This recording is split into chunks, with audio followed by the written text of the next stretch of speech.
Dialectical. Materialism. Henri. Lefebvre.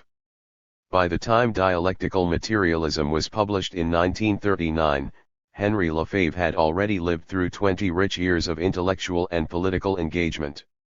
One in the 1920s, after arriving in Paris from Aix-en-Provence to study philosophy at the Sorbonne, Lefebvre joined a proto-existentialist student group, Jeunes Philosophes, and critically engaged works by Schelling, Proust, Pascal, Nietzsche, and his two main university teachers, Maurice Blondel and Leon Brunswick. Influenced by rebellious avant-gardes and some of their exponents Dada, Tristan Tzara, and Surrealism, André Breton, Lefebvre became politically active. He faced military confinement after protesting the French army's campaign against the Moroccan Rif in 1925 and joined the French Communist Party, PCF, in 1928. He subsequently developed his understanding of Marx and Hegel in debates with his fellow travelers, Breton, Jean Wahl, Paul Nizan, Norbert Guterman, Georges Politzer, in such journals as La Revue Marxiste and Avant-Tastet. Of great intellectual importance was Lefebvre's collaborative work with Norbert Guterman, with whom he published generously commented translations of Hegel, Lenin's Hegel notebooks, and Marx's early work, including the 7,844 manuscripts. 1 These translation projects were key for the intellectual genesis not only of dialectical materialism too but Hegelian Marxism in France more generally.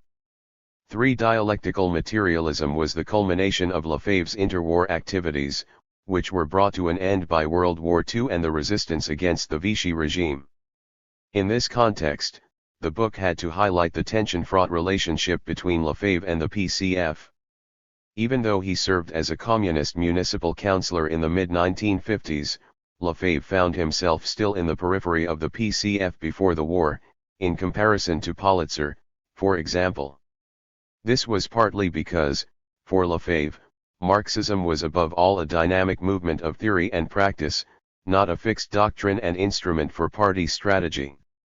For despite the identical title, Lefebvre's dialectical materialism is thus not to be confused with the dialectical materialism of the Comintern. Rather, it is best seen as an implicit but pesky rejoinder to Joseph Stalin's dialectical and historical materialism 5. In this article, which was published a year before Lefebvre's book, Stalin had declared dialectical materialism the world outlook of the Marxist-Leninist Party 1.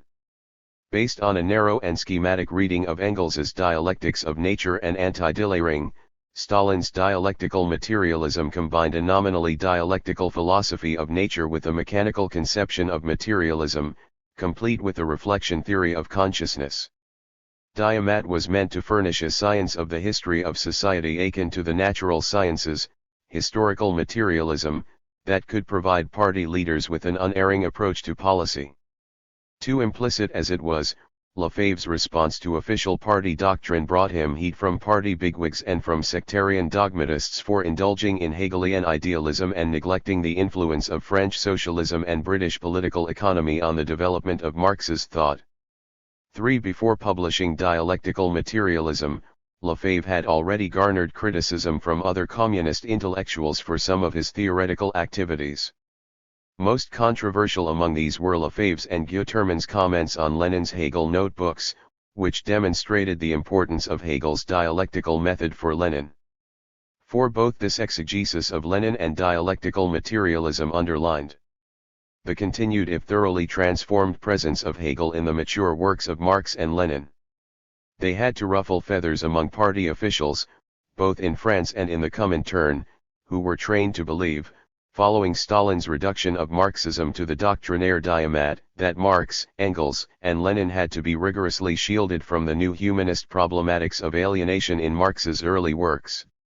In fact, criticism of his work and consequent intellectual isolation in the late 1930s won help explain Lefebvre's ultimately futile decisions in the immediate post-war period to modify the edges of his theoretical arguments, provide officious critiques of Sartre and existentialism, in 1946, and engage in an exercise of self-criticism, in 1949. 2. Dialectical materialism contains three major engagements. Drawing from Hegel's major works but emphasizing i.e. science of logic, Lefebvre begins with an exposition of Hegel's dialectical treatment of logic. Hegel's contribution stands in contrast with traditional formal logic, which seeks to determine the workings of the intellect independently of the experimental, and hence particular and contingent, content of every concrete assertion. Hegel's dialectical logic was not intended to abolish formal logic but to transcend it by searching for a consciousness of an infinitely rich unity of thought and reality, of form and content. Dialectical logic is meant to be both method of analysis and recreation of the movement of the real, through a movement of thought. Lefebvre is highly respectful of Hegel's undertaking and stresses the distance between Hegel and Kant's philosophical dualisms of form and content, thought and thing in itself, knowledge and objects of knowledge. Hegel brilliantly sets out to avoid one-sided treatments of the relationship between form and content, incorporating both in an immense epic of the mind, where each moment of reality and thought is sublated, abolished, preserved, and transformed in a dialectical movement of becoming. While dialectical logic retains its validity as a method, according to Lefebvre, Hegel's overall project ultimately fails, even on its own terms. Rather than achieving a moving unity of thought and reality, form and content, Hegel's logic remains caught within the alienated movements of the mind. As a result, it ends up as a formalism in its own right. Instead of expressing and reflecting the movement of the content, the dialectic produces this movement, thus functioning less as a method of analysis than as a way to construct the content synthetically and systematically. But enveloping content with a predetermined method yields closure, not dialectical openness. It is no longer a matter of raising the content freely to the notion, but of finding in the content a certain form of the notion, posited a priori in relation to the content, circular, enclosed, and total in a special sense of that word, to wit as a closed totality, emphasis added. Hegel's dialectical logic produces an abstract, self-referential systematization aimed at a terminal point where contradictions are resolved in spirit, the absolute idea. It becomes an austere dogma that is distant from the trials of worldly experience. To overcome Hegelianism on its own terms, it is necessary, according to Lefebvre, to accept the rich content of life in all its immensity, nature, spontaneity, action, widely differing cultures, fresh problems. This content may swamp our minds, but we must open our minds to it nonetheless. This preliminary critique of Hegel provides the basis for the second, and most important, part of dialectical materialism, Lefebvre's argument about the relationship between Hegel and Marx. According to Lefebvre, Marx dealt with Hegel's legacy in two phases. In his early work, most notably the economic philosophical manuscripts, 1844, and the German ideology, 1845-46, with Engels, Marx lays the foundation for historical materialism.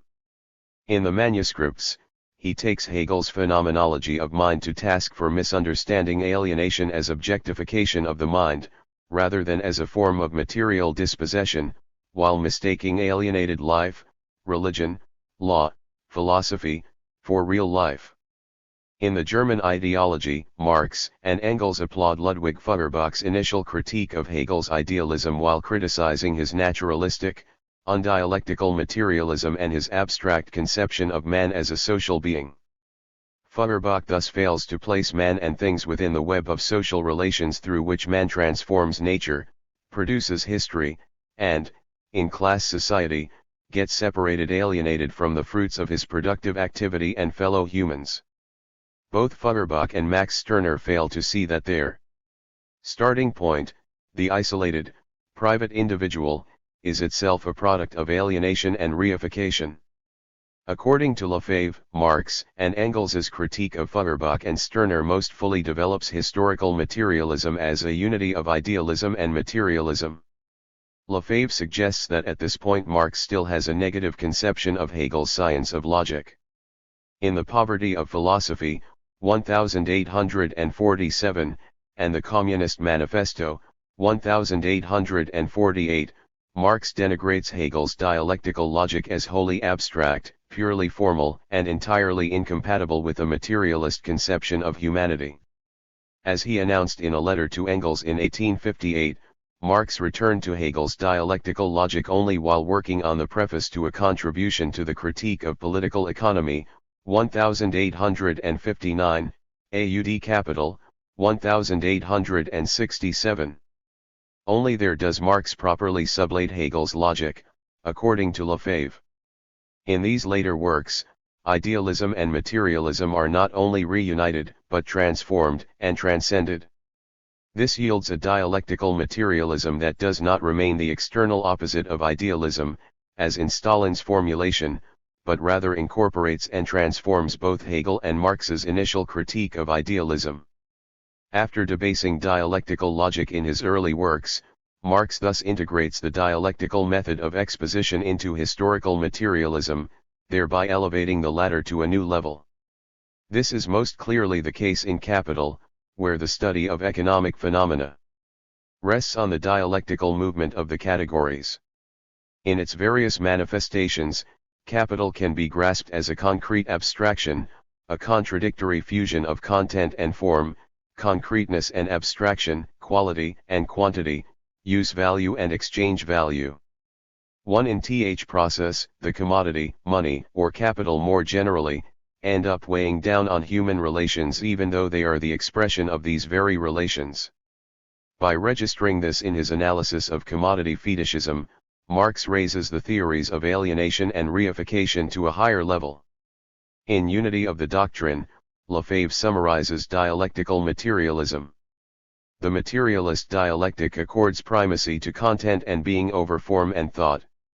It provides a method of analysis for the movement of this content, and a reconstruction of the total movement, identifying laws of development within which to place each historical situation. Finally, it incorporates living men into the objective reality of history. In contrast to Hegel's dialectical logic, the materialist dialectic is neither formalistic nor closed. Treating categories and concepts as elaborations of the actual content and as abbreviations of the infinite mass of particularities of concrete existence, the materialist dialectic does not remain external to content. More Hegelian than Hegelianism, it restores the inner unity of dialectical thought. This dialectic is open-ended and does not seek premature closure.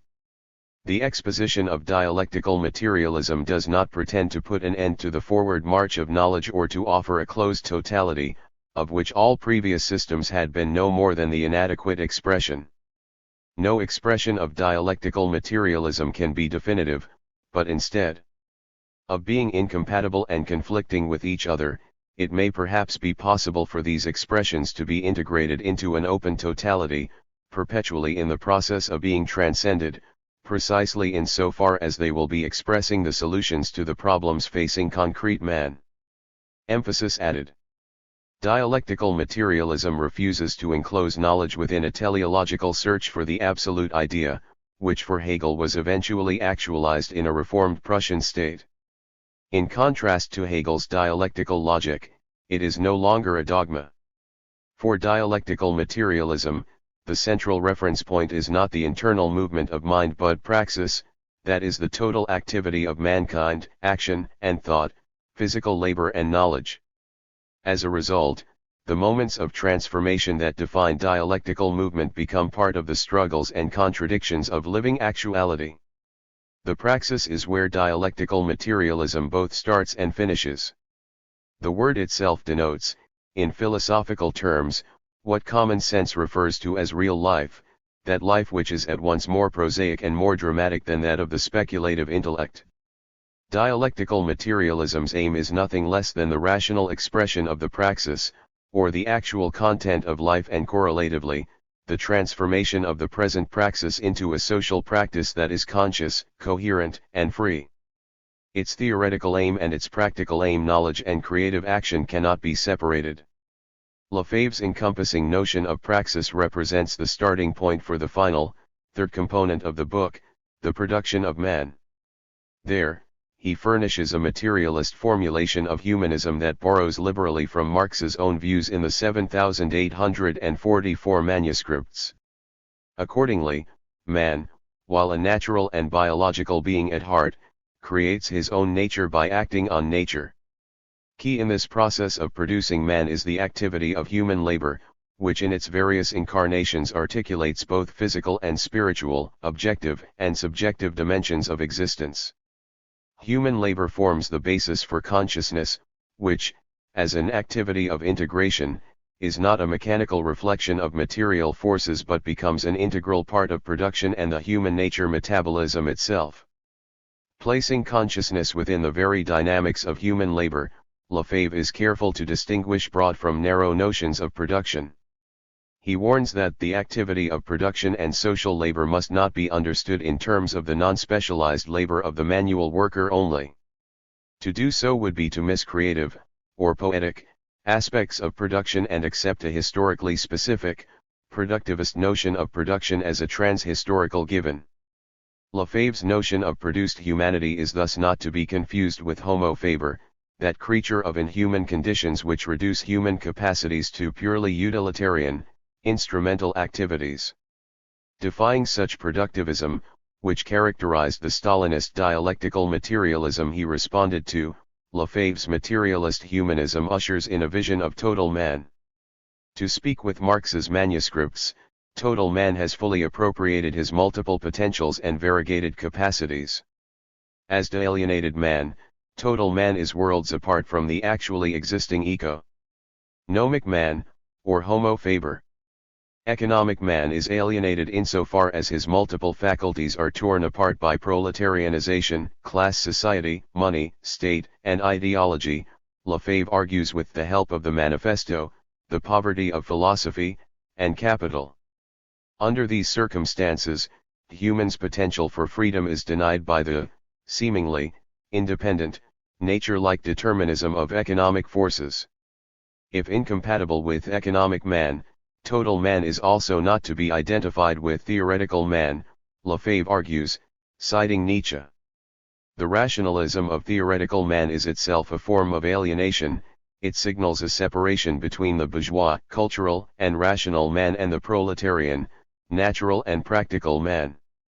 Unlike the overconfident, oddly voluntarist Stalinist dialectical materialist, for whom the world and its laws are fully knowable, one total man knows the limits of consciousness and reason. Man's consciousness expresses his authority over things, but also his limitation, since it can be attained only by way of abstraction and logic, and in the consciousness of the theoretical man who is alien to nature. Lefebvre warns against asserting reason to control what escapes humanity's practical and theoretical control: nature, chance, spontaneity, the unconscious. To impose rational control over this uncontrolled sector of life risks reactivating reason as myth. Given the impossibility of purely theoretical knowledge, total man is thus best captured with reference to art.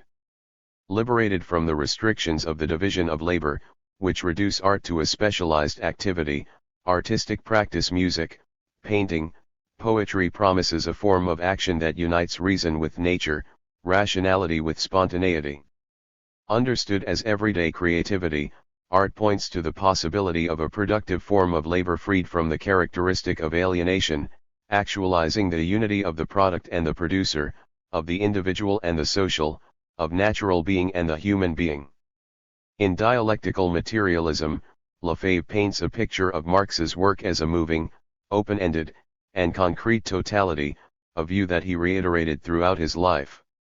One may say Lefebvre's own extensive life work, too, resembles a fluid constellation of concepts tied together by cross-cutting methodological concerns, political orientations, and rich, if controversial, life experiences.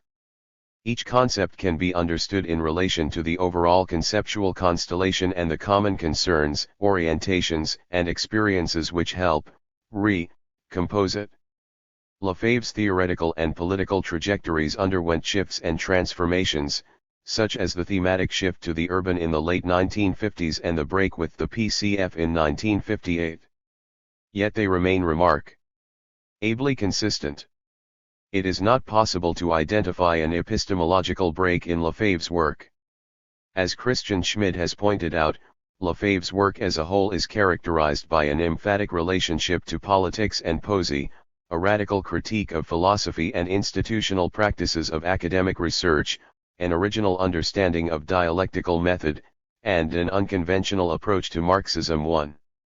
These common and consistent strands in Lefebvre's work, which one can find already encapsulated in dialectical materialism, are not only incompatible with the orthodoxies of the Third International, they remain at a distance from the two key rival currents in 20th-century French philosophy, existentialism and, above all, structuralism. 2. Dialectical materialism represents a formidable access point to Lefebvre's overall work and the development of his Marxism. Taking up points made with Guterman in the commentaries on Hegel, Marx, and Lenin, dialectical materialism was to be the starting point for an 8-volume project on dialectical materialism.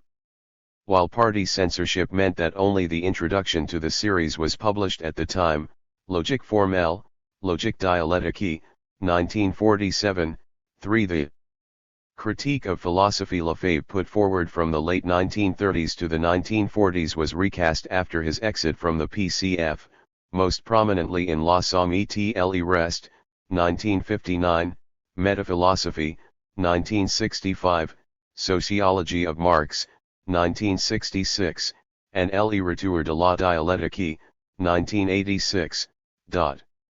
In these works, one finds an open formulation of Marxism that owes much to the critique of closed totalities and the aversion to schematic notions of dialectical method in dialectical materialism.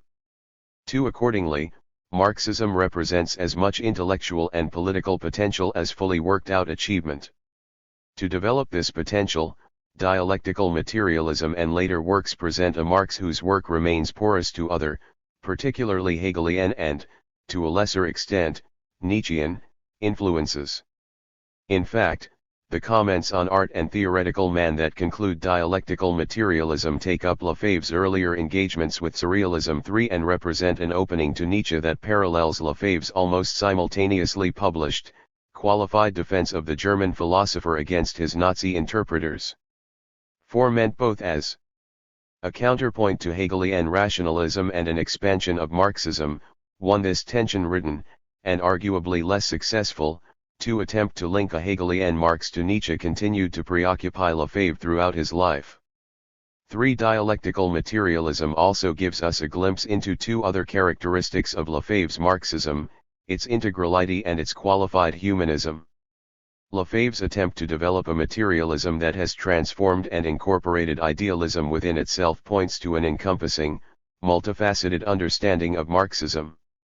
Dialectical materialism has room for philosophical elaboration, cultural critique, and historical materialist investigation all at once.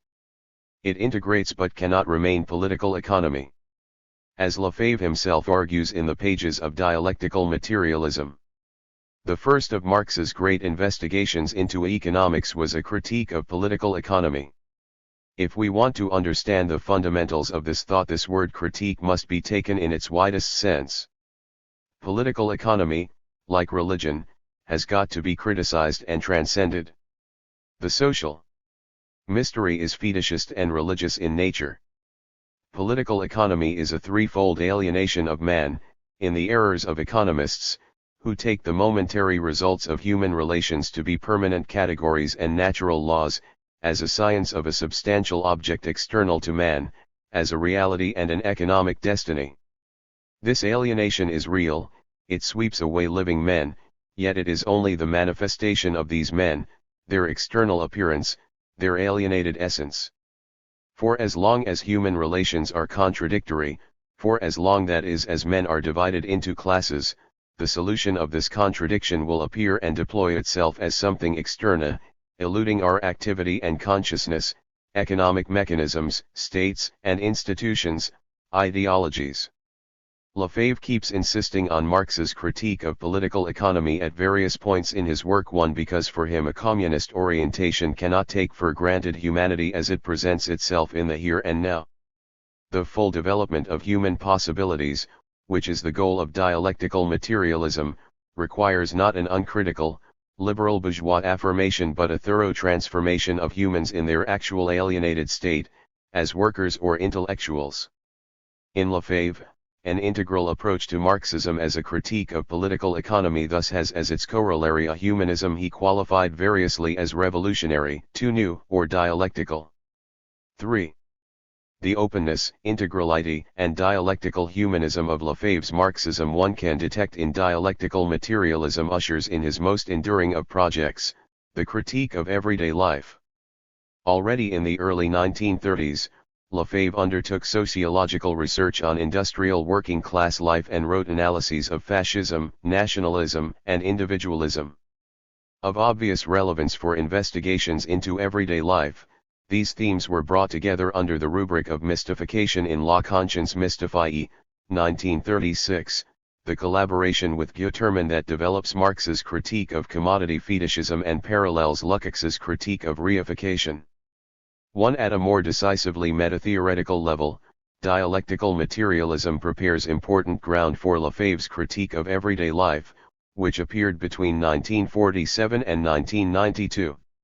2. The clue to this is his discussion of alienation in dialectical materialism, which, as Lefebvre says, starts from man as actual and active, from the actual process of living. 3.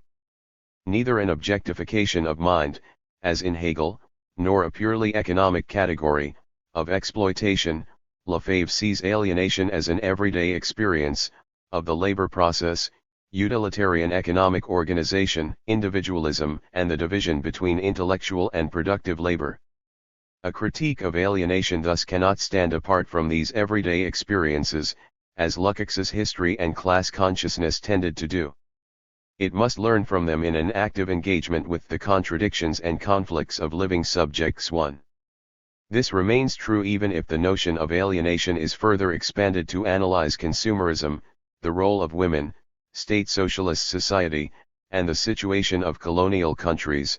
2. As Lefebvre urges us to do in 1961 in the foreword to the 5th edition of Dialectical Materialism, which appeared at the same time as the second volume of the Critique of Everyday Life. Lefebvre's understanding of Marxism and his critique of everyday life do not allow for a compartmentalization of critical social research, and Lefebvre's own work, into cultural studies and political economy. 3. There is no clearer indication of this than Lefebvre's distinction between instrumental forms of production tied up with capitalism and the production of life, human nature, and art more broadly speaking. Developed extensively first in dialectical materialism, this broad understanding of production recurs in Lefebvre's work. It informed his persistent critique of productivism in capitalism, bourgeois society, and various statist traditions of the left, Stalinism, social democracy, and Eurocommunism. This critique is central to Lefebvre's approach to the state. 1. And his work on urbanization and space. Analogous to Marx's critique of the commodity in Capital, the production of space, 1974, 2. For example, provides a critique of reigned notions of space as thing-like object. For an effective critique of such notions of space, Lefebvre presents a theory of the production of space that may include but greatly exceeds a geographical political economic research program. Accordingly, social space is considered a result of 3 processes of production: material practices of reproduction, forms of conception bound by ideology and institutional knowledge, and more fluid forms of symbolic representation and everyday imagination. These 3 processes relate to each other in an open-ended, dialectical fashion. 3. The production of space is ultimately a critique of how state, capital, rationalist knowledge, and phallocentric symbolism produce an abstract form of space. This critique takes up and develops Lefebvre's earlier urban works and their critique of urbanisme, the state-bound specialists, planners, architects, developers, technocrats, who conceive of and produce the abstract spatial environments that end up imposing themselves onto our everyday lives. To these forms of producing manufacturing objects in space, Lefebvre counterposed forms of urban social space that are created akin to products that result from multifaceted, multisensory, art-like labor.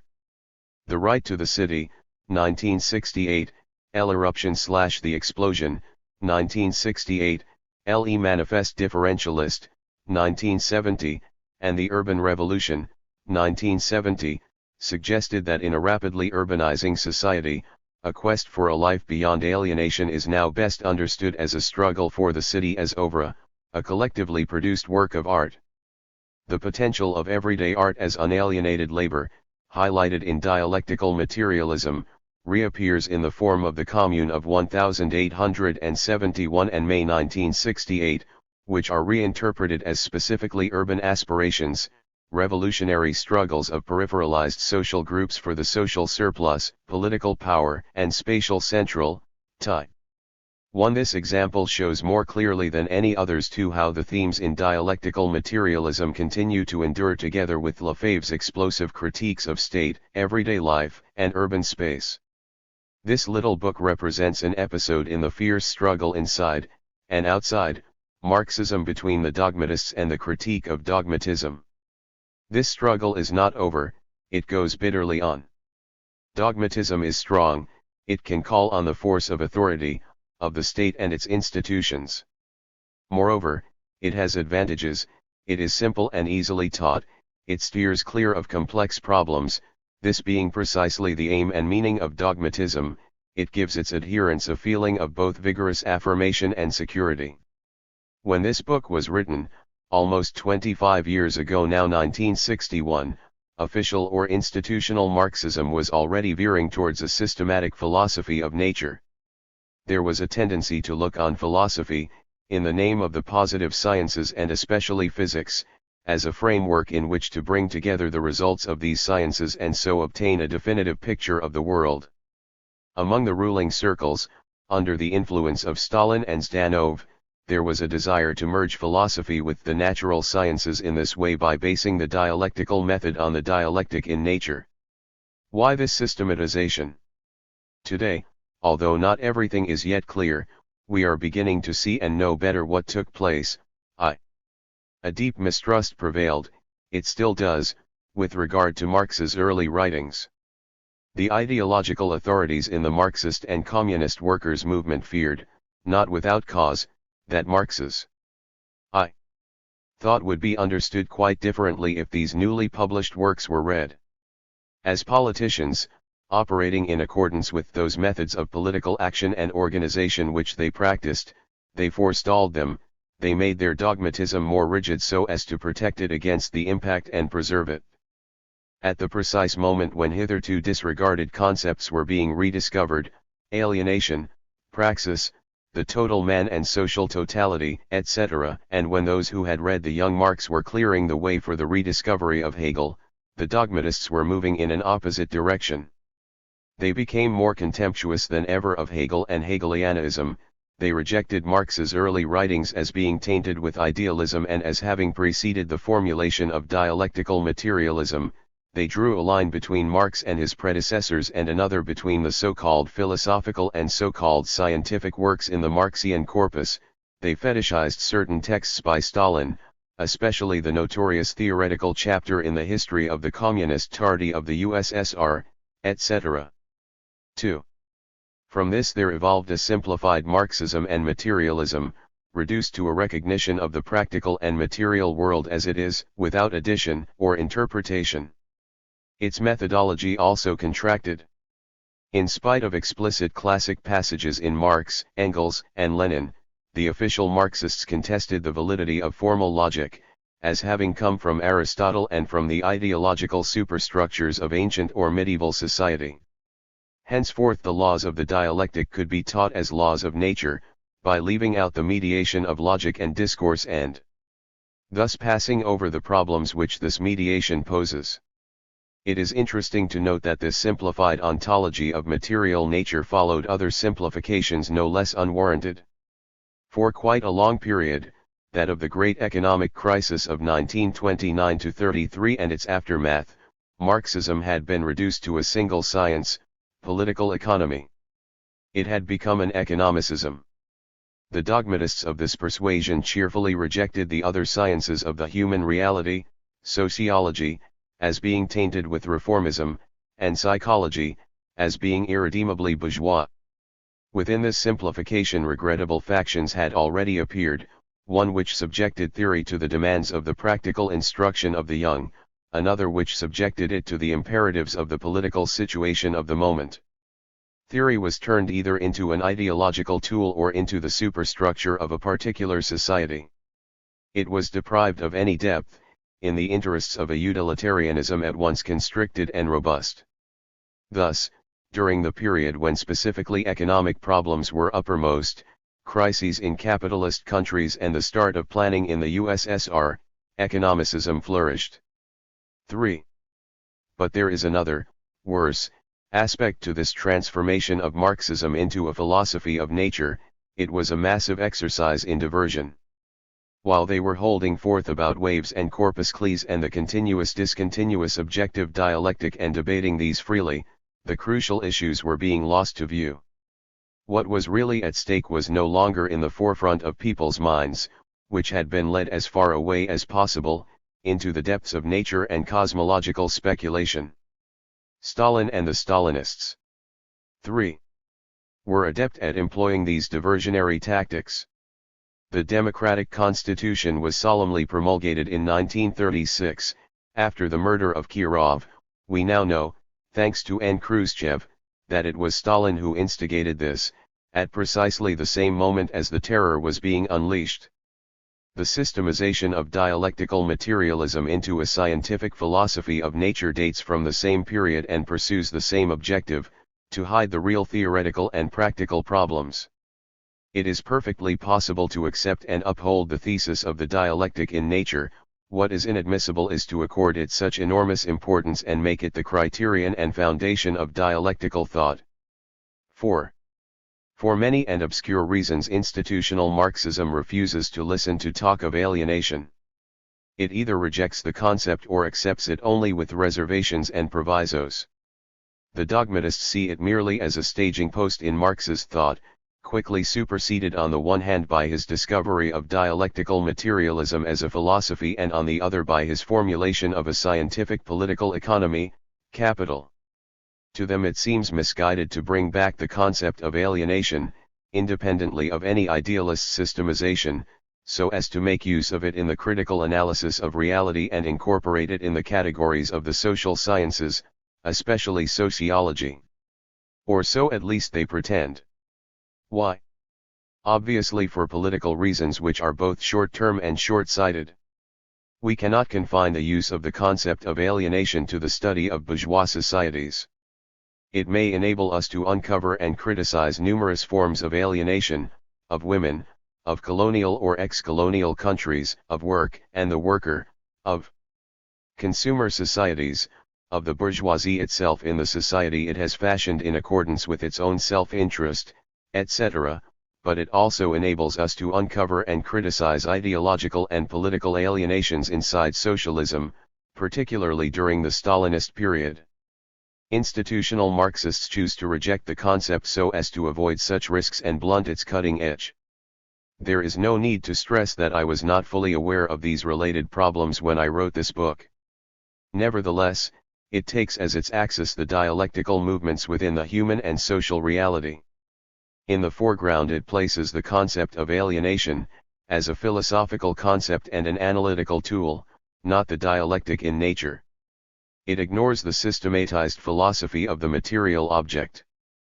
The concluding and fundamental chapter, The Production of Man, rejects popular economicism and sociologism as well as the stress that has been laid on non-human materiality. Which is to say that, as it stands, it is tainted only very slightly with dogmatism, and that the author does not hesitate to allow it once again, with all its weaknesses, to be read and criticized. The fact remains that today we can and must reread Marx with fresh eyes, especially the early works, which it is wrong to call philosophical since they contain a radical critique of all systematic philosophy. The becoming philosophy of the world is at the same time a becoming world of philosophy. Its realization is also its destruction, Marx wrote at the time when he was drafting his doctoral thesis on the philosophy of nature in Democritus and Epicurus. In this thesis he shows that there is a dialectical movement inside each of the philosophical systems he examines, a dialectical movement in their mutual 5. Contradiction, and finally, in each of them, the objectification of a particular form of consciousness which can be denned only through its relation to the real world and the social praxis in that real world, in this case Greek society. Philosophy as such, as the constantly renewed and constantly misleading attempt to systematize and to formulate a satisfactory image of man or of human satisfaction, disintegrates. It is right to take what it proposes into account, but only in order to realize it, a realization which poses new problems. In what was almost the very next thing he wrote, Marx sets out to take critical stock of Hegelianism and shows how this perfect systemization disintegrates. Two attitudes or camps resulted from this in Germany. One wanted to abolish philosophy without realizing it, as being a theoretical formulation of man's achievement. The other thought that philosophy could be realized without abolishing it, as being a merely theoretical and abstract formulation of man, his freedom, and his achievement. The mission of the proletariat in Germany, but not only in Germany, was above all to transcend philosophy, that is to realize it by abolishing it as such. Just as philosophy finds its material weapons in the proletariat, so does the proletariat find its intellectual weapons in philosophy. Philosophy is the head of this emancipation, the proletariat is its heart. Philosophy cannot be realized without the abolition of the proletariat cannot be abolished unless philosophy is realized. Marx never returned to this theory of the transcending of philosophy as such, taken, that is, in its entire development, from the Greeks to Hegel, either. 6. To refute or reject it? In modern-day terms, which are not those of Marx, we can say that for him philosophy was of a programmatic nature. It has provided and still does provide man with a program or, if one prefers, a project. This program or project must be brought face to face with reality, that is with the praxis, social practice, a confrontation which introduces new elements and poses problems other than those of philosophy. This theory was integrated into Marxism, since Marx's thought proceeded by way of successive extensions or integrations to wholes, or, partial, totalities which were increasingly extensive as well as increasingly close to the praxis. No element or moment is lost. In particular, the moment of the radical critique and of negativity, which includes the critique of religion, philosophy, and the state in general, finds a place in this development and is not resorbed in the interests of a pure and simple positivity. Marx's thought therefore cannot be reduced either to the positivist attitude which sends philosophy back into a past that is over and done with, or to the attitude of those who perpetuate philosophical system building. At a time when dogmatism is crumbling and dissolving, the early writings of Marx become of the first importance. They enable us to reinstate the problems raised by his ideas and by Marxism, problems which are still fundamentally our own ones. Henri Lefebvre pens December 1961. Formal logic seeks to determine the workings of the intellect independently of the experimental, and hence particular and contingent, content of every concrete assertion. Formalism is justified by the requirement of universality. Formal logic studies purely analytical transformations, inferences in which thought is concerned only with itself. The only value which any definite assertion has for the logician is as an example to teach by. These examples or pretexts are interchangeable. Once posited, thought moves within itself, with a minimum of content, ever ready to rid itself of this content and never acquiring any new content. It thus runs no risk of error. This formal thinking obeys only its pure identity with itself. A is A. If A is B and B is C, then A is C. In formal logic the movement of thought seems to be something separate, which has nothing to do with the object being thought, says Hegel. If this independence of content and form were attained, it would either forbid the form being applied to any particular content, or else allow it to be applied to any content whatsoever, even an irrational one. Moreover, is it conceivable that there should be two completely separate logics, the one abstract, a logic of pure form, and the other concrete, a logic of content? In point of fact, formal logic never manages. 9. To do without the content, it may break a piece off this content and reduce it, or make it more and more abstract, but it can never free itself from it entirely. It works on determinate judgments, even if it does see their content simply as an excuse for applying the form. As Hegel points out, a completely simple, void identity cannot even be formulated. When the logician who has just posited a posits not A, and asserts that A is not A, he is adopting the form of negation without having justified it, he is thus positing the other of A, the difference or non-identity, and is even positing a third term, A, which is neither plus A nor minus A. The term not A is posited only to vanish, but in this way identity becomes a negation of the negation, a distinction within a relation. Therefore the logical principles, of identity and non-contradiction, are not purely analytical. Moreover, as soon as we posit a determinate judgment, for example, the tree is green, we are positing A is B, we do not remain within the identity and formal repetition, but introduce a content, a difference, in relation to which formal identity is also a difference. WL2 On the one hand, formal logic is always related to the content, and thus preserves a certain concrete significance. On the other, it has always been linked to a general assertion about that content, that is to an ontology, or a dogmatic and metaphysical theme. Logical theories of the real, as Hegel remarks ironically, have always been much too soft-hearted towards things. They have busied themselves rooting out contradictions from the real only to carry them over into the mind and there leave them unresolved. The objective world thus comes to be made up ulti 10. Mately of isolated and immobile facts, of essences, substances, or parts, which are external one to another. These essences are what they are, the theory of identity having been applied unreservedly, and that is all that can be said about them. Most often the logic of identity has been linked with the metaphysic of being. One identity is seen not as a pure form but as an internal, essential, and objective property of being. From the identity within thought we can move on to objective identity, which characterizes the existence of every real substance. Being, and each being, is identical to itself and thus defines itself. Identity is therefore taken as both form and content, its own content. This aspect of Aristotelianism, the most abstract and least profound perhaps, if it is true that Aristotelianism was also a theory of the individuality of every concrete being, was isolated and developed by later philosophies. Up till Leibniz the Western mind was engaged on an heroic but vain attempt to extract the content from the form, to pass logically from thought being to existent being, that is to deduce the world. The relationship between content and form in formal logic is therefore ill-defined and debatable.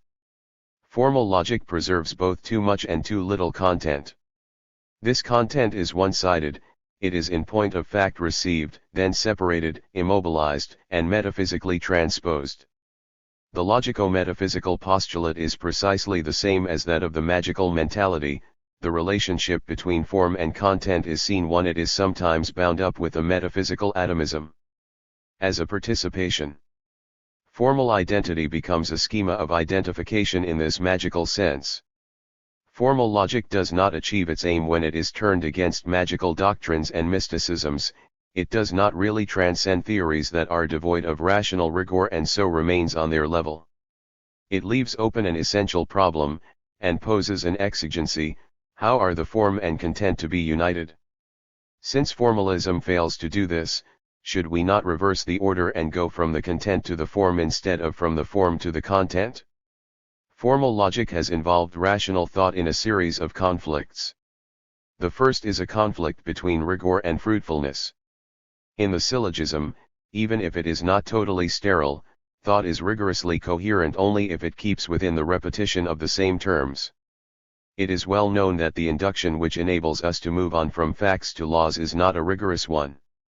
Every fact, everything that is established experimentally, introduces into thought an element that is new and hence without necessity from the point of view of logical formalism. The sciences have developed outside formal logic or even in opposition to it, but then, if science is fruitful it does not start from necessary truths, nor follow a rigorous development. Logic and philosophy remain outside the sciences, or only follow after them. In order to establish their specific methods, they contribute nothing of their own.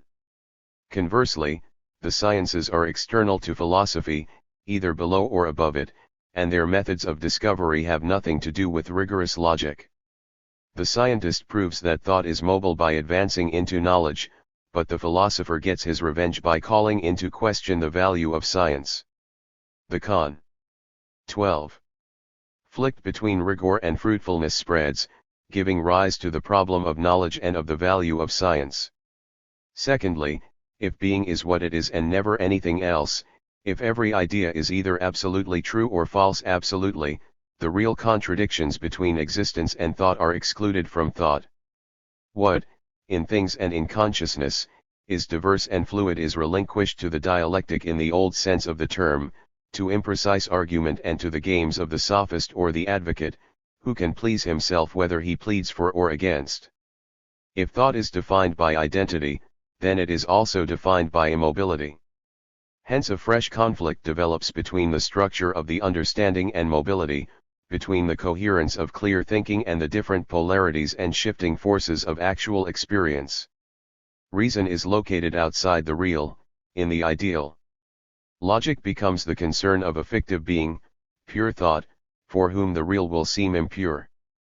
Conversely, the real finds itself being rejected and handed over to the irrational.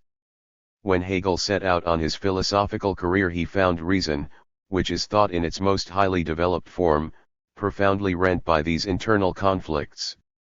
Kantian dualism had aggravated them to the point where they became intolerable, by deliberately dissociating form from content, thought from the thing in itself, and the faculty of knowing from the object of knowledge.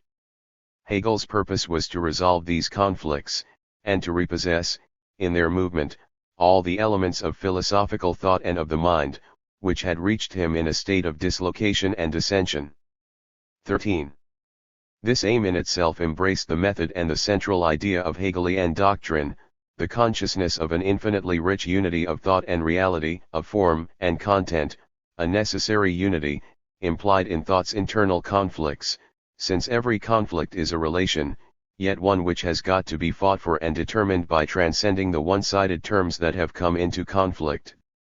At the time when Hegel was being born to the life of the mind, great events, the revolutionary period, great national wars, the Napoleonic period, as well as the growth of science and of the historical spirit, the breakup of feudal society and the appearance of a new civilization, were making it necessary to draw up a vast balance sheet of culture, to attempt a synthesis of all these diverse elements.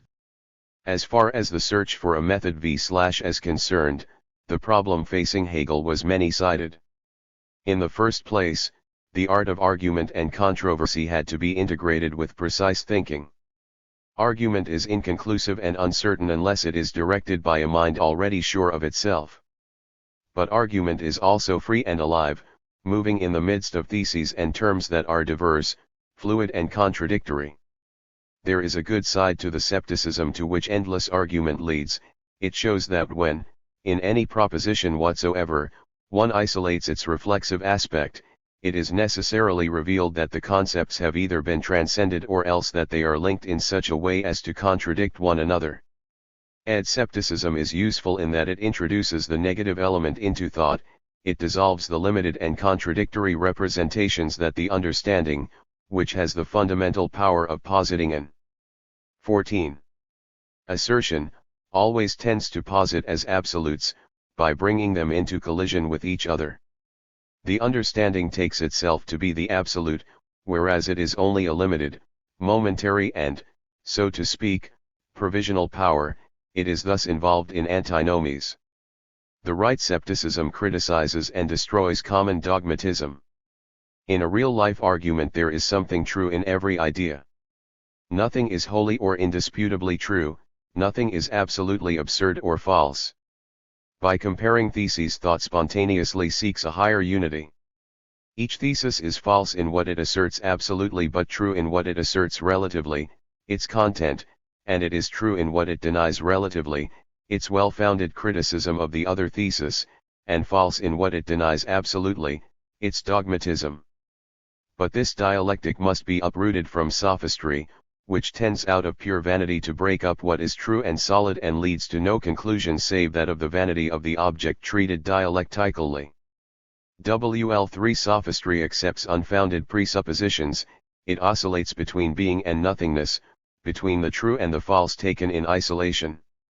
We give the name of dialectic to that higher movement of the reason in which these absolutely separate appearances pass into one another, and in which the presupposition is transcended. WLI once it is linked to a precise consciousness of the movement of thought, the dialectic takes on a new and higher meaning. It becomes a technique, an art, and a science, a technique of argument controlled and orientated from within towards a rational coherence, an art of analyzing the multiple aspects and relations of words and things, without destroying their essence, a science. I5. Which releases whatever is true in all the contradictory ideas between which the common understanding oscillates. Hegel next needed to rescue logic, the definite form by means of which thought contains something solid. To achieve this he had to find the link between the form and a reality both fluid and diverse, and, consequently, to transform the form of traditional logic.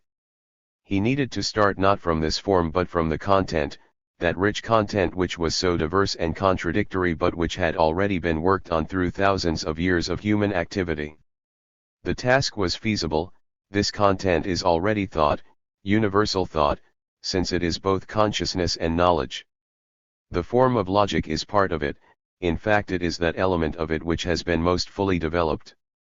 In Hegel's philosophy the human mind therefore proposes to repossess all its objective products E572 in every sphere, art, religion, social life, science, and history.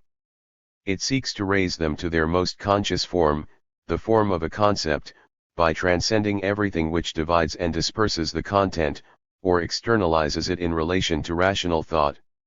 This content is given, consisting as it does of multiple representations, desires, material objects, impressions, or intuitions, nature, human experience. From this raw material the notions that are immersed in it have got to be extracted. The content was substantial, but outside thought, while rigorous thought remained motionless and empty.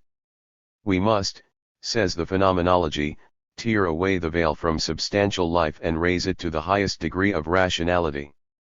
16. To this end reason itself must be denned by the movement of thought which challenges, unseats, and dissolves particular assertions and limited contents, which passes from one to the other and tends to dominate them. Thus the dialectic, the immediate relation between thought and its diverse, fluid content, is no longer outside logic. It is integrated with logic, which it transforms by transforming itself. It becomes the life and internal movement of thought, both content and form. The understanding determines and perseveres in its determinations. Reason is dialectical because it dissolves the determinations of the understanding, it is positive because it produces the universal and includes in it the particular, says the introduction to the greater logic. Hegelianism thus raises itself to the highest consciousness, to the unity of the discursive understanding and the reflective reason, to intelligent reason and rational understanding. There is no object in which a contradiction cannot be found, that is two necessary and conflicting determinations, an object without contradictions being nothing more than a pure abstraction of the understanding, which maintains one of these determinations with a sort of violence and conceals from consciousness the contrary determination that contains the first one. E89 In this way the negative moment, which sophistry, scepticism, and the old form of dialectic isolated and turned against logical thought, finds its place and its function.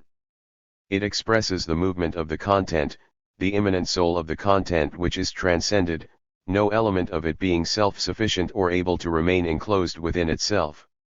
J7. The negative is equally a positive, whatever is contradicted is not reduced to a zero, to an abstract nothingness, but essentially to the negation of its particular content.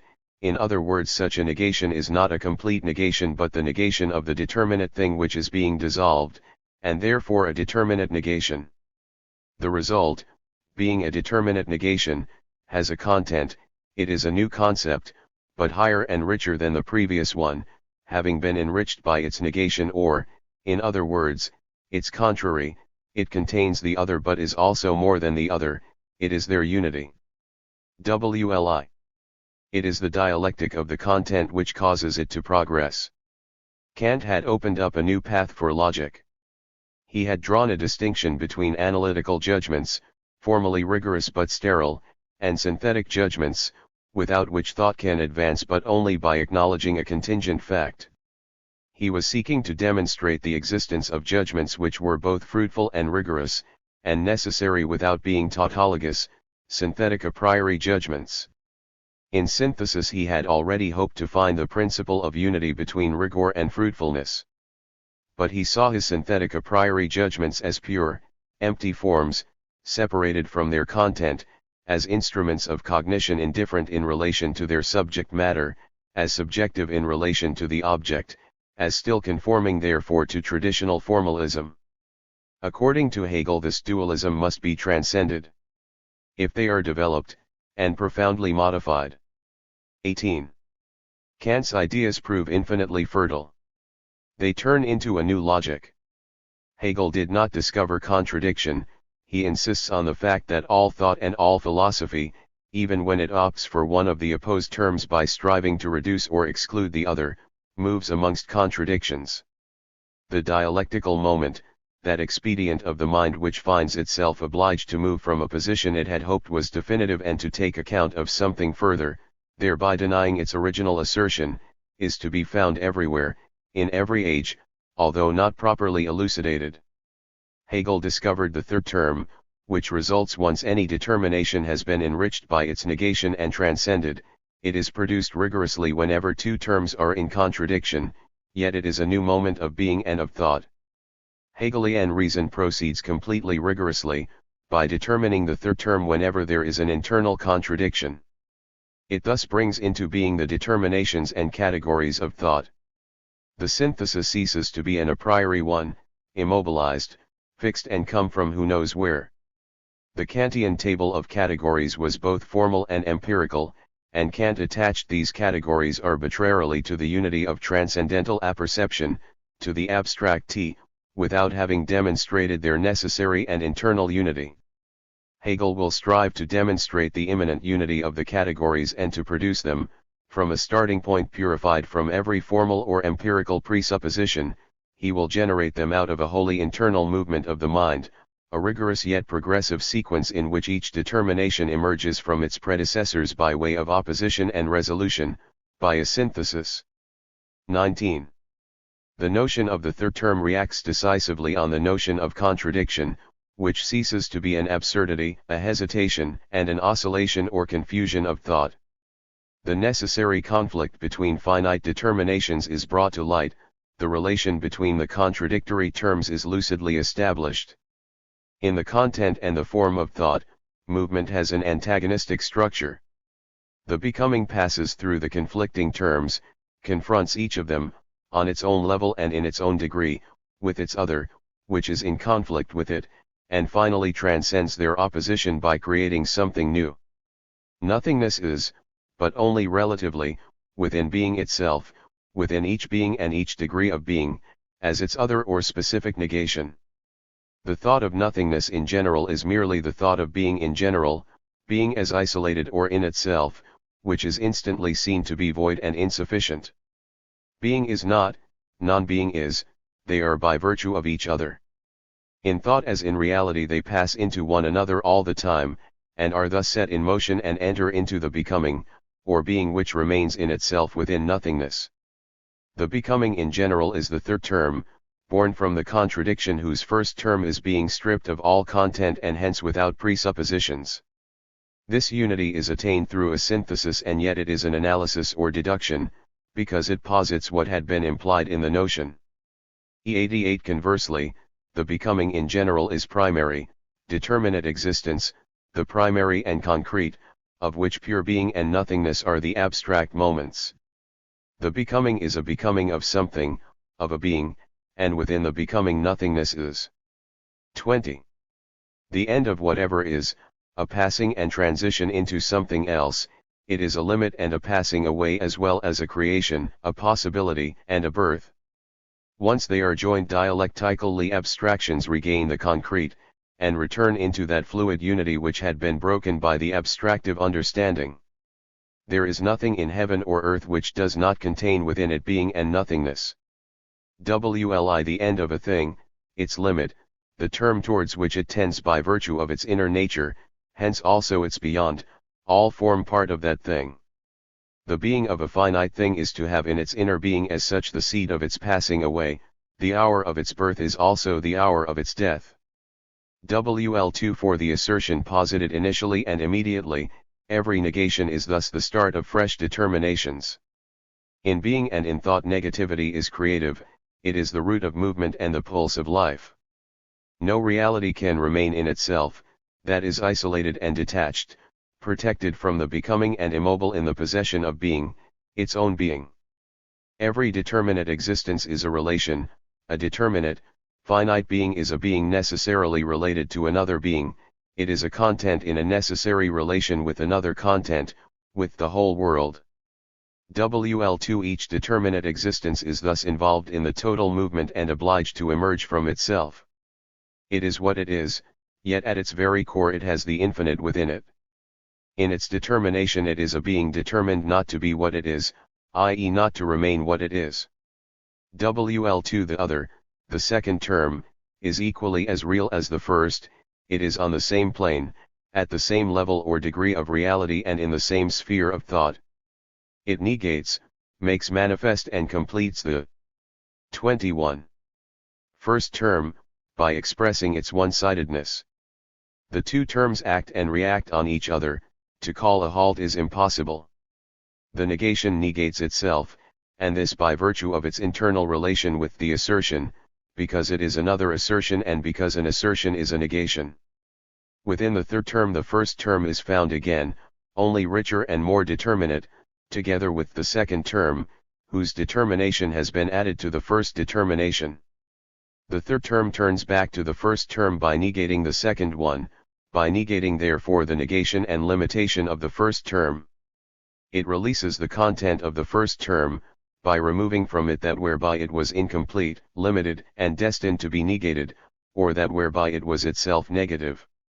Its one-sidedness is thus surmounted and destroyed. To negate this one-sidedness is to negate the negation and posit a higher determination. The contradiction which thrust each term beyond itself, uprooting it from its finitude and inserting it into the total movement, is resolved. The third term unites and transcends the contradictories and preserves what was determinate in them. Unity triumphs after a period of fruitful discord. The first term is the immediate one, the second is both mediated and mediator, the third term is immediate by virtue of the mediation having been transcended, and simple by virtue of the difference having been transcended. The transcending is a fundamental determination occurring everywhere. Whatever is transcended does not thereby become nothing. Nothingness is immediate, whereas a term that has been transcended has been mediated, it is a 22. Non-being, but only inasmuch as it is a result arising from a being, it still has within it therefore the determination from which it arose. This word, al-heben, has two meanings, it means to keep or preserve as well as to put a stop to, fwli. The thought of nothingness is thus simply the still abstract representation of the infinite fertility of the universe. To hypostatize being or nothingness, quality or quantity, the cause or the end, is to deny movement. The dialectical reason transcends all the congealed categories of the understanding, it abolishes them inasmuch as they are isolated and thereby restores to them their truth within the total movement of reality and of thought, of the content and the form. Quality transcended is quantity, measure, a specific quantum, transcends quantity and unites quality with quantity. Measure transcended is essence or being turned away from its immediacy and its indifferent relation with others into a simple unity with itself. Essence transcended, for it must manifest itself, being the raison d'etre, the principle of determinate existence and a totality of determinations and properties, i.e. a thing, is the phenomenon. Once the phenomenon and the mutual relation of the determinations, properties, and parts of the thing are transcended, they become actuality or substantiality, hence causality and reciprocal action. The notion transcends reality or substantiality. The notion transcended becomes objectivity, which is in its turn transcended by the idea. In transcending itself, the idea emerges from itself and is alienated in nature. The Aufheben of nature is found in the subjective. 23. Mind, then in the objective mind, morality, art, religion, and finally in absolute knowledge, that is, the absolute idea, the identity of the theoretical idea and practice, of knowing and productive action. WL3 movement is thus a transcending.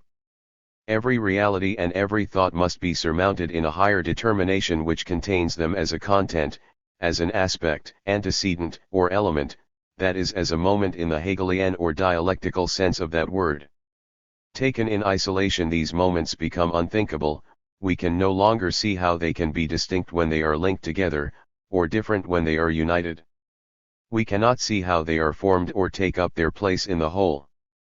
Thought, the understanding, is referred giddily from one term to the other until it immobilizes itself, by an arbitrary decree conducive of error, in a limited position that has been transposed into an absolute, and hence into a fiction or error.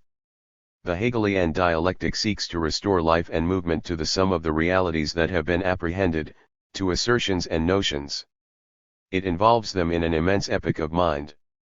All the contradictions of the world, in which, as soon as thought accepts contradiction instead of excluding it, everything manifests itself as if polarized, contradictory and fluid, all beings therefore and all assertions, together with their relations, interdependencies, and interactions, are grasped in the total movement of the content, each one in its own place, at its own moment.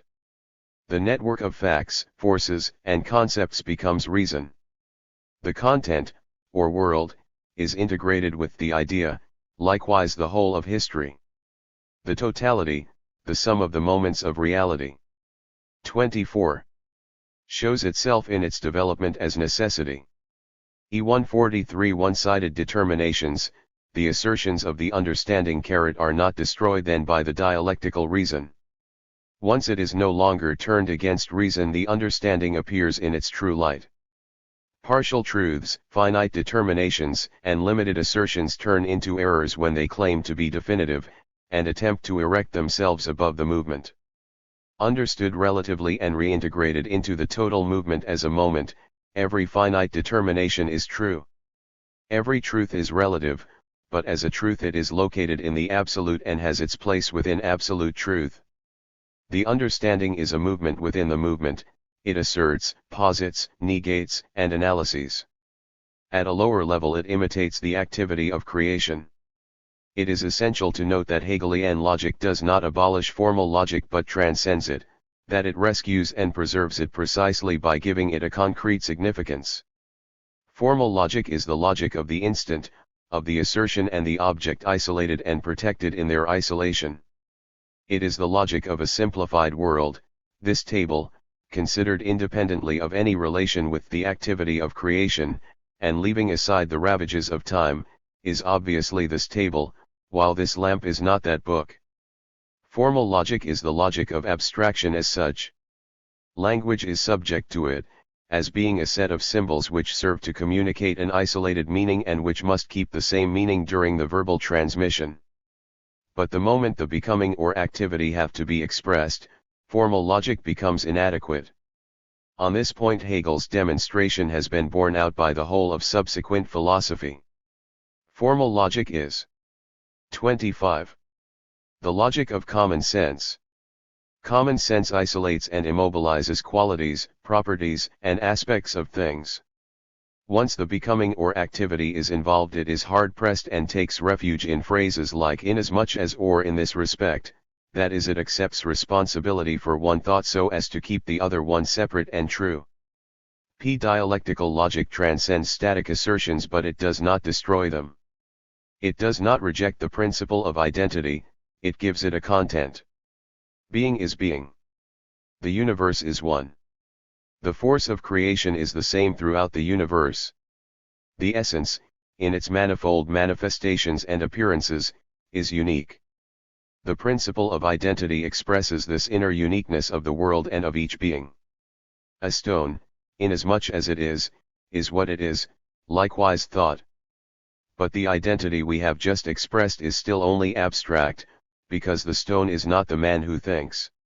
E88 The concrete is an identity both rich and dense, laden with determinations, and containing and maintaining a multiplicity of differences and moments. Unity, so to speak, is perpetually being wrested out of contradiction and nothingness. An absolute contradiction would be absolute division, or immediate annihilation. An absolute contradiction in a thing, or between thought and things, would make any imminent activity or thought impossible. Contradiction, like nothingness, is relative, to an assertion, a degree of being, or a moment of the development. In nature it is externality, in life a relation between the individual and the species, etc. For Hegel therefore, there is no question of destroying the principle of identity. Quite the reverse, every contradiction is relative to a certain identity. Con. 26. Versely, unity is the unity of a contradiction. Without a content, without multiple and contradictory moments, unity is void. But contradiction as such is intolerable. The dialectical unity is not a confusion of the contradictory terms as such, but a unity which passes through the contradiction and is re-established at a higher level. The contradiction is a tearing asunder, an internal destruction, an uprooting of being from itself, a fertilization through becoming, annihilation, and death, but the unity expresses and determines the appearance of the new being, the third term. Unity can never expel the relative negation and nothingness from itself altogether, but to the extent that it fights against contradiction and triumphs, by surmounting the contradictory moments and maintaining them within itself, then a new and higher being is produced. The principle of identity thus becomes concrete and alive. The unity of contradictories exists only in specific, concrete forms. There are different degrees of contradiction, and unity. A more profound contradiction manifests itself in a more profound demand for unity. Contradiction and unity are historical, they pass through phases. Contradiction is only in itself in the pure and simple destruction of the existent. In its relation to and its struggle with unity it is determined more concretely as a difference and a differentiation, as a passing of one term into the other and an opposition, a latent contradiction, as an antagonism, a contradiction whose patience is exhausted, and, finally, as an incompatibility, the moment of the resolution and the transcending. The leaf, the blossom, and the fruit form part of the tree and of its development, yet they mark themselves off from it. 27. With a certain independence, which even becomes a necessary separation once the fruit is ripe and able to produce another tree. From the point of view of Hegelian logic, the question, which comes first, contradiction or identity, has no real meaning. All movement is contradictory because without an immanent contradiction nothing can move. Movement is itself a contradiction, and the contradiction propels the movement. Unity is fluid and a cause of movement. The becoming therefore is the supreme reality, necessitating an infinite analysis whose first moments are being and nothingness, identity and contradiction. What we have here is not Bergson's duration, a becoming without discontinuity and without drama, an amorphous, abstract and purely psychological movement. Hegel's dialectical movement has a determinate internal structure, a structure which is itself in motion. It is infinitely rich in determinations and contains an infinity of moments. The becoming is a whole, which the dialectical reason grasps in a primary intuition. The analysis breaks up this whole, yet this analysis can be made and is not external to the becoming, it is a movement within the movement, which it only breaks up irrevocably if it believes itself to be complete and posits absolute assertions. It determines moments within the movement which are ideal, that is abstract, but which nevertheless have a relative reality and, inasmuch as they are transcended, return into the composition of actuality. Each moment can be analyzed in its turn. As soon as we try to immobilize it, it makes its escape, leaving its other in its place, a contrary moment, which is also real and also transcended. In order to analyze a particular moment. 28. It must be taken by surprise in its fluid relationship with its other. Dialectical logic is therefore both a method of analysis and a recreation of the movement of the real, through a movement of thought which is capable of following the creative becoming in its twists and turns, its accidents and its internal structure. The normal view of analysis is that it releases, tautologically, a predicate included in the subject. If it is fruitful, as in the sciences, it breaks up this subject and leads to an element whose relation to the whole remains ill-determined. In dialectical logic, the element attained by every legitimate analysis is a moment of the whole. The analysis dissects and produces an abstraction, but dialectical logic gives this abstraction a concrete meaning. The synthesis does not exclude the analysis, it includes it. The analysis is dialectical because it leads to contradictory moments. The synthesis is analytical because it restores the unity already implied in the moments. Formal logic asserts, A is a. Dialectical logic is not saying A is not A, it is not hypostatizing the contradiction or substituting absurdity for formalism.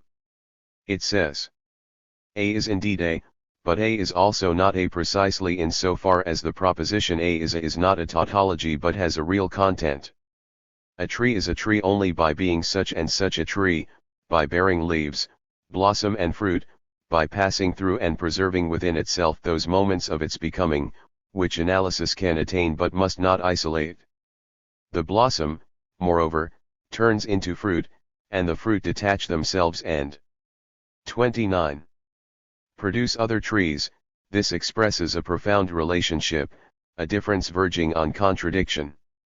Formal logic says, if a particular proposition is true, it is true. No proposition can be both true and false, every proposition must be either true or false. Dialectical logic goes further and asserts, if we consider the content, if there is a content, an isolated proposition is neither true nor false, every isolated proposition must be transcended, every proposition with a real content is both true and false, true if it is transcended, false if it is asserted as absolute. Formal logic limits itself to classifying abstract types of syllogistic inference. Dialectical logic, because it determines the content, has quite different implications. The simpler determinations are found again within the more complex ones. These determinations are obtained by pursuing the analysis of the movement as far as the moment when the content has been reduced to a minimum, and they themselves enter into movement once the reason has related them to each other. They are linked together dialectically and their movement rejoins the total movement. They are therefore laws of movement, guiding principles for the analysis of the more complex and more concrete movements.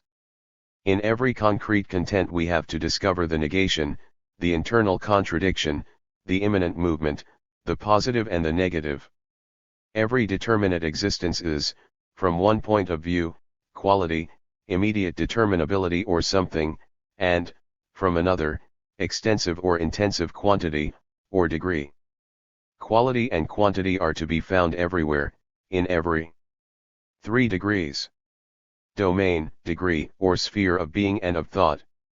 Every quality or quantity is concrete, and they are therefore joined to each other. Every quantity is qualitative, that is a specific measure. However, quantity and quality do not merge, but vary with a certain independence of each other. There can be quantitative changes in the being under consideration without any qualitative destruction. But, at a given moment, the variation in the one reacts on the other, a quantitative change, hitherto continuous, suddenly becomes qualitative. Hegel takes an example from the Greek philosophers: a head loses its hairs one by one, and at a given moment it is bald. Quantity, being indifferent in relation to determinability and variable as such, is the aspect wherein visible existence is exposed to a sudden assault and destroyed. The concept's cunning lies in grasping a determinate being by the side where its quality does not seem to be involved, WLI in such a way that, for example, the growth of a state or a private fortune may bring about its downfall. Changes in being are therefore not purely quantitative. There always occurs an interruption in the graduality, a sudden and profound change, or discontinuity. Water that is growing colder all of a sudden becomes hard at a zero temperature. Only in this way can there be a coming into being and a passing away, that is a true becoming. The theory of graduality or pure continuity abolishes the becoming by assuming that whatever passes away still survives, although imperceptible, and that whatever comes into being was already in existence, if only in the form of a tiny seed.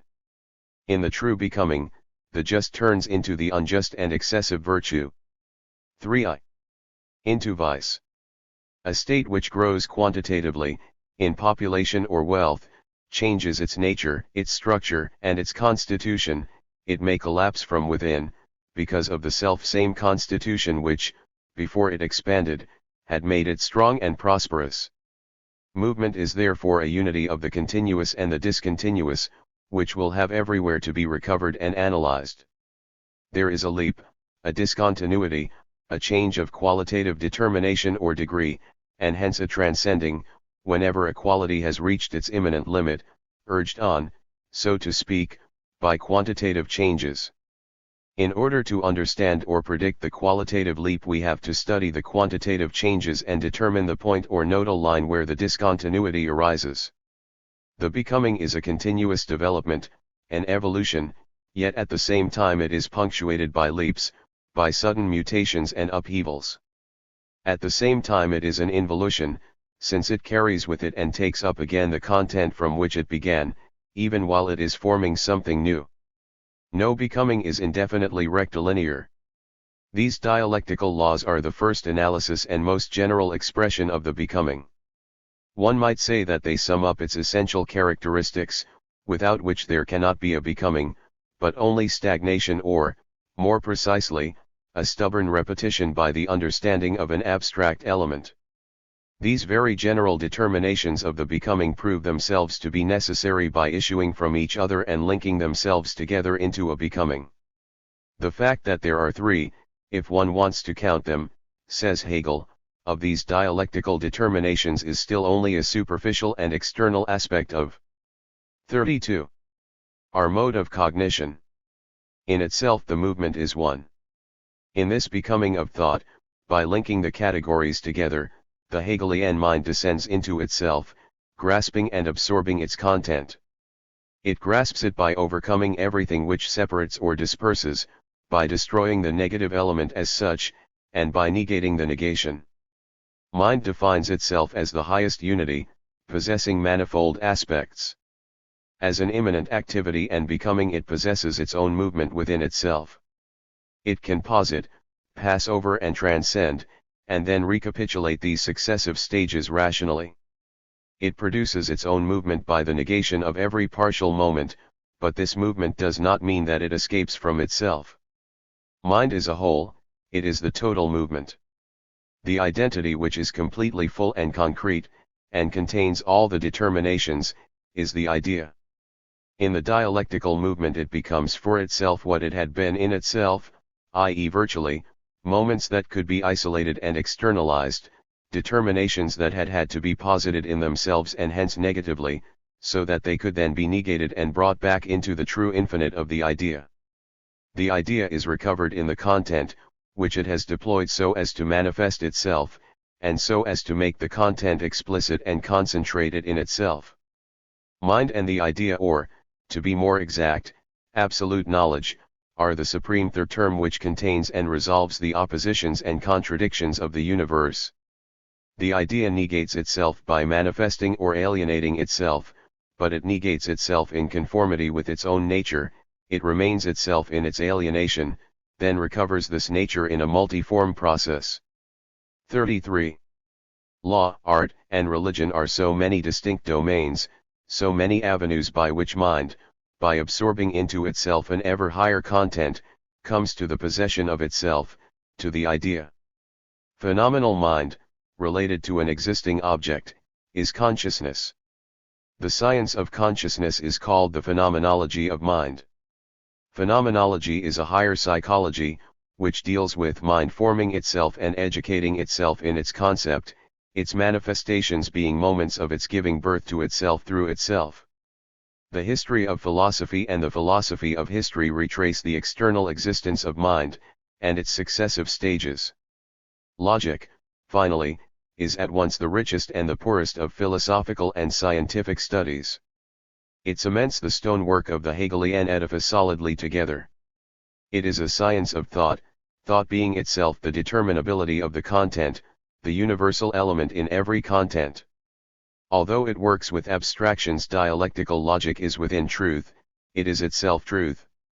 The logical movement of the concept can be found again, specifically, in every domain or degree. A critique of Hegel's dialectic. Hegel's ambition coincides with that of philosophy, with the most secret desire of the life of the mind, seen as expansion and dominion, to exclude nothing, to leave nothing outside itself, to abandon and transcend every one-sided position. It is linked with that fundamental appetite for being which must be maintained, cleansed if possible from magic, i.e. from illusion.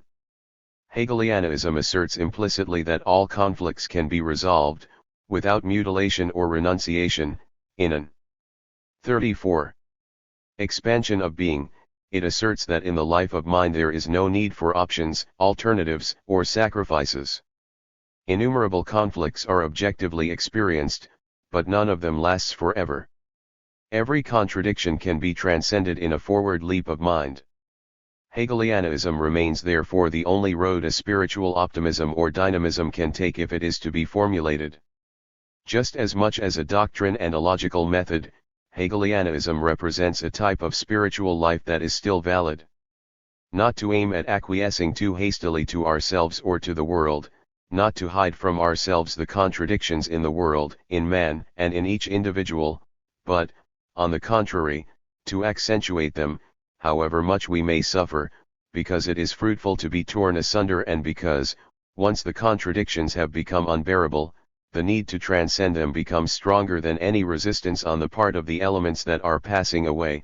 Such is the principle of a spiritual life, both sorrowful and joyous, wholly rational and unconfused. It says yes to the world, but not just yes in some blind ecstasy, it also says no and rejects what reveals itself to be sterile or moribund.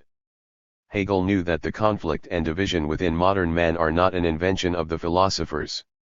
As he shows at the beginning of his Aesthetic, modern culture forces man to live in two worlds which contradict one another. On the one hand we see man living in the ordinary, temporal actuality of this world, weighed down by want and wretchedness, in thrall to matter.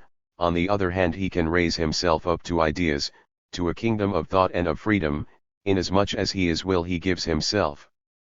35. Laws. But even as he does so he strips the world of its living actuality and resolves it into abstractions.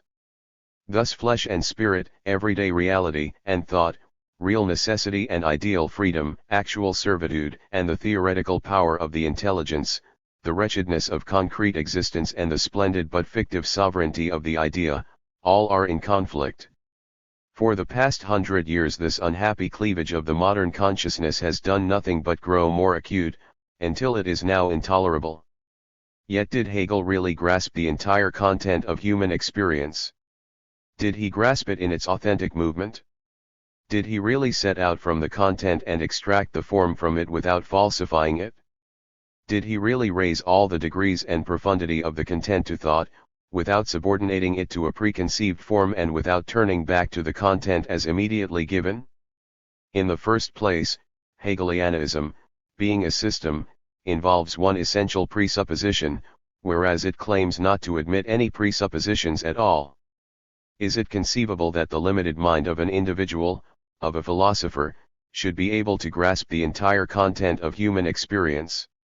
If this content is, as Hegel says it is, infinitely rich, such a richness or superabundance being alone worthy of mind, his claim can no longer be upheld. The content will be attained only through the joint efforts of many thinking individuals, in a progressive expansion of consciousness. Hegel's own claim encloses and limits the content and makes it unworthy of mind. To enclose the content of art within a series of aesthetic definitions reduces it to an abstract form. In point of fact, in every great work of art, each 36 age and each individual grasps a new content, a new aspect of it which surprises us. Only thus can the work of art be a unity of the finite and the infinite, an infinite both determinate and alive. The content develops, it becomes richer and more profound. Mind's life of discovery and creation did not come to an end with Hegel. With Nietzsche, for example, Greek art appeared in a new perspective. We have continued to explore nature, life, and human beings. Fresh conflicts have appeared, fresh contents and fresh problems which cannot be solved in advance. Other topics, other social and spiritual groups are asking to be raised to the level of the spiritual life and of the idea, to be uprooted, in principle and in practice, from immediacy and necessity. Does not nature, which is life as given to us, spontaneously, provide us with a content in itself infinitely rich? Hegel's speculative attitude is in a particularly awkward position vis-a-vis this content. It seeks to exhaust and define it, and introduce it into absolute knowledge, that is into the Hegelian metaphysic. For him the starry heavens are no more marvelous than an eruption of the skin. Error and evil are to be preferred to the regular trajectories of the heavenly bodies or the innocence of plants, because error and evil are evidence of the existence of mind. In relation to the idea, the luxuriance of nature, its ambivalence, its vitality, its fantasy, and its incessant generation of new and aberrant types, are merely a form of impotence. Nature is abstract and does not attain to true existence. If Hegelianism had been able to attain and define the entire content, what would have been left for autonomous art and science, for future ages and for 37. Action. Inasmuch as it is a finished system, Hegelianism leads, like traditional formalism, to a sharp conflict between invention and knowledge, between fruitfulness and rigor. Action has specific laws, whether it be a relapse from contemplation and the inner life or, which is more likely, a fertilization of the mind through contact with the outside world or, alternatively, a distinct essence, parallel with thought and juxtaposed with other essences, their unity being transcendent. Whatever the case, action is a reality. It forms part of that given existence from which the magical mind which claims to grasp and arrest the world may well emerge in order to hurl itself into the void, but which it can transcend only illusorily. Action is a reality. The understanding says, in order to take to the water we must first know how to swim. Action resolves vicious circles, or the contradictions of static thought. Practice is creative, it cannot be deduced from the concept. It has its own exigencies, its own discipline, its own logic perhaps. Since Hegel's time the problem of action and practice has imposed itself on philosophy, which has attempted to define the specific categories of action, and has sometimes even turned action against thought, by striving to conceive of a pure action, action which is nothing but action. In this way it has applied the understanding and formalism to the new problem of action. True, Hegel did give action a part to play. He saw the absolute idea as a unity of practice and knowledge, of the creative activity and thought. Mind transcends the immediate, it modifies the object, transforming and assimilating it. Action imitates the mind, whenever one eats an item of food for x. 38. Ample. Hegel's mind feeds off the world and devours it, causing it to disappear. But Hegel did not elucidate action in itself, inasmuch as it comes up against an object which it cannot cause to disappear more or less spiritually. Hegel did not develop Kant's analysis of the specifically practical reason. He determined a concept of action, and confused action with the thought of action. But if action has its own laws and content, how is its domain to be limited? Action proclaims itself, am Anfang war die Tat. Rational thought, then, has got to be rescued, just as Hegel tried to rescue logic, by transcending it. Hegel was not content merely to deepen the content and make it explicit in order to attain the form, he reduced it to thought, by claiming to grasp it totally and exhaust it. he insists on the rigorously and definitively determinate form which the content acquires in Hegelianism. All the determinations must be linked together in order to become intelligible. As far as Hegel is concerned, these connections are not discovered gradually, or obtained by an experimental method, they are fixed. The sum of them, the totality, forms a circle. Philosophy forms a circle. Whatever philosophy begins with is immediately relative and must appear as a result from a different terminal point. Any other philosophy is simply a subjective feeling and contingent in relation to the content. Only a perfect systemization can guarantee the possession of the entire content and turn philosophy into a science. Truth ceases to be thought of as the unity of the form and the content, but is defined by the agreement of the form with itself, by its internal coherence, by the formal identity of thought and spiritual. 39. Freedom is not defined as a taking possession of the content through a becoming aware, but is determined as a setting free of mind in relation to the content as such, experience, life, or action, by means of the notion and the idea. The form therefore is not criticized in terms of the content or derived from making the latter explicit. It is posited in terms of the exigencies of formal rigor and the necessities of philosophical systemization. Having asserted the primacy of the content, Hegel declares that logical thoughts are not moments exclusive in relation to those thoughts, because they are the absolute foundation of all things. 14 Thought is thus the secret source of the content. It is only an illusion that mind receives its content from outside, in accordance with the unphilosophical presuppositions of observation and experience. Nature appears to be the presupposition of mind only up until that moment when the supreme truth, the idea, is determined. Nature disappears into this truth. The movement of thought is only a turning back on itself. The internal birth or becoming of substance is a passing over into the external. Inversely, the becoming of determinate being is the internal essence taking hold of itself once again. The content allows itself to be shut up in this enclosed, circular system only because it was itself the emanation of the mind that posited this form. The whole may be compared to a circle containing other circles, in such a way that the system of these particular elements forms the totality of the idea.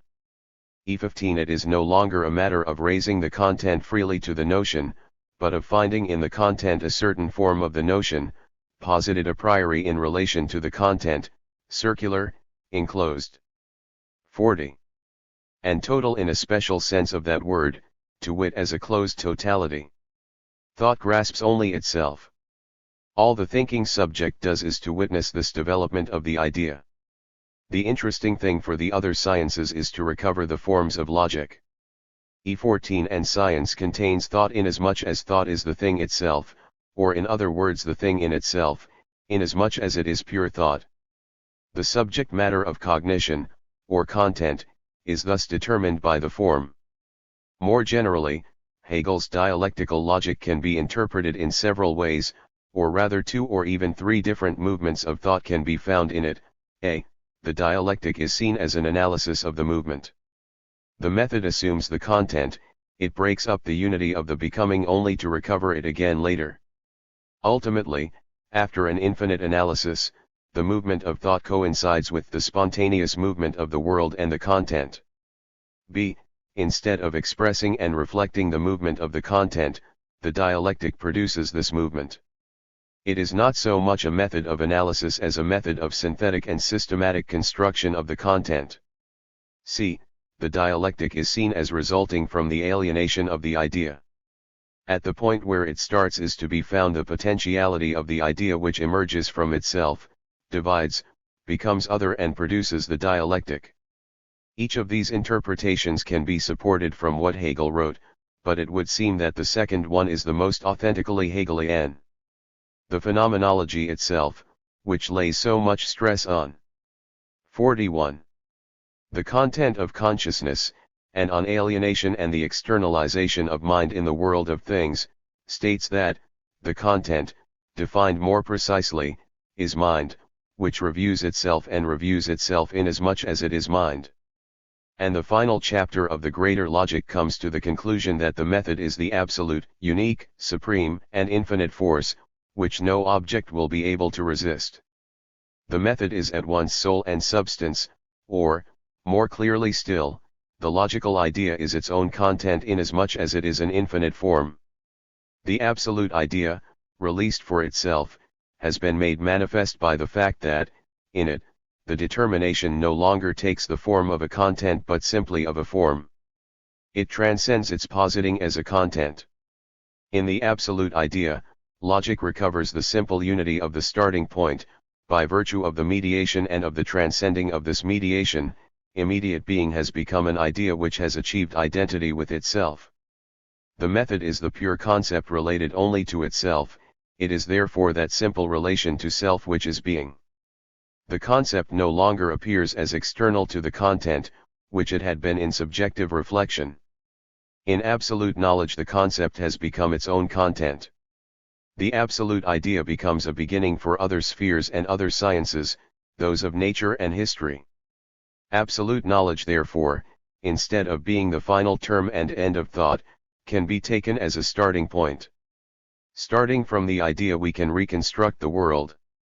It is not certain whether these three interpretations or dialectical movements are compatible.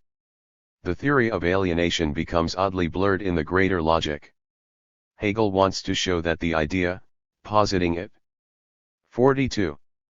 Self as a unity of the concept and reality, is absorbed into the immediacy of being, becomes nature, although it does not cease to be itself, simple, transparent and free.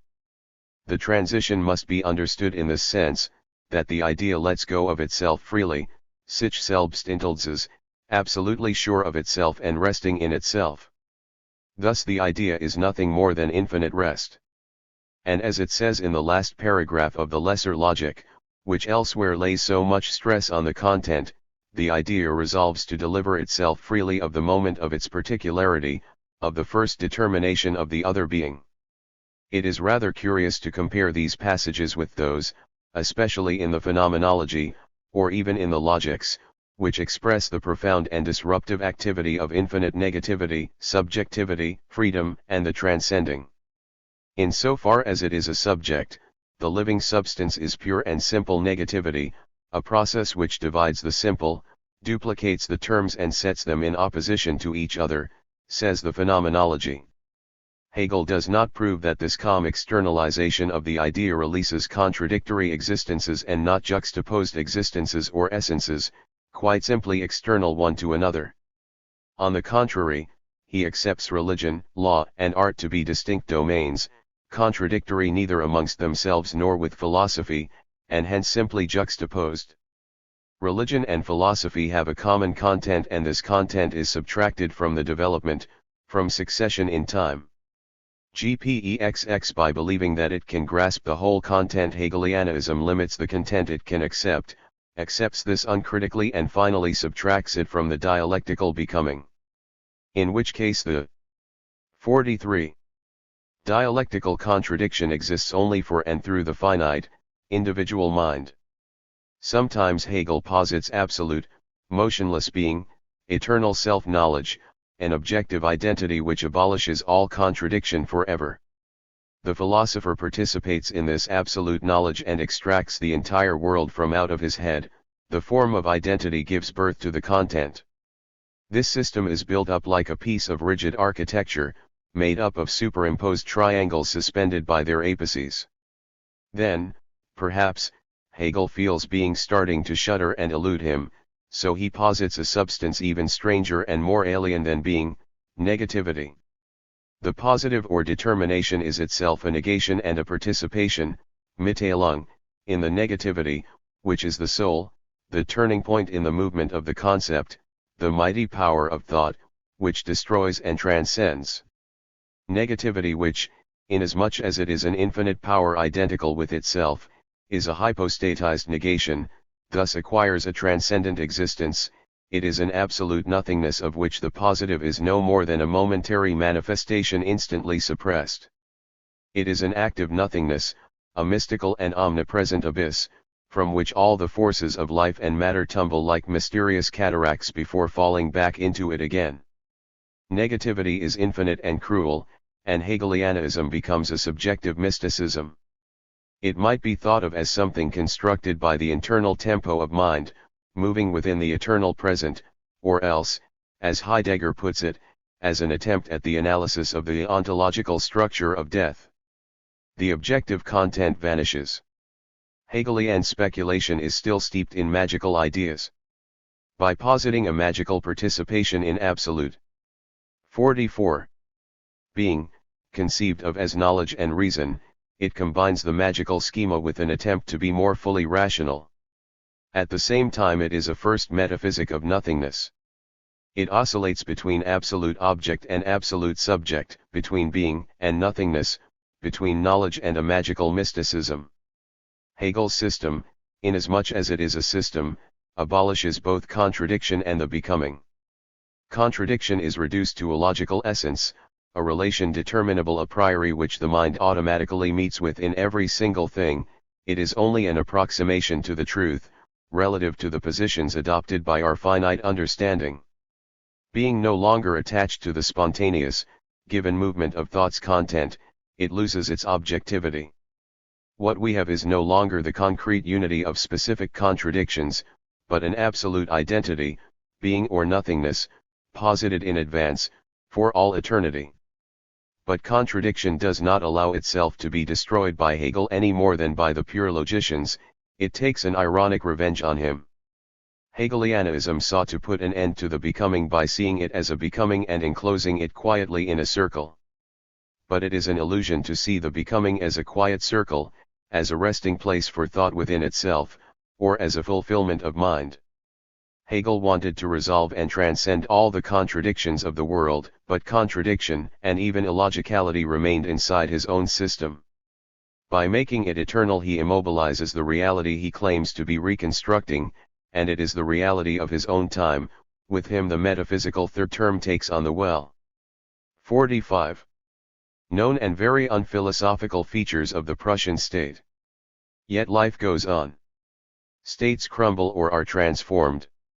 The Hegelian universe therefore is nothing more than the world of the metaphysician Hegel, the creature of his own speculative ambition. It is still not the world of men, in all its dramatic reality. What answer does it hold for the exigencies and the urgent questions of individuals engaged in living, who seek spiritual guidance and earthly salvation? Confronted by nothingness they hesitate, they would like to fight against death and have an open future before them. Does Hegel keep his promises? The phenomenology says grandiosely, that which seems to take place independently of it, matter, and to be an activity directed against it, is its own activity. An unwise promise. The world is only justified if it is my handiwork, I mean the creation of whatever is most validly human and spiritual in me. Hegel pledges himself to proving to me, a man in the world, that even that which causes me suffering is the product of the human and spiritual activity in me. He pledges himself to justify the past, the present and the problems of the present, as the preconditions for the existence and formation of my freedom. Now, I do not recognize myself in the fictive drama of the idea which lets itself go in the creation of the world, is alienated and then recovers itself in the Hegelian system. Hegelianism is a dogma, it demands a self-discipline, a renunciation of individual experience and the problems of individual existence.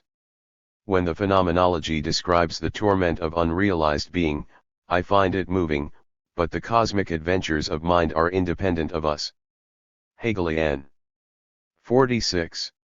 Ism does not have magic powers, it cannot efface or justify what causes us actual suffering or hinders us from living. We come up against hostile forces, alien beings, and tyrannies. Is it simply an attitude of mind which makes these forces of destiny so oppressive and relentless? In order to be delivered from hostility and oppression or to give our consent to them, is it enough simply to become aware of them as such? Hegelianism does not provide a solution. Inasmuch as it is a system and a dogma, it reproduces within mind the limited relation between master and slave. It is nothing more than a finite object. Yet Hegel's ambition remains valid and coincides with that of philosophy. A way has been opened. Perhaps it is possible to transcend Hegelianism on its own terms, from inside, by starting from its own contradictions and preserving what is essential in its mode of operation.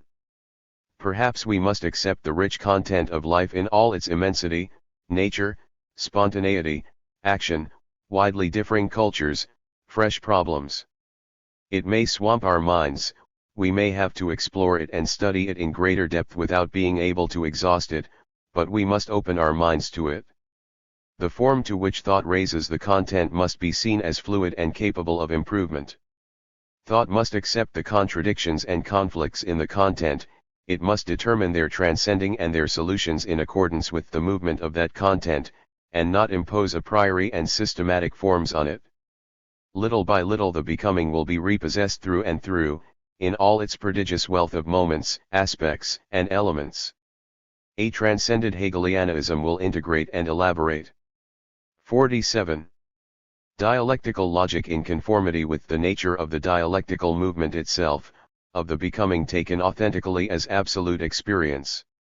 Historical materialism. This critical examination of Hegelianism matches, in its broad outlines and its conclusions, the one which Marx, in collaboration with Engels, undertook between 1843 and 1859, and which led him to dialectical materialism.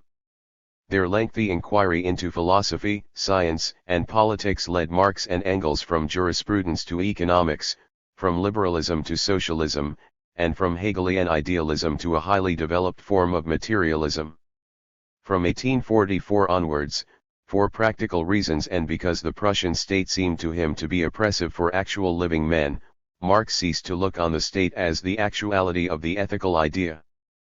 Pr 257. Religion and philosophy cannot have the same content, because philosophy must first of all criticize that solid pillar of institutions, established religion. Every critique must be preceded by a critique of religion.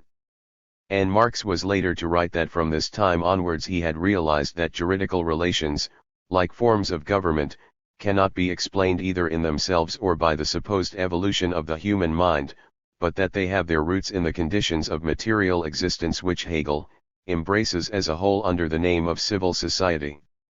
From now on, therefore, Marx will develop the content of Hegelianism, the concrete theory of civil society, of the system of needs and of social relations, against Hegel's fixed system and its political consequences. 48. The economico-philosophical manuscript, which Marx wrote in 1844, sees as essential the question, where does Hegelian logic get us? The manuscript's answer is a remarkable formula: logic is the money of mind. Logic is only a part of the content, its most elaborate, impersonal and malleable aspect, and the one which has been most fully fashioned by intellectual exchange. Within the logical categories there remain a few traces of the content and its movement, and abstract though these may be, we can still reconstitute the movement and recover the content. But logic is only a human value, expressed in abstract thought, its essence having become indifferent and unreal.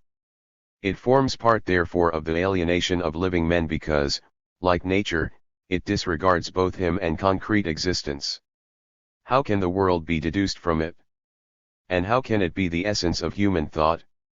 The theoretical and philosophical origins of dialectical materialism are to be found not in Hegel's logics but in his phenomenology. For Marx this was the key to the Hegelian system. It is here that we recover the actual content of human life, that upward movement from earth to heaven. It therefore contains the positive aspect of Hegel's idealism. Hegel resolves the world into ideas, but he is not content merely to record passively the objects of thought, he seeks to expose the act of their production. 1,1 The result is that, within the speculative exposition, he gives us a real exposition which grasps the thing itself. Hf here, according to the manuscript of 1844, Hegel considers the creation of man by himself as a process.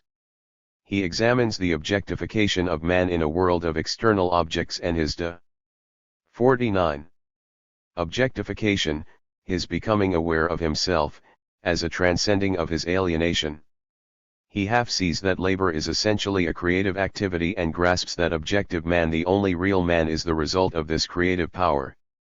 According to the phenomenology, the relation of man to himself and to the human species, his realization of himself, is made possible only by the activity of the whole of humanity, and presupposes the entire history of the human race.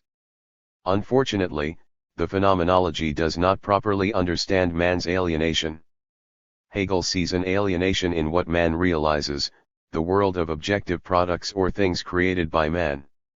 In the human powers and objects that have acquired an external form, wealth, the state, religion, which uproot man from himself by subordinating him to his own products, Hegel sees a realization of mind.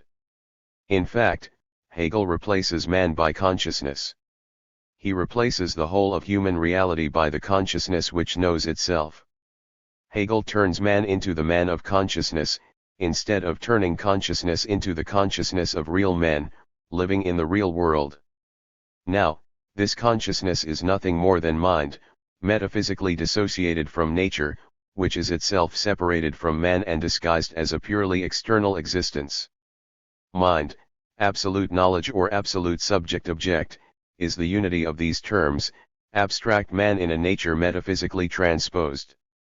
When Hegel studies wealth, or the power of the state, as essences which have become alien to human nature, he takes them only in their abstract form. They are beings of reason, alienations of pure thought. This is why the whole history of alienation and 5 degrees, its inverse movement, are nothing more than the history of the production of abstract thought, of speculative, logical thought. Quite rightly, Hegel lays stress on the split within man, and on his real conflicts. But what passes in Hegel as characterizing the essence of this split, which must be abolished, is not the fact that the human essence is objectified inhumanly, but that it is objectified by being distinguished from abstract thought. Hegel always has in mind the abstract act of positing something, of positing a logical assertion. He defines this act as giving a series of abstract products and then withdrawing from them. He poses the problem of the appropriation of the essential forces of man which have become objects, and alien objects, but this appropriation takes place only in man's consciousness of himself, in abstraction. In Hegel, the claiming of the objective world on behalf of man, the knowledge of the fact that religion, wealth, etc., are nothing more than the alienated reality of man, the road therefore to a truly human reality, take on a form such that sensibility, religion, and the authority of the state appear as spiritual essences. All that we find in the phenomenology, therefore, is a disguised and mystified critical analysis of these essences and moments of the mind. In actual fact, it is natural that a living, natural being should possess the objects of his desires and of his being. These objects are not his alienation. On the contrary, he is alienated by not possessing them. He is alienated by being temporarily dominated by a world that is other even though he himself gave birth to it, and so equally real. In this alienation man remains an actual, living being who must overcome his 51. Alienation through objective action. The critique of the phenomenology, therefore, and of Hegel's theory of alienation, opens the way for a positive humanism, which has to transcend and unite idealism and naturalism, or materialism. The manuscript also asserts that the dialectic in Hegel between being and nothingness is suspect. Cognition establishes the nothingness of the object, which is precisely what unites the dialectical theory and the theory of alienation. The object is identical with the act of knowing, it is its alienation.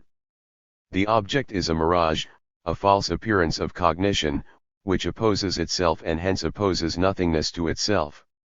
As a relation with the object, cognition is outside itself. Although it remains itself, it has been alienated. The positive theory of man's alienation can but reject this dialectic between being and nothingness. In Hegel, thought purports to be the whole of life. By passing through and transcending his other being, man claims to recover himself again in pure mind. Thought recovers itself in madness, inasmuch as it is madness. The alienated life is recognized as the true life, in religion, in the law, in political life and, finally, in philosophy.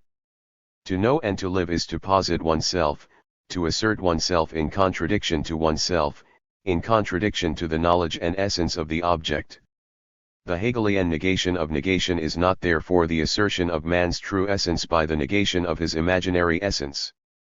On the contrary, it abolishes the concrete essence and transforms into a subject the false objectivity or abstraction, pure thought or absolute knowledge without an object. 52.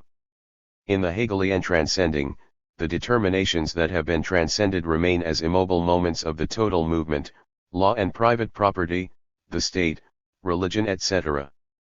Their fluid essence manifests itself only philosophically. A simple thought can be overcome by a pure thought. Phenomenology allows the material and sensible substratum of the different alienated forms of consciousness to survive. It describes the relation between master and slave, but actual slavery remains and Hegel's freedom is purely mental. It describes the divided mind and expresses the spiritual malaise of the modern world but seeks to put an end to them only in and through philosophy. Every being, every man, thus acquires a second existence, philosophical existence, which, for Hegel, is the only real and authentic one.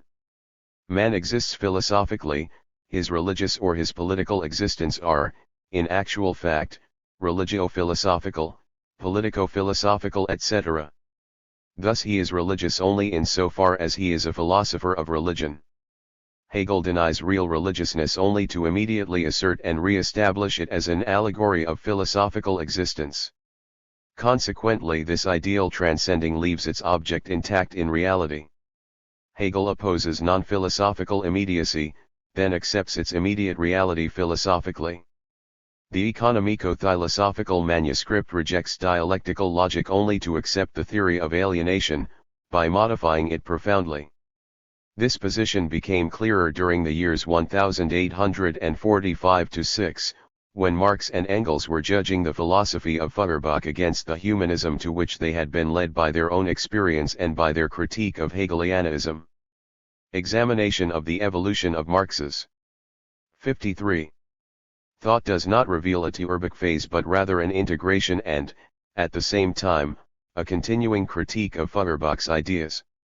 The young left-wing Hegelians who were seeking to go beyond Hegel depended on him too directly to be able to undertake an extended critique of Hegelianism, from which they had borrowed fragments, isolated categories, such as the consciousness of self, for example.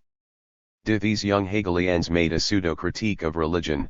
They wanted to give up theology while still remaining theologians, and merely changed the names of things and of categories, replacing Hegel's substance or subjectivity with man in general, the unique or consciousness.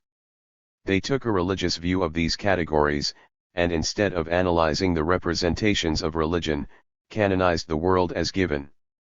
Consequently, all they set out to change was consciousness, by interpreting the existing world differently and thus accepting it by virtue of this fresh interpretation. Compared with Hegel, Feuerbach has little to offer. Marx was to write in 1865, yet he marked an epoch one indeed. According to Marx and Engels, Feuerbach was the only one of the young Hegelians to have achieved anything of consequence. To the speculative raptures of Hegel he opposed a sober philosophy, by laying down the broad principles for any critique of Hegelian speculation and consequently of all metaphysics. Feuerbach's philosophy annihilated the dialectic of the concept, that war of the gods which the philosophers alone can know. Into the foreground Feuerbach put man. He criticized Hegel, moreover, as a Hegelian. Hegel is contradict one in an article on Proudhon in the Social Democrat. 54. Ori, if mind becomes nature and matter, then matter becomes mind. HF21 reality and truth must be restored to nature by using Hegel's own methods. Feuerbach's great feat, Marx had already declared in the 1844 manuscript, was to have, proved that philosophy is only religion, logically systematized. It must be condemned, like religion, as being a form of human alienation. Hegel starts from alienation, denies it through philosophy, then re-establishes it within the speculative idea. Speculation itself must be transcended. 2.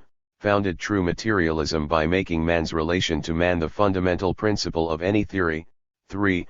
Opposed to Hegel's negation of negation, which declares itself to be the absolute positive, the positive based positively on itself, nature, the living man, material subject and object. But his doctrine is still a restricted one.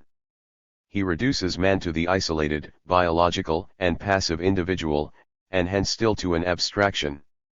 Feuerbach's man is still only the individual member of the bourgeoisie, and a typically German one at that. Feuerbach leaves out of account what in man is activity, community, cooperation, or relation between the individual and the human species, that is practical, historical, and social man. He ignores therefore actual concrete man, for the human being, man's being, is a complex of social relations. Feuerbach's humanism is therefore based on a myth, pure nature. Nature and the object seem to him to have been given for all eternity, in a mysterious harmony with man which the philosopher alone J.C. also Feuerbach, Grundsätze der Philosophie der Zukunft. 55. Can perceive. The object is posited as an object of intuition, not as a product of the activity of society or praxis. Feuerbach's nature is that of the virgin forest or of an atoll recently arisen in the Pacific Ocean. His materialism is therefore, in one essential aspect, inferior to Hegel's idealism. The latter had started from man's activity and, actually, if one-sidedly, had attempted to elucidate and elaborate this activity. Hegel saw that man is not given biologically, but produces himself in history, through life in society, that he creates himself in a process. 1844 Feuerbach's materialism remains one-sided and contradictory. For him, human activity, in so far as he examines it, is theoretical and abstract. Man is seen as a material object, not as sensible activity, and his sensibility does not appear as a productive potentiality. Feuerbach therefore has not broken away from that scholastic philosophy which poses the question of the existence of things and the value of thought independently of practice. In such a materialism, inspired by that of the 18th century, the thought, needs and ideas of individuals are explained by education, but this explains nothing, because the educators themselves need to have been educated. Feuerbach shows that religion is an alienation of the secular or profane world. But how has it come about that this profane world should have been thus duplicated and projected into the clouds? It must itself be divided, split and unconscious of itself. Feuerbach does not explain alienation historically, by starting from the life of the human species. For him religious feeling is simply a sort of fixed end. 56. Fatal error of the isolated individual, cut off from the species. He does not see it as the product of a particular social situation. His humanism is therefore restricted to the contemplation of isolated individuals in contemporary society. Now, this society is itself only a form of the alienation that has got to be transcended. The world must be transformed, not merely interpreted anew. It is true that Feuerbach puts himself forward as a community man, but what practical significance can this formula have? He seeks to show that men always have need of one another, therefore all he wants to produce is a proper awareness of an existing fact. All he sees in the human are spontaneous and effective relationships. He never grasps the social world as the total, living activity of the individuals who comprise it. Feuerbach idealizes love and friendship, as if they were improved by being religious. He locates them outside the real, within the ideal and the future. He cannot rise above an abstract conception of man, of human alienation or of the transcending of this alienation. And yet from the fact that Feuerbach showed the world of religion to be an illusory projection of the earthly world, a question was posed for German philosophy which he himself did not resolve: how do men get such illusions into their heads? Even for the German theorists this question opened the way for a materialist conception of the world. D. Instead of seeking to understand or construct being and beings without presuppositions, this conception observes the material presuppositions as such. For this reason it is truly critical. In point of fact, real individuals, their actions and 57. Their conditions of existence, both those that they are given and those they create, can be observed empirically. The mode of production of life is a mode of life of individuals. Individuals are according to how they produce their life. Consciousness does not determine life, life determines consciousness. D. We must start from man as both actual and active, and from the actual process of living, which is continued and reproduced every day, and represent the ideological reflections and echoes of this process. If man is to attain to consciousness, at least 4 preconditions or presuppositions are necessary: a. Production of the means of subsistence, b. The production of fresh needs, the first one having been satisfied and its instrument acquired. This constitutes the first historical fact and separates man from animality. C. The organization of reproduction, that is of the family. D. The cooperation of individuals and the practical organization of social labor. D. Consciousness is therefore, right from the start, a product of society, and it remains so. To start with, consciousness was simply animal and biological, a herd consciousness. Subsequently it has become real and effective, especially with the division of labor. However, the moment there is a division of labor into material and spiritual, the moment consciousness exists for itself, it is able to imagine itself as being something other than the consciousness of the existing praxis. It loses sight of its own preconditions. The newborn reflection of the conscious individual breaks up the social totality at the precise moment when this totality is developing and expanding, but also when, with the division of labor, any activity is no longer anything more than a frag. 58. Mentory 1. Thus do ideological fantasies become possible. Moreover, the division of labor assigns production and consumption to different individuals. Division of labor and property are identical expressions. The community comes into conflict with individuals. In the end, the power proper to man becomes an alien power which opposes and subjugates him instead of being controlled by him. Each man is confined to his own sphere, he is the prisoner of his own activity, subjected to a totality he can no longer comprehend. This reification of social activity and of our product into a power which escapes from our control, which disappoints our expectations and reduces our calculations to dust, is one of the principal moments of historical development. This is the actual alienation of actual men, whose most notable forms are slavery, the class war and the state. The state is an illusory community, but based on existing connections, it intervenes in the class war as a referee, by claiming to represent the general interest, whereas it really represents the interests of the social group which wields the political power. This alienation of man can be transcended, but only under practical conditions. It must have grown intolerable by confronting the masses deprived of property with an existing world of wealth and culture, and this assumes a high degree of development of human potentialities. Otherwise the abolition of alienation could only universalize privation, instead of wealth, abundance, and power. The German ideology, therefore, indicates the fundamental theses of historical materialism. Set in motion by the philosophical investigation of the 59. Problem of alienation and led on by a desire to make humanism more profound and more concrete, historical materialism integrates and transcends the philosophy of Feuerbach. It takes as its starting point the most philosophical of Hegel's theories, the theory of alienation. It integrates this theory by profoundly transforming it. The creation of man by himself is a process, the human passes through and transcends moments that are inhuman, historical phases that are the other of the human. But it is practical man who creates himself in this way. By transposing it, Hegel had expressed the essence of the historical process. Feuerbach had indicated the real subject of this process, but, oddly enough, only by reducing the scope and extent of Hegel's theory. Historical materialism, clearly expressed in the German ideology, achieves that unity of idealism and materialism foreshadowed and foretold in the 1844 manuscript.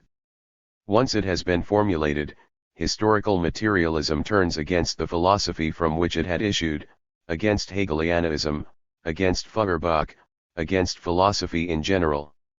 The philosophical attitude is contemplative. Such an attitude is a mutilated and one-sided one, and a distant consequence of the division of labor. Now, philosophy comes precisely to this conclusion, that the truth is to be found in totality. Thereby it condemns itself, since philosophy cannot be the supreme, effectual, total activity. The true is the concrete, philosophical abstractions have hardly any actual effect. There is no immobile absolute, no spiritual beyond. The propositions of the perennes Philosophia are either tautologies or else acquire a definite meaning only through some historical or empirical content. 2. 60. Raise oneself above the world through pure reflection is, in reality, to remain imprisoned in reflection. The true, concrete universality is based on the praxis.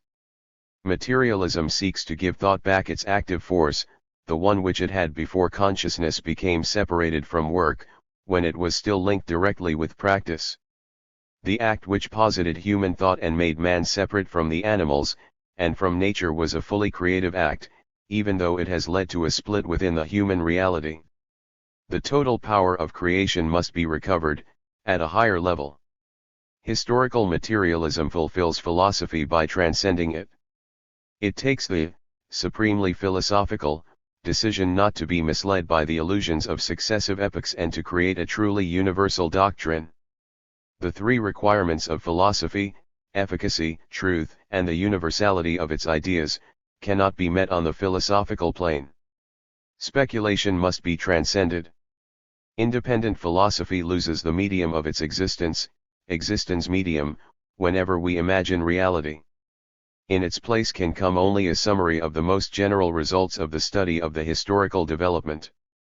We must ignore philosophy and set ourselves as ordinary men to the study of the real, for which there exists an immense subject matter that the philosophers naturally know nothing of. Philosophies were ideologies, that is transpositions of the real, ineffectual, and one-sided theories, unaware of their own preconditions and content, always putting particular interests forward as universal ones by the use of reified abstractions. The materialist conception of history starts from the material production of immedi. 61. 8 Life and consists in developing the actual process, in seeing the basis of history to be the form of relations linked to the mode of production and created by it, civil society in its various degrees, in expressing this form in its action as a state, in using it to explain the products and forms of consciousness, religion, philosophy, morality, etc. The environment shapes man and man shapes his environment. This sum of productive forces, capitals, and social relations, which each individual and each generation meet with as a datum, is the true substratum of what the philosophers have pictured as substance or human essence. This substratum is not in the least disturbed by the fact that the philosophers have rebelled against it as being consciousness of self or unique. The German ideology also contains a theory of the concrete individual, whose target was Stirner's abstract individualism. For Marx and Engels, alienation, to use a term the philosophers can understand, is not a metaphysical notion.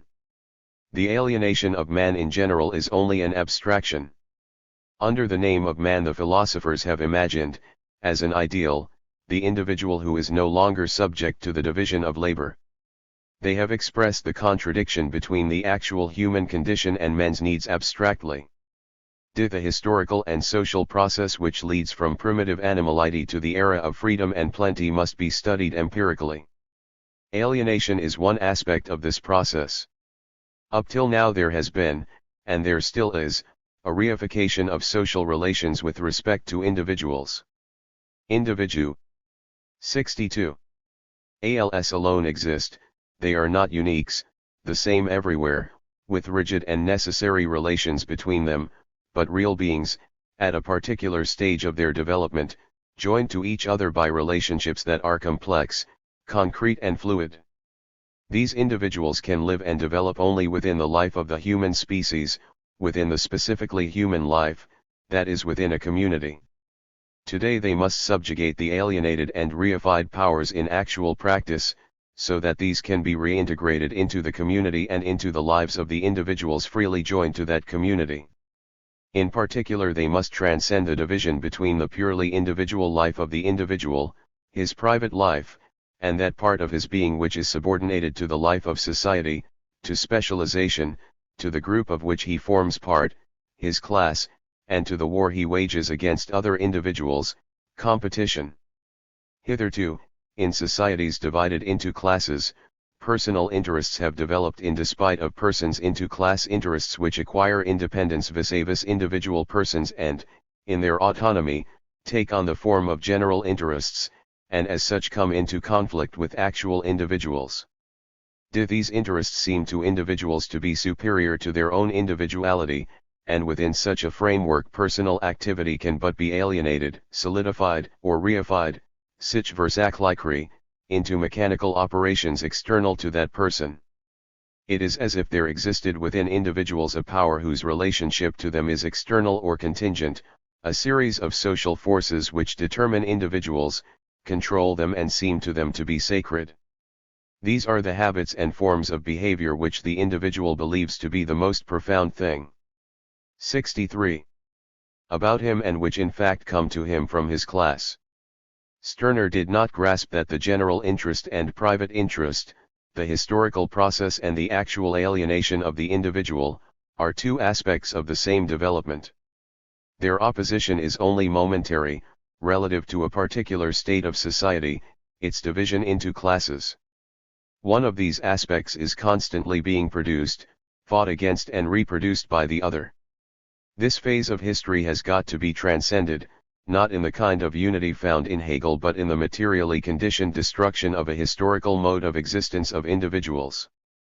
The isolated individual, Stirner's unique, is an abstraction, just like man in general.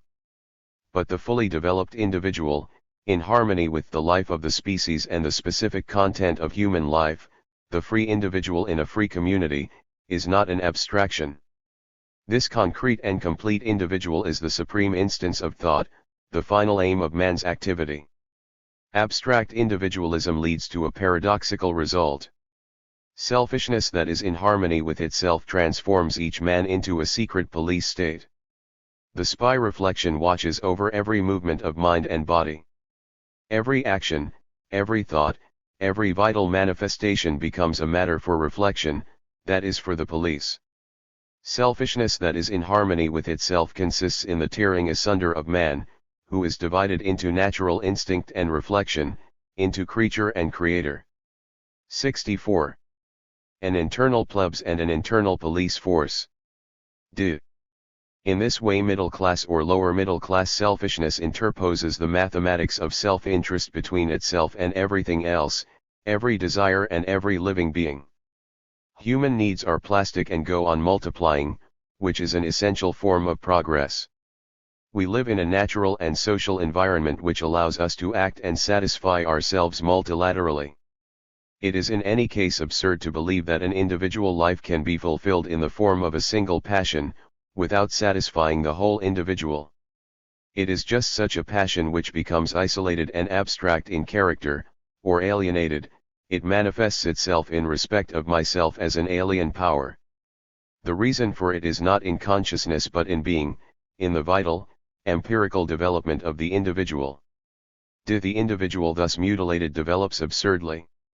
For example, thought becomes his passion, he becomes involved in a monotonous reflection on himself which leads him to declare that his thought is his thought. Now, as an explanation of thought this is untrue, but it is only too true as far as this particular individual is concerned. His thought is only his thought. In the man whose life embraces a wide circle of diverse activities and practical contacts with the world, who leads a many-sided life, thought has the same characteristic of universality as the other manifestations.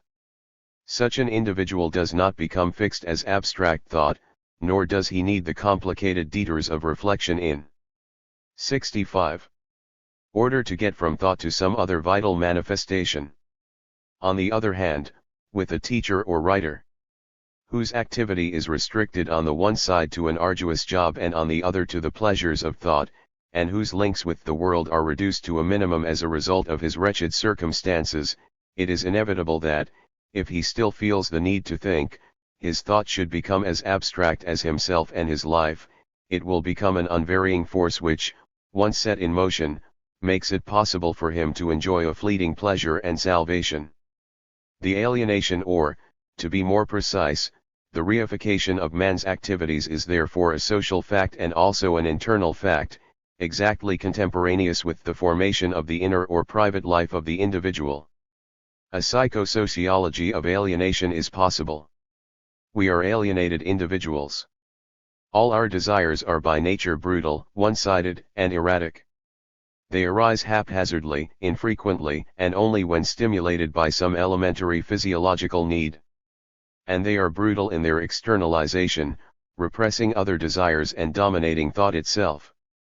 The individual may even take a mutilated, one-sided form of activity as his vocation, and so be completely led astray and despoiled. Both within and around him the contingent is in control, he is a victim of circumstances. Hitherto freedom has meant simply the opportunity of profiting from chance. Although certain individuals may see it as a voca. 66. Or moral obligation to take action against the state of affairs, such action cannot be purely moral. We have got to achieve a new stage of civilization and culture and enable man to realize his potentialities by altering the conditions of his existence. What is needed is a new creation of power. Turner's moral revolt against the existing order, against the social and the sacred in all its forms, is nothing but the canonization of the vague discontent of the lower middle classes. Only the modern proletariat, which experiences privation, alienation, and reification to the full, can will the transcendence of alienation practically, i.e. on the plane of the social praxis, or politically. The meaning of life lies in the full development of human possibilities, which are constricted and paralyzed not by nature but by the contradictory, class nature of social relations. Dialectical materialism. In the 1844 manuscript, the German ideology and all the other writings of this period, Hegel's logic is treated with the utmost contempt. Marx and Engels are unsparing in their attacks on this esoteric history of the abstract mind, alien to living men, whose elect is the philosopher and whose organ is philosophy. The effect of Hegel's logic is for the son to beget the father, the mind nature, the concept the thing and the result the principle. Hf. The Poverty of Philosophy, 1846-7, contains passages particularly hostile towards this Hegelian method, which reduces everything to the state of logical category, through abstraction and analysis. 67. A house becomes a body, then space, then pure quantity. All we need to do is leave out of account every distinctive characteristic of the different movements and we arrive at a purely abstract, purely formal movement, at the purely logical formula of movement. We then imagine that with this logical formula of movement we have discovered the absolute method which explains both movement and things. Every object having been reduced to a logical category, and every movement, every act of production to the method, it follows that every combination of products and production, of objects and movement, is reduced to an applied metaphysic. Hegel's method quite simply abolishes the content, by absorbing it into the abstract form, into mind and pure reason. What therefore is this absolute method? The abstraction of movement, the purely logical formula of movement or the movement of pure reason. What does the movement of pure reason consist in? In positing itself, opposing itself, composing itself, and formulating itself as thesis, antithesis and synthesis, or alternatively in asserting itself, negating itself, and negating its negation. The dialectical movement, the duplication of every thought into two contradictory thoughts, positive and negative, yes and no, and the fusion of these thoughts, gives rise to groups or series of thoughts and then to Hegel's whole system. Apply this method to the categories of political economy and you have the logic and metaphysic of political economy, or, in other words, the economic categories which are common knowledge translated into a language that is very uncommon knowledge, which makes it seem as if they had been freshly hatched in the head of the thinker. And 68. As if it were by virtue of the dialectical movement alone that they formed a sequence in which one gives birth to the next. Thus, for Hegel, everything that has ever happened, the whole philosophy of history is nothing more than the history of philosophy, and of his particular philosophy. He believes he is constructing the world in the movement of his thought, whereas he is only systematizing and arranging with his abstract method thoughts that are in everyone's heads. MP2 Hegel's dialectic therefore appears to have been damned once and for all. Marx's first accounts of economics, especially the poverty of philosophy, purport to be empirical. The theory of social contradictions implied in the Manifesto of 1848 is inspired by humanism and by alienation in the materialist sense of the term rather than by Hegelian logic. The division of society into classes, social inequality, can be abolished only by those whose material and spiritual deprivation is so profound that they have nothing left to lose. As yet, therefore, dialectical materialism did not exist, one of its essential elements, the dialectic, having been explicitly rejected. Historical materialism alone had been formulated, whose economic element, invoked as the solution to the problem of man, transforms and transcends philosophy. In their struggle to grasp the content, historical, social, economic, human, and practical, Marx and Engels eliminated formal method. The movement of this content involves a certain dialectic, the conflict between classes, between property and deprivation, and the transcending of this conflict. But this dialectic is not linked to a structure of the becoming which can be 6-9. Expressed conceptually. It is seen as being given practically and verified empirically. Also at this stage Marx's economic theory had not yet been fully worked out, let alone systematized. All that had appeared were fragmentary and polemical statements of it. For Marx the economic categories were the result of an empirical verification. They remained separate from each other and, as yet, ill-defined. The poverty of philosophy confuses labor and labor power.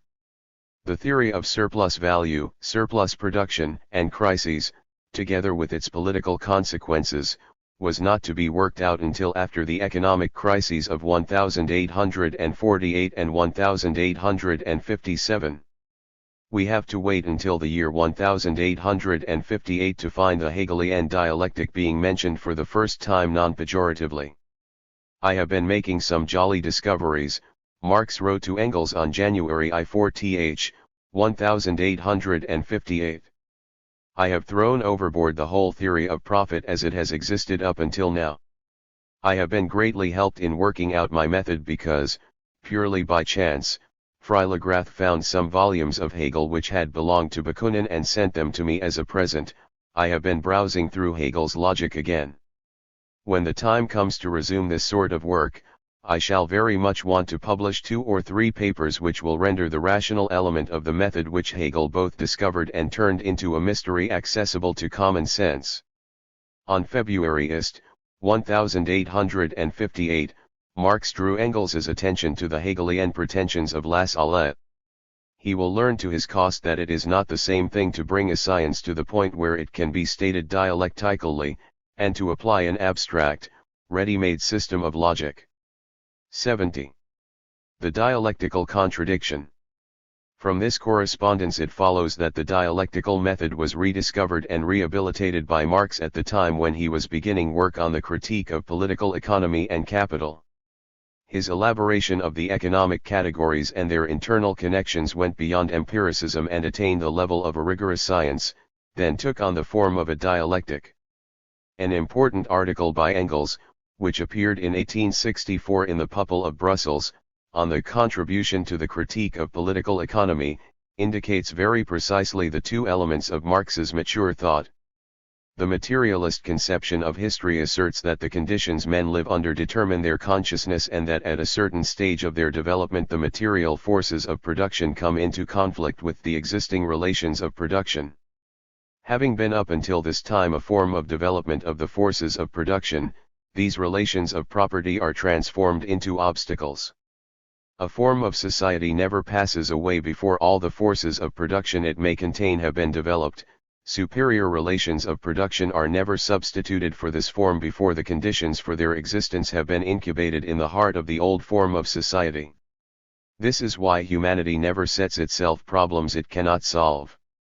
From the preface to the contribution, the other element of Marxian thought, Engels goes on, is the Hegelian dialectic, which is the answer to a question which in itself had nothing to do with political economy, to wit the question of method. 7.1. In general, Hegel's method was unusable in its speculative form. It started from the idea and we must start from the facts. However, it was the only valid element in the whole of existing logic. Even in its idealist form the development of ideas ran parallel to the development of history. If the true relations of things were reversed and stood on their heads, their content would still pass into philosophy. Hegel was the first to try and show a development in history, an inner law.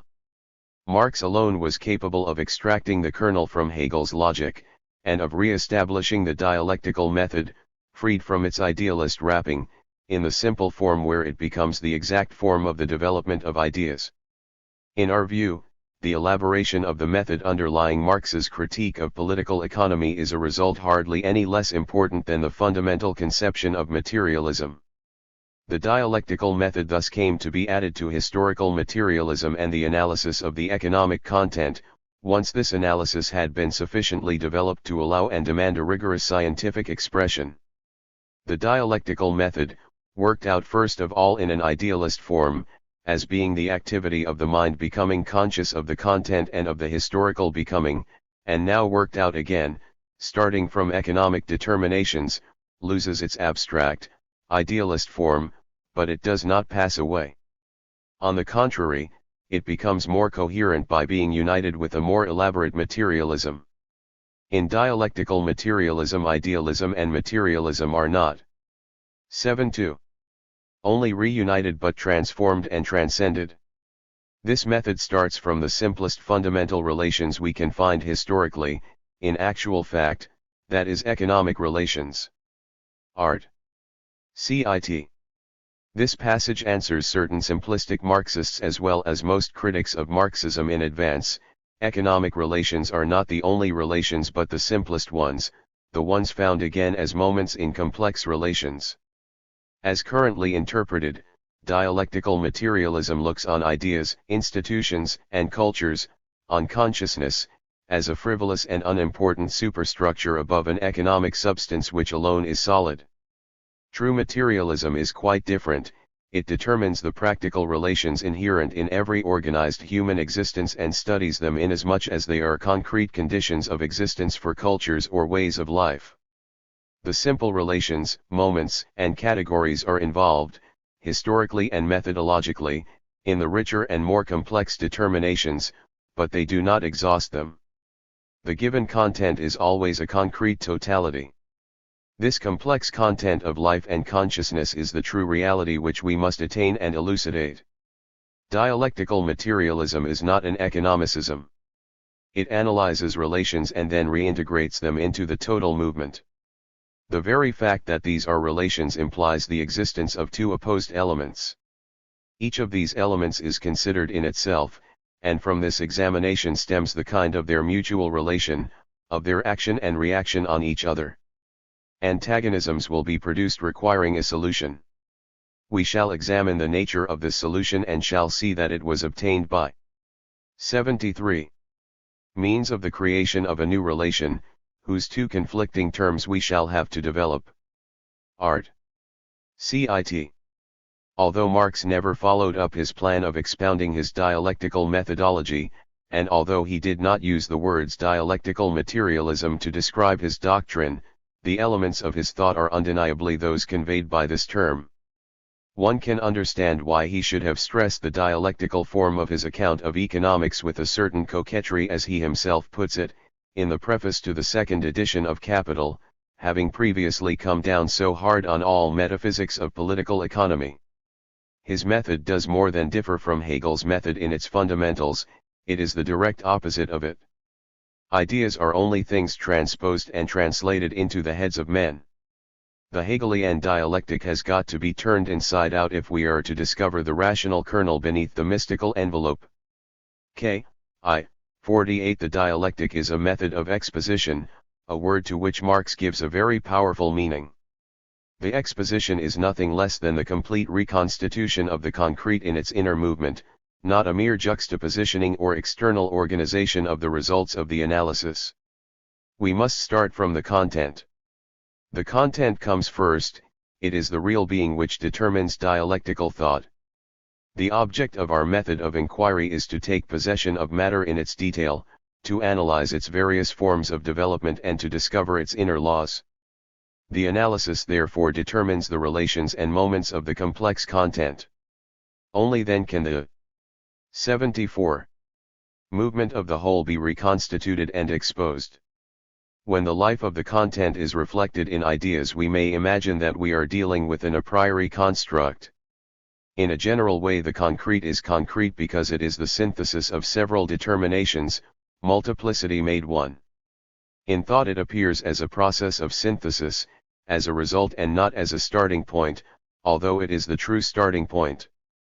KPO. The analysis of the given reality, from the point of view of political economy, leads to general abstract relations, division of labor, value, money, etc. If we confine ourselves to the analysis, we volatilize the concrete representation into abstract determinations, and lose the concrete presupposed by the economic categories, which are simply abstract, one-sided relations of an already given concrete and living whole. This whole must be recovered by moving from the abstract to the concrete. The concrete totality is thus the conceptual elaboration of the content grasped in perception and representation. It is not, as Hegel thought, the product of the concept begetting itself above perception and representation. The whole, such as it appears in our brain as a mental whole, is a product of this thinking brain, which takes possession of the world in the only way open to it, that is by scientific study. The actual datum can therefore remain always present as content and presupposition. Hegel had made a distinction between the categories, determinations of thought in its immediate relation with objects, intuitions, observations, and experiences, and the concept, whose science for him was logic. According to Hegel, the concept had a far greater importance and truth than the categories. 75. The truth of the categories came to them from the concept, since they recur in the latter's systematic inner movement. The materialist dialectic necessarily gives the categories an essential role to play.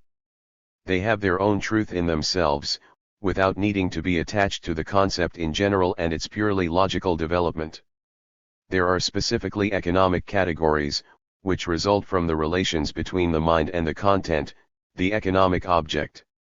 Yet the passages quoted above from the introduction to the Critique of Political Economy see the categories as abstractions. The analysis would thus lead to relations essential to the study of the content in question, but which would have no existence or truth independently of the whole. What then is the relation of the category to the whole and to the concept of this whole? Is there an economic abstraction, resulting from the subjective application of reflection to the specifically economic facts? How can we reconstitute a concrete whole with elements that have no truth or reality? It would seem that between starting work on the Critique of Political Economy, 1857-9, and Capital, 1867, Marx worked out his conception of the dialectic still more thoroughly. The categories are abstract, inasmuch as they are elements obtained by the analysis of the actual given content, and inasmuch as they are simple general relations involved in the complex reality. But there can be no pure abstraction. The abstract is also concrete, and the concrete, from a certain point of view, is also abstract. All that exists for us is the concrete abstract. There are two ways in which the economic categories have a concrete, objective reality, historically, as moments of the social. 76. Reality, and actually, as elements of the social objectivity. And it is with this double reality that the categories are linked together and return dialectically into the total movement of the world.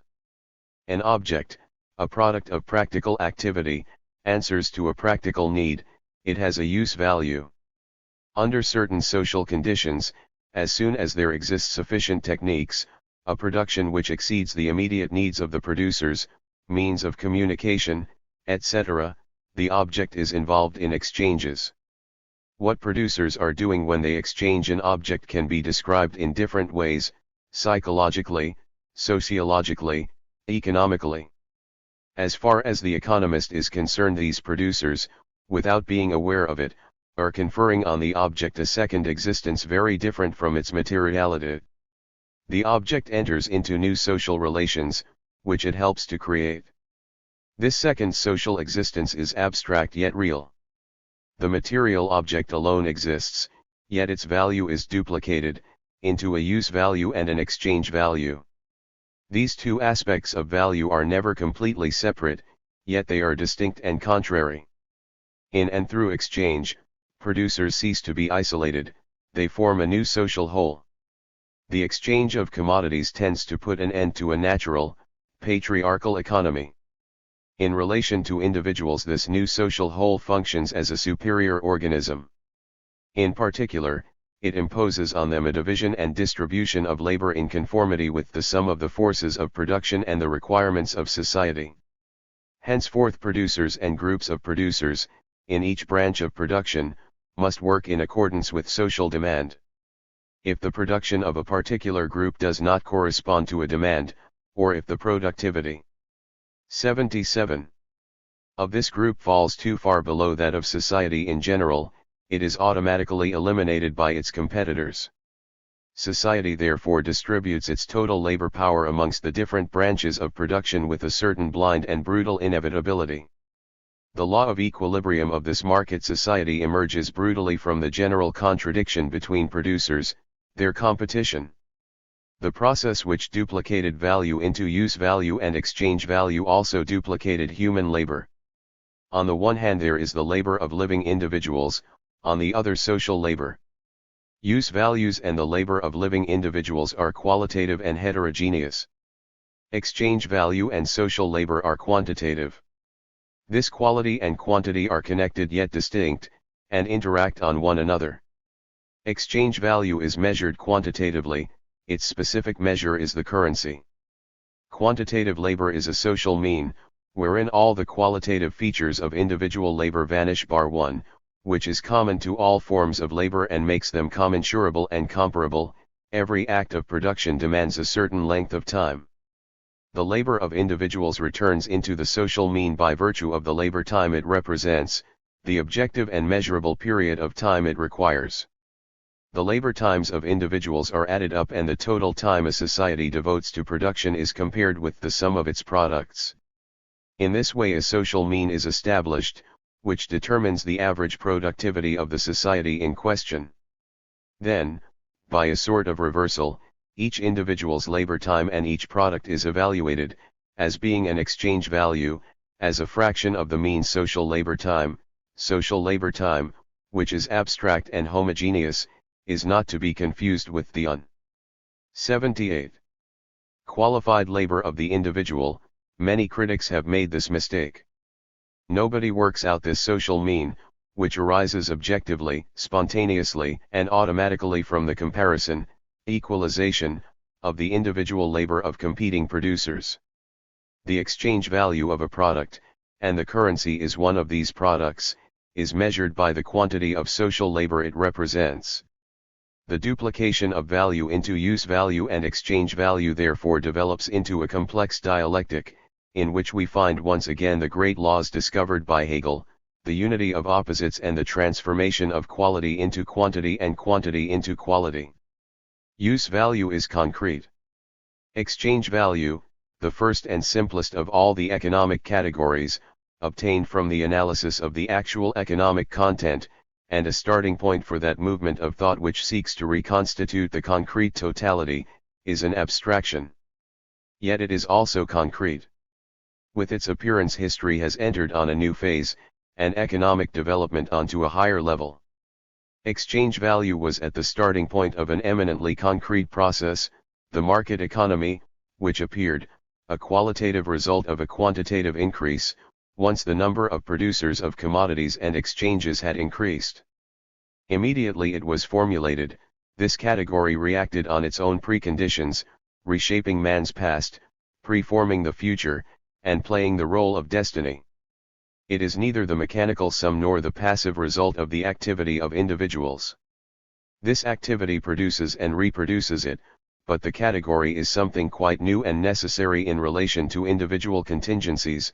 It controls these contingencies and arises out of them as their global. 79.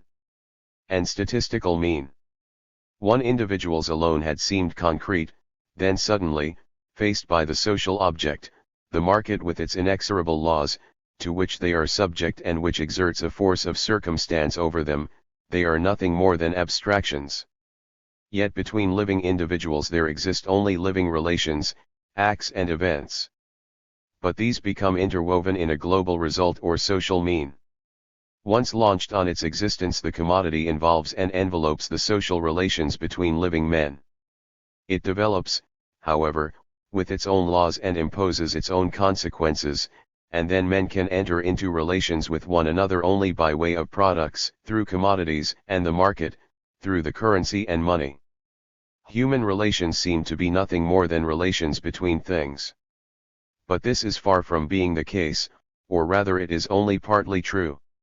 In actual fact, the living relations between individuals in the different groups and between these groups themselves are made manifest by these relations between things, in money relations and the exchange of products. Conversely, these relations between things and abstract quantities are only the appearance and expression of human relations in a determinate mode of production, in which individuals, competitors, and groups, classes, are in conflict or contradiction. The direct and immediate relations of human individuals are enveloped and supplanted by mediate and abstract relations which mask them. The objectivity of the commodity, of the market and of money is both an appearance and a reality. It tends to function as an objectivity independent of men. 1 See Hegel, Wissenschaft der Logik, B.K. Ill, Engels, Dialectik und Natur. 80. Men, and more especially economists, tend to believe in a reality independent of the relations objectified in the abstractions, commodity and money. I call this fetishism, which is attached to the products of labor as soon as they are produced as commodities and which is consequently inseparable from the production of commodities. Fetishism is both a mode of existence of the social reality, an actual mode of consciousness and human life, and an appearance or illusion of human activity. Primitive fetishism and magic expressed nature's dominance over man and the illusory sway of man over nature. Economic fetishism expresses the dominance over man of his own products and the illusory sway of man over his own organization and artifacts. Instead of stemming from an ethnographic description, the new fetishism and fetishized life stems from a dialectical theory of objectivity and the creative activity, of appearance and reality, of concrete and abstract. In the first place then, exchange value has an historical reality. At particular points in time it has been the dominant and essential category, in antiquity, in the Middle Ages, in the market economy. In the modern economy it is, in itself, antediluvian, no longer anything more than an abstraction, having been transcended. Yet it remains the basis, the fundamental moment which is perpetually being reproduced. But for the perpetual exchange of commodities there could be no world market, no commercial, industrial or financial capital. And it is in modern society that commerce, buying and selling, has reached its greatest possible extent. Like it or not, the activity of individuals is exercised within this framework, collides with these limits, and assists in the 81. Continual creation of this fundamental category. Secondly, exchange value is the very basis of the objectivity of the economic, historical, and social process which has led up to modern capitalism. As an essential moment of economic history, exchange value has accompanied the development of production and of needs, and the broadening of human relations. Spontaneously, men have only an indirect and mystified awareness of this. They cannot, recognize in the market their own handiwork turning brutally and oppressively against them. They believe in the absolute objectivity, the blind fatality of social facts, which they call destiny or providence. For many modern men, and especially for economists, the laws of the market are absolute, natural laws. Objects or goods have the absolute, natural quality of becoming capital. These men, economists or legislators, sometimes seek to influence these laws by procedures that owe more to magic than to science, economic conferences, speeches, appeals to a mysterious and providential confidence. But to get to know economic phenomena is, on the contrary, to study their objective and substantial process, while at the same time destroying and denying this absolute substantiality by determining it as a manifestation of man's practical activity, seen as a whole, praxis. Because the actual content, and the movement of this content, consists in the living relations of men amongst themselves, men can escape from economic fatalities. Once they have become conscious of it, they can transcend the momentary form of their relations. They always have resolved and still can resolve the contradictions of their relations by practical methods, with practical energy. 82. The study of economic phenomena is not an empirical one, it rests on the dialectical movement of the categories. The basic economic category, exchange value, is developed and, by an internal movement, gives rise to fresh determinations, abstract labor, money, capital. Each complex determination emerges dialectically from the preceding ones. Each category has a logical and methodological role, it has its place in the explicative whole which leads to the reconstitution of the given concrete totality, the modern world. It also corresponds to an epoch, and the general historical characteristics of the epoch in question, the framework for events and actions, can be deduced by starting from the category essential to it. This theoretical deduction must thus agree with the empirical and specifically historical research into documents, eyewitness accounts, and events. The era of the market economy was followed by that of commercial capitalism, industrial capitalism and financial capitalism. Each of these eras is a concrete totality, they are linked together, mingle with one another and are transcended. To each category there corresponds a new degree of economic objectivity, an objectivity at once more real and more apparent, more real because it dominates living men more brutally, more false because it masks men's living relations beneath the deployment of fetishism. More even than the commodity, money, and capital weigh down on human relations from outside, yet they are only the expression and manifestation of these relations. In the capital which produces interest, the automatic fetish is perfected, we have money producing money. Nothing at all is left of the past, the social relation is no longer anything more than the 3. Relation of a thing, money or commodity, to itself. Marx was to write in the conclusion to his theories on surplus value, studies intended to form the last volume of Capital, which were collected after his death and published in 1904. To man's activity capital thus appears as an objective, alien and autonomous condition. It becomes something at once real and unreal, in which the living relation is included. It is the form of its reality. It is in this form that it is developed, exists socially and produces its objective consequences. The social and historical process therefore has two aspects that cannot be separated. On the one hand it is an increase in the forces of production, an economic and historical determinism, a brutal objectivity. But this objectivity is not self-sufficient, it is not the highest objectivity, that of man's vital activity, consciously producing the human. We must not be taken in by it, like the fetishists, it is only a one-sided determination. The most objective is also and at the same time the most abstract, the most unreal of appearances. From another equally valid and equally true point of view, the social process is the alienation of living men. The economic theory of fetishism takes up again, raises to a higher level and makes explicit the philosophical theory of alienation and the reification of the individual. His activity, or the product of his activity, appears before him as other, as his negation. The man who acts is the positive element, grounded on itself, of the real and of history. Apart from him there are only abstractions. Man's activity can be alienated only in a fictive substance. Men make their history. It is an illusion that the historical reality should appear. 8.4. External to living men, as an historical, economic, or social substance, or as the mysterious subject of the becoming. The true subject of the becoming is living man. Yet around and above him the abstractions acquire a strange existence and a mysterious efficacy, fetishes reign over him. The first of Marx's great investigations into economics was a critique of political economy. If we want to understand the fundamentals of his thought, this word critique must be taken in its widest sense. Political economy, like religion, has got to be criticized and transcended. The social mystery is fetishist and religious in nature. Political economy is a threefold alienation of man, in the errors of economists, who take the momentary results of human relations to be permanent categories and natural laws, as a science of a substantial object external to man, as a reality and an economic destiny.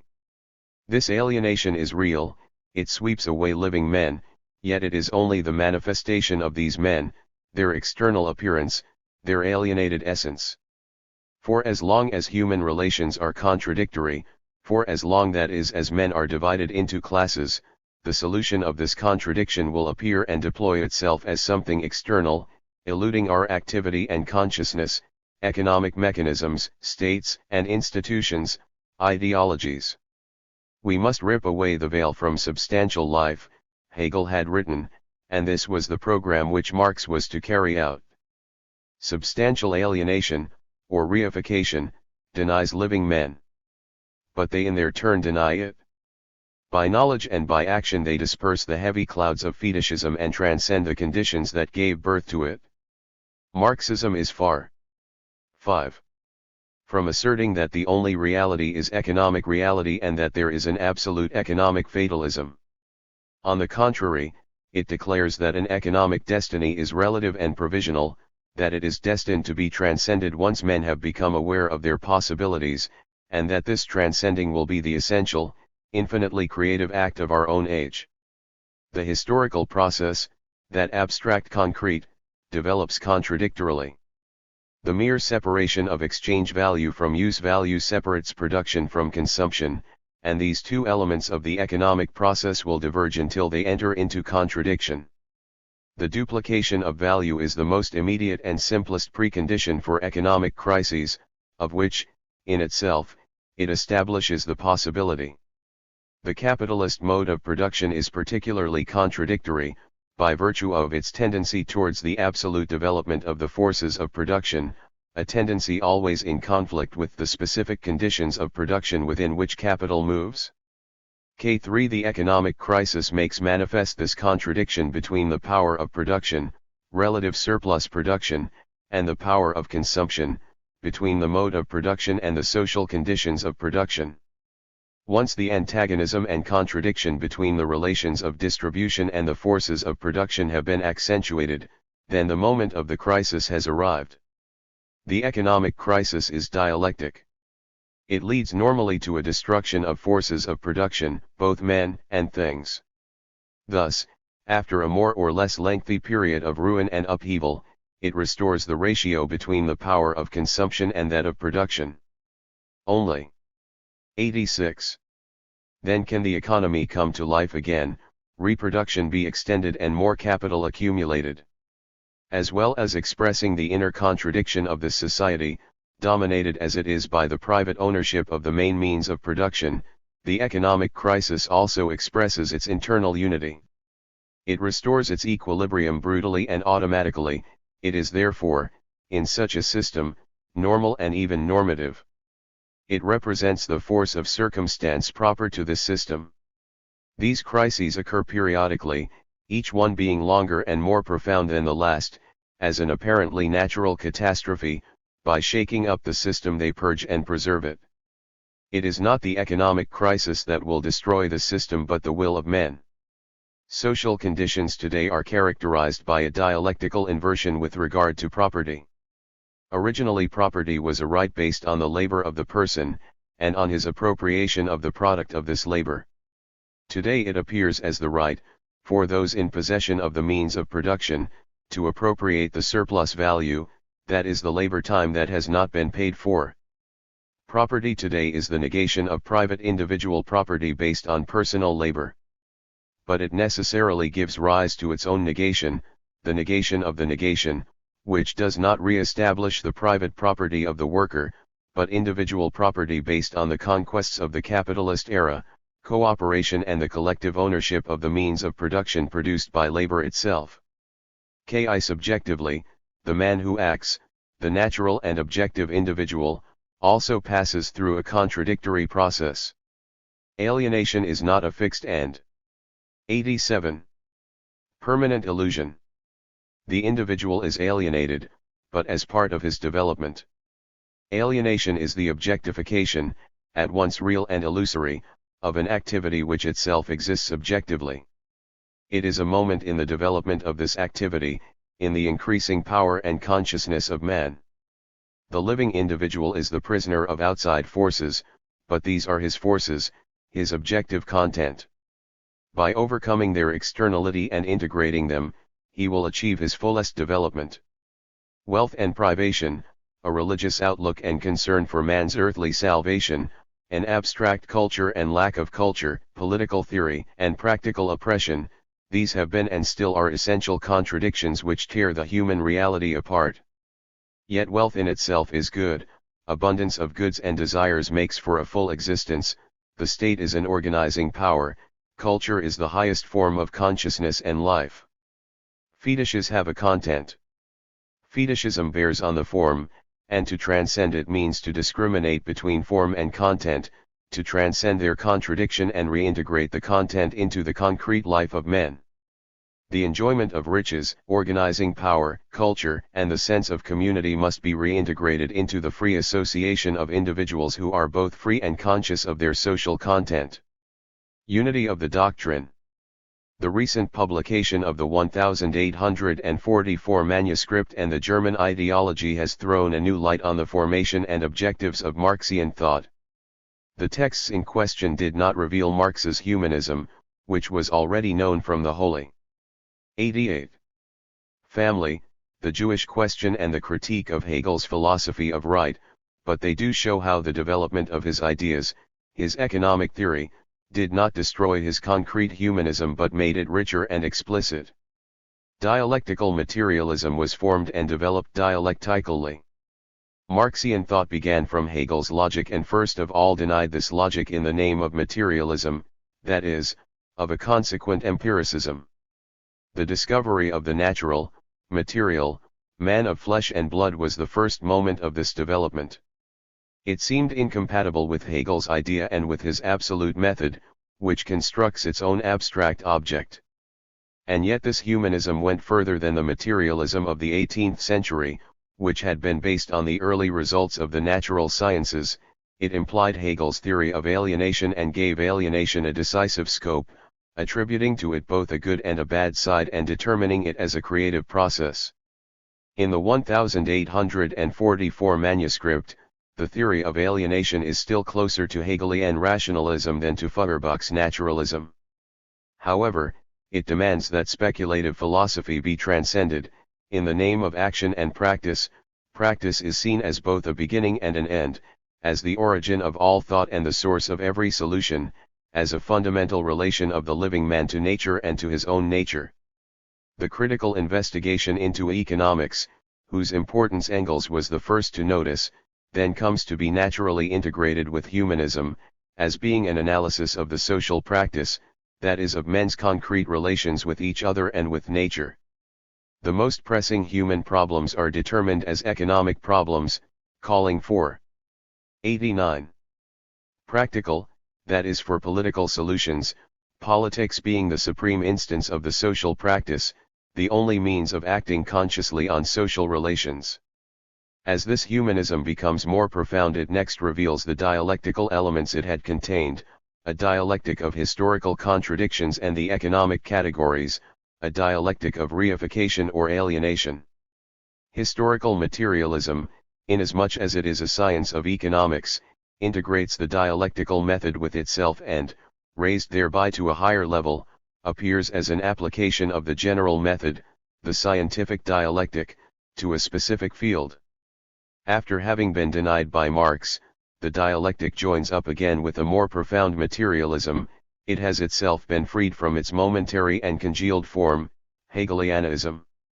It has ceased to be the absolute method, independent of the object, and has become the scientific method of exploration and exposition of the object. It discovers its truth by being united with the actual content. In other words, the materialist dialectic accords the primacy explicitly to the content. The primacy of the content over the form is, however, only one definition of materialism. Materialism asserts essentially that being, discovered and experienced as content, without our aspiring to define it a priori and exhaust it, determines thought. The materialist dialectic is an analysis of the movement of this content, and a reconstruction of the total movement. It is thus a method of analysis for each degree and for each concrete totality, for each original historical situation. At the same time, it is a synthetic method that sets itself the task of 90. Comprehending the total movement. It does not lead to axioms, constancies, or permanencies, or to mere analogies, but to laws of development. See, thus understood, the dialectical method therefore constructs the historical and sociological object, while locating and determining its specific objectivity. A brute objectivity of history would be inaccessible, transcendent to the individual mind, the concept and discourse. It would be overwhelming and inexorable in character, allowing itself to be described indefinitely, but without our being able to glimpse any explanatory analysis or effectiveness in it. Conversely, without an object and without objectivity there is no science. Every historical or sociological theory which sets out to be a science must establish the reality of its object and define the method which enables it to approach this object. Dialectical materialism satisfies this double requirement of the scientific mind. It establishes the economic objectivity without hypostatizing it, it locates the objective reality of history but straight away transcends it, as being a reality independent of men. It thus introduces living men, actions, self-interest, aims, unselfishness, events and chances, into the texture and intelligible structure of the becoming. It analyzes a totality that is coherent yet many-sided and dramatic. Is not dialectical materialism therefore both a science and a philosophy, a causal analysis and a worldview, a form of knowledge and an attitude to life, a becoming aware of the given world and a will to transform this world, without any one of these characteristics excluding the other? The movement and inner content of Hegel's dialectic, between rationalism and idealism, that is, R. 9.1. Taken up again in dialectical materialism, which, in one sense, is more Hegelian than Hegelianism. A plurality of different and perhaps even incompatible meanings of the dialectic survived in the speculative dialectic. The dialectic as a method of analysis of the content excluded the dialectic as a priori construct, and these two meanings did not fit in very well with the theory of alienation. By positing a total, a priori object, absolute knowledge, the system, Hegel went against the content, against the becoming, against living subjectivity and negativity. Dialectical materialism restores the inner unity of dialectical thought. It dissolves the static determinations attributed by Hegel to the idea, to knowledge, to religion, and to the state. It rejects any speculative construct, any metaphysical synthesis. Thus the different meanings of the dialectic become not only compatible but complementary. The dialectical method epitomizes the investigation of the historical development, it is the highest consciousness which living man can have of his own formation, development, and vital content. Categories and concepts are elaborations of the actual content, abbreviations of the infinite mass of particularities of concrete existence. The method is thus the expression of the becoming in general and of the universal laws of all development. In themselves these laws are abstract, but they can be found in specific forms in all concrete contents. The method begins from the logical sequence of fundamental categories, a sequence by virtue of which we can recover the becoming, of which they are the abridged expression. This method permits the analysis of particularities and specific situations, of the original concrete contents in the 92 various spheres. It becomes the method that will guide the transformation of a world in which the form, economic, social, political, or ideological, is not adequate to the content, to man's actual and potential power over nature and his own artifacts, but enters into contradiction with it. The third term is therefore the practical solution to the problems posed by life, to the conflicts and contradictions to which the praxis gives birth and which are experienced practically. The transcending is located within the movement of action, not in the pure time scale of the philosophical mind. Wherever there is a conflict there may, but it is not inevitable, appear a solution which transforms the opposed terms and puts an end to the conflict by transcending them. It is up to the analysis to determine this solution, up to experience to release it, and up to action to realize it. Sometimes there is no solution. No social group was capable of putting an end to the economico-political contradictions of the Roman world in its decadence. The relation between the contradictories ceases therefore to be a static one, defined logically and then found again in things, or negated in the name of a transcendent absolute.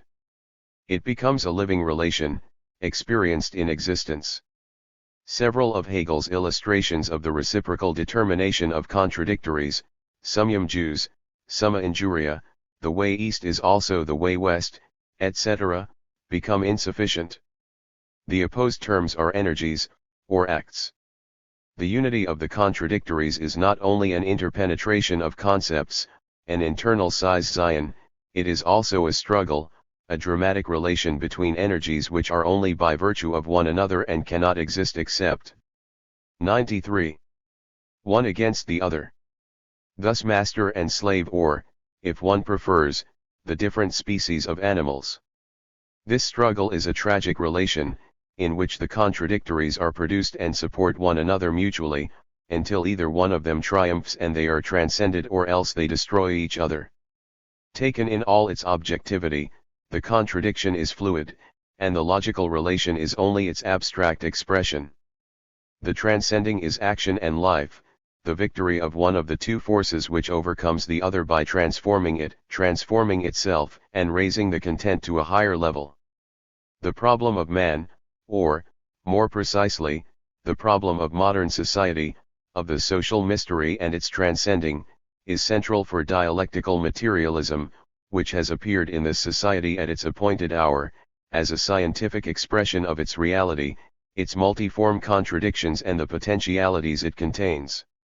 However, in order to elucidate modern industrial society, the analysis must go back to older societies. These it determines in their relation to the concrete totality as given today, inasmuch as they are original totalities that have been transcended, that is in the only historical reality that we can conceive of or determine. In the past this analysis finds, under specific forms, certain relations, such as that between master and slave for example, which Marx called the exploitation of man by man, or else typical modes of thought or social existence, such as fetishism. Dialectical materialism's field cannot therefore be restricted to the present day, it extends over the whole of sociology. But nature itself exists for us only as a content in experience and human practice. 94. The dialectical analysis is valid for any content, it expresses the connection between the elements or moments of all becoming. By incorporating the experimental sciences, physical, biological, etc., and using them to verify itself, it can therefore discover, even in nature, quality and quantity, quantity turning into quality, reciprocal actions, polarities, and discontinuities, the complex but still analyzable becoming. The sciences of nature are specific. They recognize and study as such natural, physical, biological, etc., polarities or oppositions. They use the concept as a trick in order to study and modify qualities through the mediation of quantities, but they are never able to overcome these oppositions. Social science on the other hand examines the oppositions so as to overcome them. The sciences of nature and the social sciences are specifically creative, each of them having its own method and objectives. However, the laws of the human reality cannot be entirely different from the laws of nature. The dialectical chain of fundamental categories may therefore have a universal truth. It was only with great caution that Marx embarked on this path, as in his application of the dialectical method to economics. However, Capital shows how, in Marxian thought, the concrete dialectic is extended to nature ki, an extension carried on by Engels in Dialectics of Nature. Their correspondence at this period, 1873-4, shows that Marx followed Engels's endeavor closely and approved of it. Thus dialectical materialism is made universal and acquires the full dimensions of a philosophy, it becomes a general conception of the world, a 95. Weltanschauung and hence a renewal of philosophy. For the materialist dialectician, universal interdependence, Zusammenhang, is not a formless tangle, a chaos without structure. It is only the decline of speculative thought since Hegel that has dissociated the determinations and devalued the structural elements of the becoming, quantity, discontinuity, relative nothingness. Dialectical materialism rescues the human mind from falling back into confusion and one-sidedness. The totality of the world, the infinite finite of nature, has a determinable structure, and its movement can become intelligible for us without our having to attribute it to an organizing intelligence. Its order and structure emerge from reciprocal action, from the complex of conflicts and solutions, destructions and creations, transcendings and eliminations, chances and necessities, revolutions and involutions. Order emerges from the becoming, the structure of the movement is not distinct from the movement. Relative disorders prepare a new order and make it manifest. All reality is a totality, both one and many, scattered or coherent and open to its future, that is, to its end. Between moments there cannot exist either a purely external finality or a purely internal one, either a harmony or mechanical collisions. Being elements of a totality, having been transcended and maintained within it, limited by each other and yet reciprocally determined, they are the ends one of another. There exist ends without finality. Each moment contains other moments, aspects, or elements that have come from its past. Reality thus overflows the mind, obliging us to delve ever deeper into it, and especially to be ever revising our principles of 9-6. Identity, causality, and finality and making them more thorough. Being determines our consciousness of being, and the being of our thought determines our reflection on our thought. The reality is nature, a given content, yet one that can be apprehended in its infinite richness by the mind which moves forward, based on the praxis, and becomes more and more penetrating and supple, tending as if towards a mathematical limit, to which we are forever drawing nearer but have never reached, towards absolute knowledge, or the idea.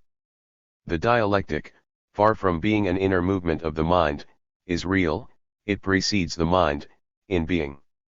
It imposes itself on the mind.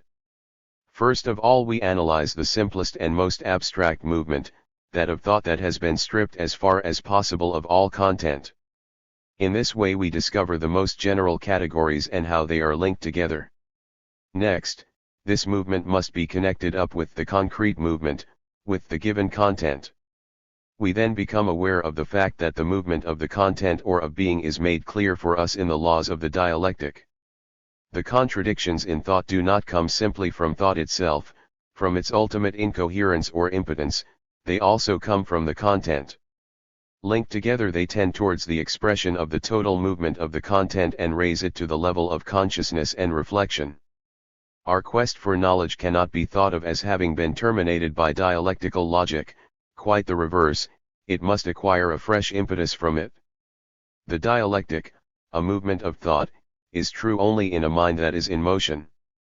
In the form of a general theory of the becoming and its laws, or of a theory. 97. Of knowledge, or of concrete logic, dialectical materialism can only be an instrument of research and action, never a dogma. It does not define, it locates the two elements of human existence, being and consciousness. It places them in order, being, nature, has priority, but consciousness comes first for man. Whatever has appeared in time can be erected, by man and for man, into a superior value. Nor, as a doctrine, can dialectical materialism be enclosed within an exhaustive definition. It is defined negatively, by being opposed to those doctrines which limit human existence, either from without or within, by subordinating it to some external existence or else by reducing it to a one-sided element or partial experience seen as being privileged and definitive.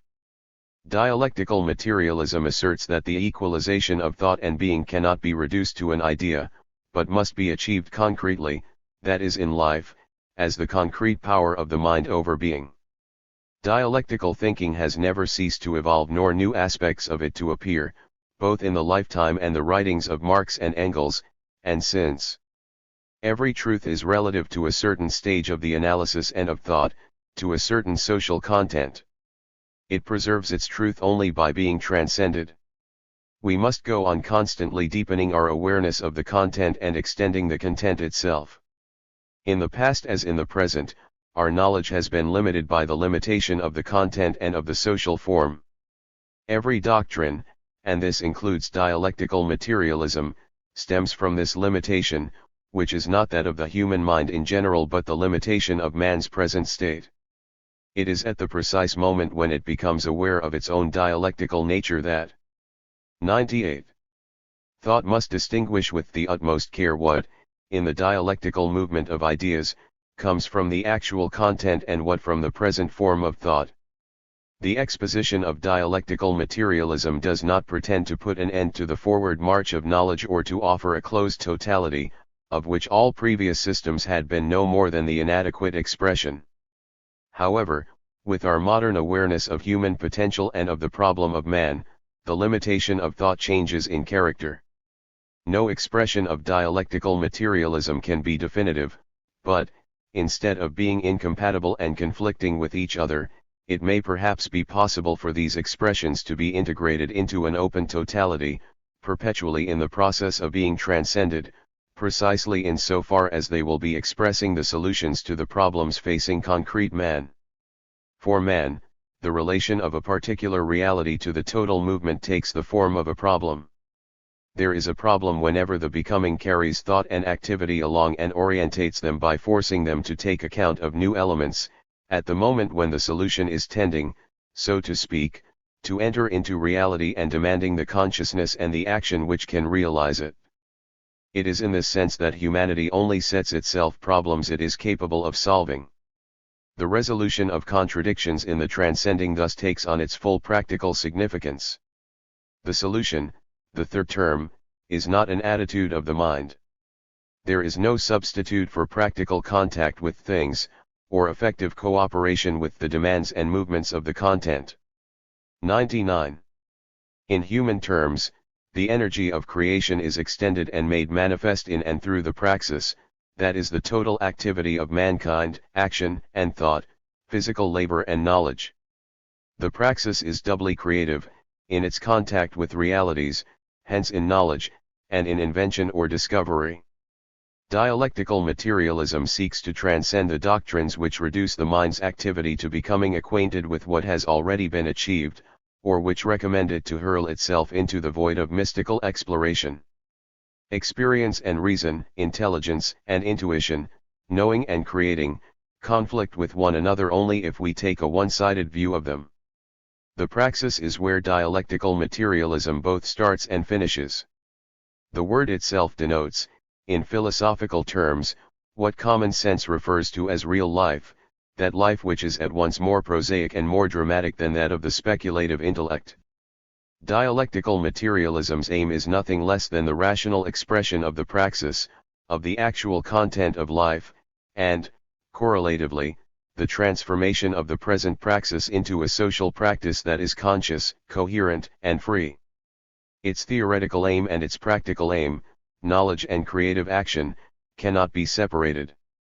In Hegel, the inferior moments had coexisted with the superior ones, in the eternity of the idea and the system.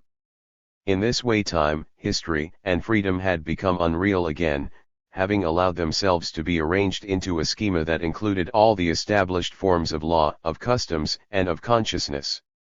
In dialectical materialism, negativity is more profoundly positive and dynamic in character. The third term, the triumphant outcome of a conflict, transforms the content of the contradiction by reassuming it. It lacks the conservative solemnity of the Hegelian synthesis. Only in this way can there be a real movement, a dramatic history and action, creation and development, liberation and liberty. The rectilinear schema of the becoming is too simple, Hegel's triangular one too mechanical.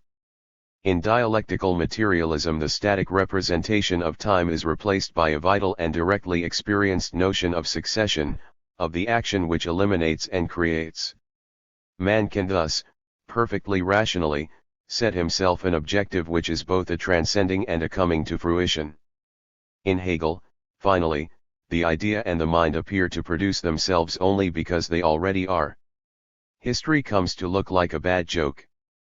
At the end of the becoming, all we find is the spiritual principle of the becoming, which is thus only a repetition, an absurd illusion.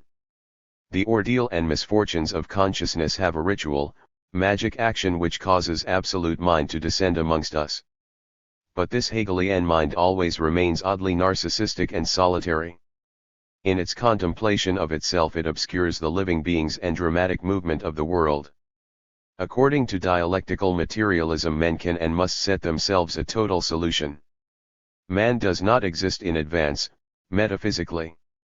The game has not already been won, men may lose everything.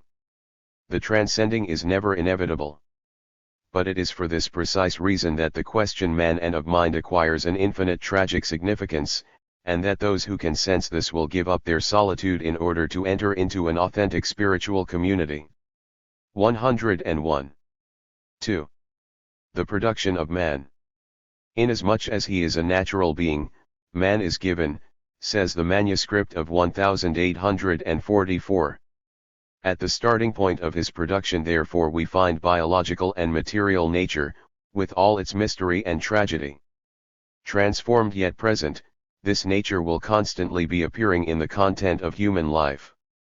Nature, being that is, can be explored and expressed poetically, plastically, or scientifically. If it were defined, both art and science would become redundant and their autonomy and movement abolished. Such a definition would simply be a metaphysical abstraction.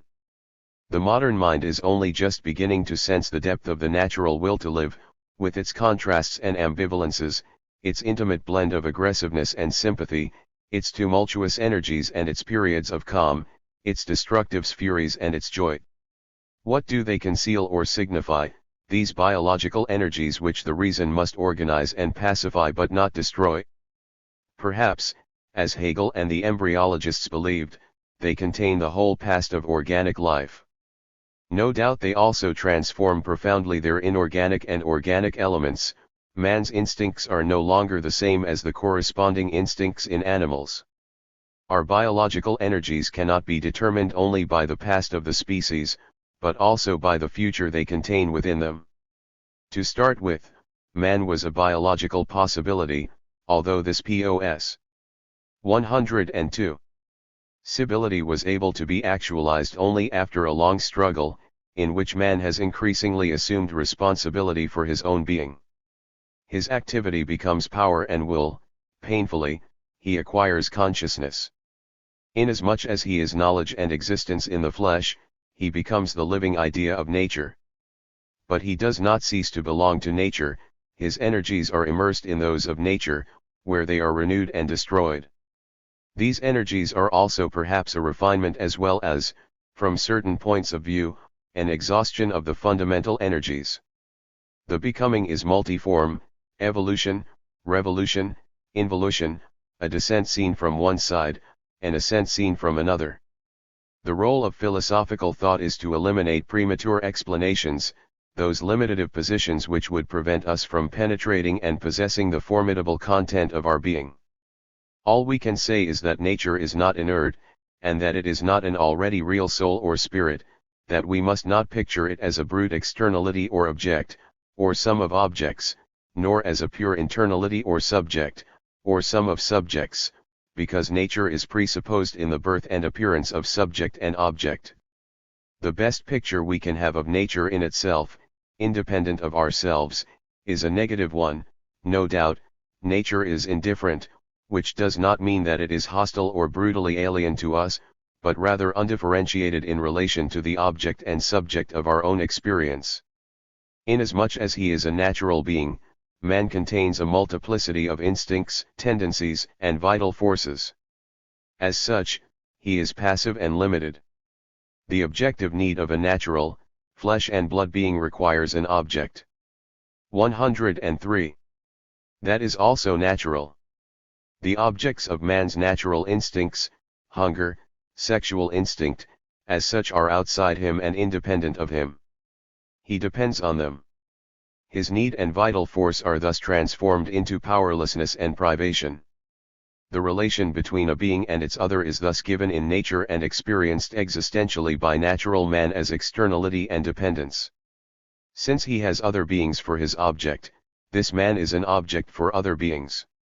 He is at once a subject and an object which are opposed yet inseparable, a material subject, objectively given in his organism and elementary biological consciousness, and thus containing a relation with other beings who are, for him, the objects of his desire, but, in themselves, subjects, a material object for these other beings. The fact that he is thus an object exposes natural man to the designs and aggressions of other living beings. However, a being who was not objective would be an absurdity, an undying, says the manuscript of 1844. He would be alone, in an unbearable metaphysical solitude. We cease to be alone not when we are with someone else but when we are ourselves someone else, another reality than ourselves for ourselves, another reality than the object for itself. A meeting of pure subjects, monads, would not draw them out from their solitude. A being who is not the object of a desire for another being has no determinable existence. As soon as I have an object, that being has me for object. M 1844. The natural being therefore has his nature outside himself, and this is how he participates in nature. In this fundamental experience nature is determined for us as an externality of elements, but, as Hegel said, 104. The most external is also the most internal. Natural beings are closely linked and dependent on each other even in their externality, and in their struggles against each other. Natural man as such is passive. Inasmuch as he feels this passivity, that is, the thrust of his desire together with the impotence of that desire, he becomes passionate. Passion, says Marx, is an essential force in the man tended towards his object. Passion is thus given its place, it cannot be condemned by the reason, because the passionate man derives his strength from the most profound energies of nature. And yet passion as such must be only the basis and starting point of power. Power no longer depends on the object, it dominates and contains its object. The objectivity of nature is no longer anything more than its limit and its end. For man is not only a being of nature, he is also human. In and through man nature is divided and opposed to itself, and enters into a conflict with itself more profound than all its previous contrasts and all the conflicts between individuals or biological species. Man, a being of nature, turns and fights against nature. For him, nature is the primal source, the mother, yet it is nothing more than the given substance on which he acts. Inasmuch as it is external, nature is even his death and his tomb. This other existential experience, to use a modern term, is equally fundamental. Human objects are no longer immediately natural objects. Specifically, human feelings, such as manifest themselves objectively, are no longer the natural, human objectivity, brute desire or immediate sensibility. Nature ceases to be present immediately and adequately to man. Like every natural being, man must be born. His history is 105. The act of his birth, his coming into being within nature, and yet outside and against nature. In the course of this history, man erects himself above nature and slowly brings it under control. History is the natural history of man, says Marx. But this birth is a transcending, and an increasingly conscious transcending. By acting, man modifies nature, both around and within him. He creates his own nature by acting on nature. He transcends himself in nature and transcends nature in himself. By shaping it to his own requirements, he modifies himself in his own activity and creates fresh requirements for himself. He forms himself and grasps himself as a power by creating objects or products. He progresses by resolving in action the problems posed by his action. The negativity of the object and its transcending thus have a positive significance. Object and subject are equally positive and objective. It is in order to attain to the object which is outside it that the activity of the subject posits new objects and transcends its natural dependence vis-a-vis objects. Activity thus posits itself as an object, it attains to itself, becomes conscious of itself and acts on itself through the object. It transcends the opposition between subject and object by recovering itself in this objectivity that is superior to natural objectivity. The one-sidedness of philosophical attitudes has been determined by the limitation of their first step. Idealism, which began with pure activity, independent of its content, led necessarily to a formalization of this activity. Positivism, empiricism, or even ordinary materialism started by positing the object, datum or fact independently of activity. They therefore ignored this activity and limited actual being. 106. Philosophical method which sets out to express man's activity in its completeness must start from a richer notion than that of the brute object or pure activity. The notion of the product represents a higher unity and epitomizes activity. M 1844. Analysis of the product. In any product, however trivial, this table, that hammer, that tree in the garden, the subjective and objective aspects, the activity and the thing, are intimately linked. These are isolated objects that have been separated from nature. They have definite contours and can be measured from different points of view. They have names that enter into human discourse. The word and the concept finally fix the object, and immobilize it by separating it from nature. And yet these products still remain objects of nature. Nature does not provide a raw material hostile to form, the raw material itself indicates the form the object may receive. Every product, every object, is therefore turned in one direction towards nature, and in another towards man. It is both concrete and abstract. It is concrete in having a given substance, and still concrete when it becomes part of our activity, by resisting or obeying it, however. It is abstract by virtue of its definite, measurable contours, and also because it can enter into a social existence, be an object amongst other similar objects and become the bearer of a whole series of new relations additional to its substantiality, in language, or else in the quantitative evaluation of society as a commodity. 107. Let us examine a very simple case of action being applied to a fragment of matter. Every productive action works to detach a definite object from the enormous mass of the material universe. An object is determinate precisely to the extent that it has been isolated. Anything which restores its relations with its material context and reintegrates it into nature destroys it as a product or as a human object, the rust on my hammer, for example. In order to be an object and, as such, usable, the hammer must stand out with the utmost clarity of outline and practical reality against the indefinite background of the universe. It is abstract, but with an abstraction which is a practical, Concrete force. Some men lift a heavy load. In this simple action the reality of the object governs the activity directly. The shape of the load, its volume, the direction it has got to be moved in, are the objective conditions which the action obeys. Moreover, the number of men able to help and their physical strength enter as determining elements into the sequence of synchronized movements which will lead to the load being shifted. By virtue of a reciprocal adaptation of men and object, the activity of this human group will acquire a form, a structure, and a rhythm. These remarks can be extended from a very simple case like this to very complex ones, the manufacture of an object, a laboratory experiment, etc. Every time human effort is applied to a product, a concrete unity is formed between subject and object, looked at practically. The subject and object are not merged, neither are they abstractly distinct, they are opposed in a certain relationship. They form a clearly determined dialectical whole. 108. The product need not be thought of exclusively in one place or at one moment of time. A sequence of phenomena can equally well be seen as a product.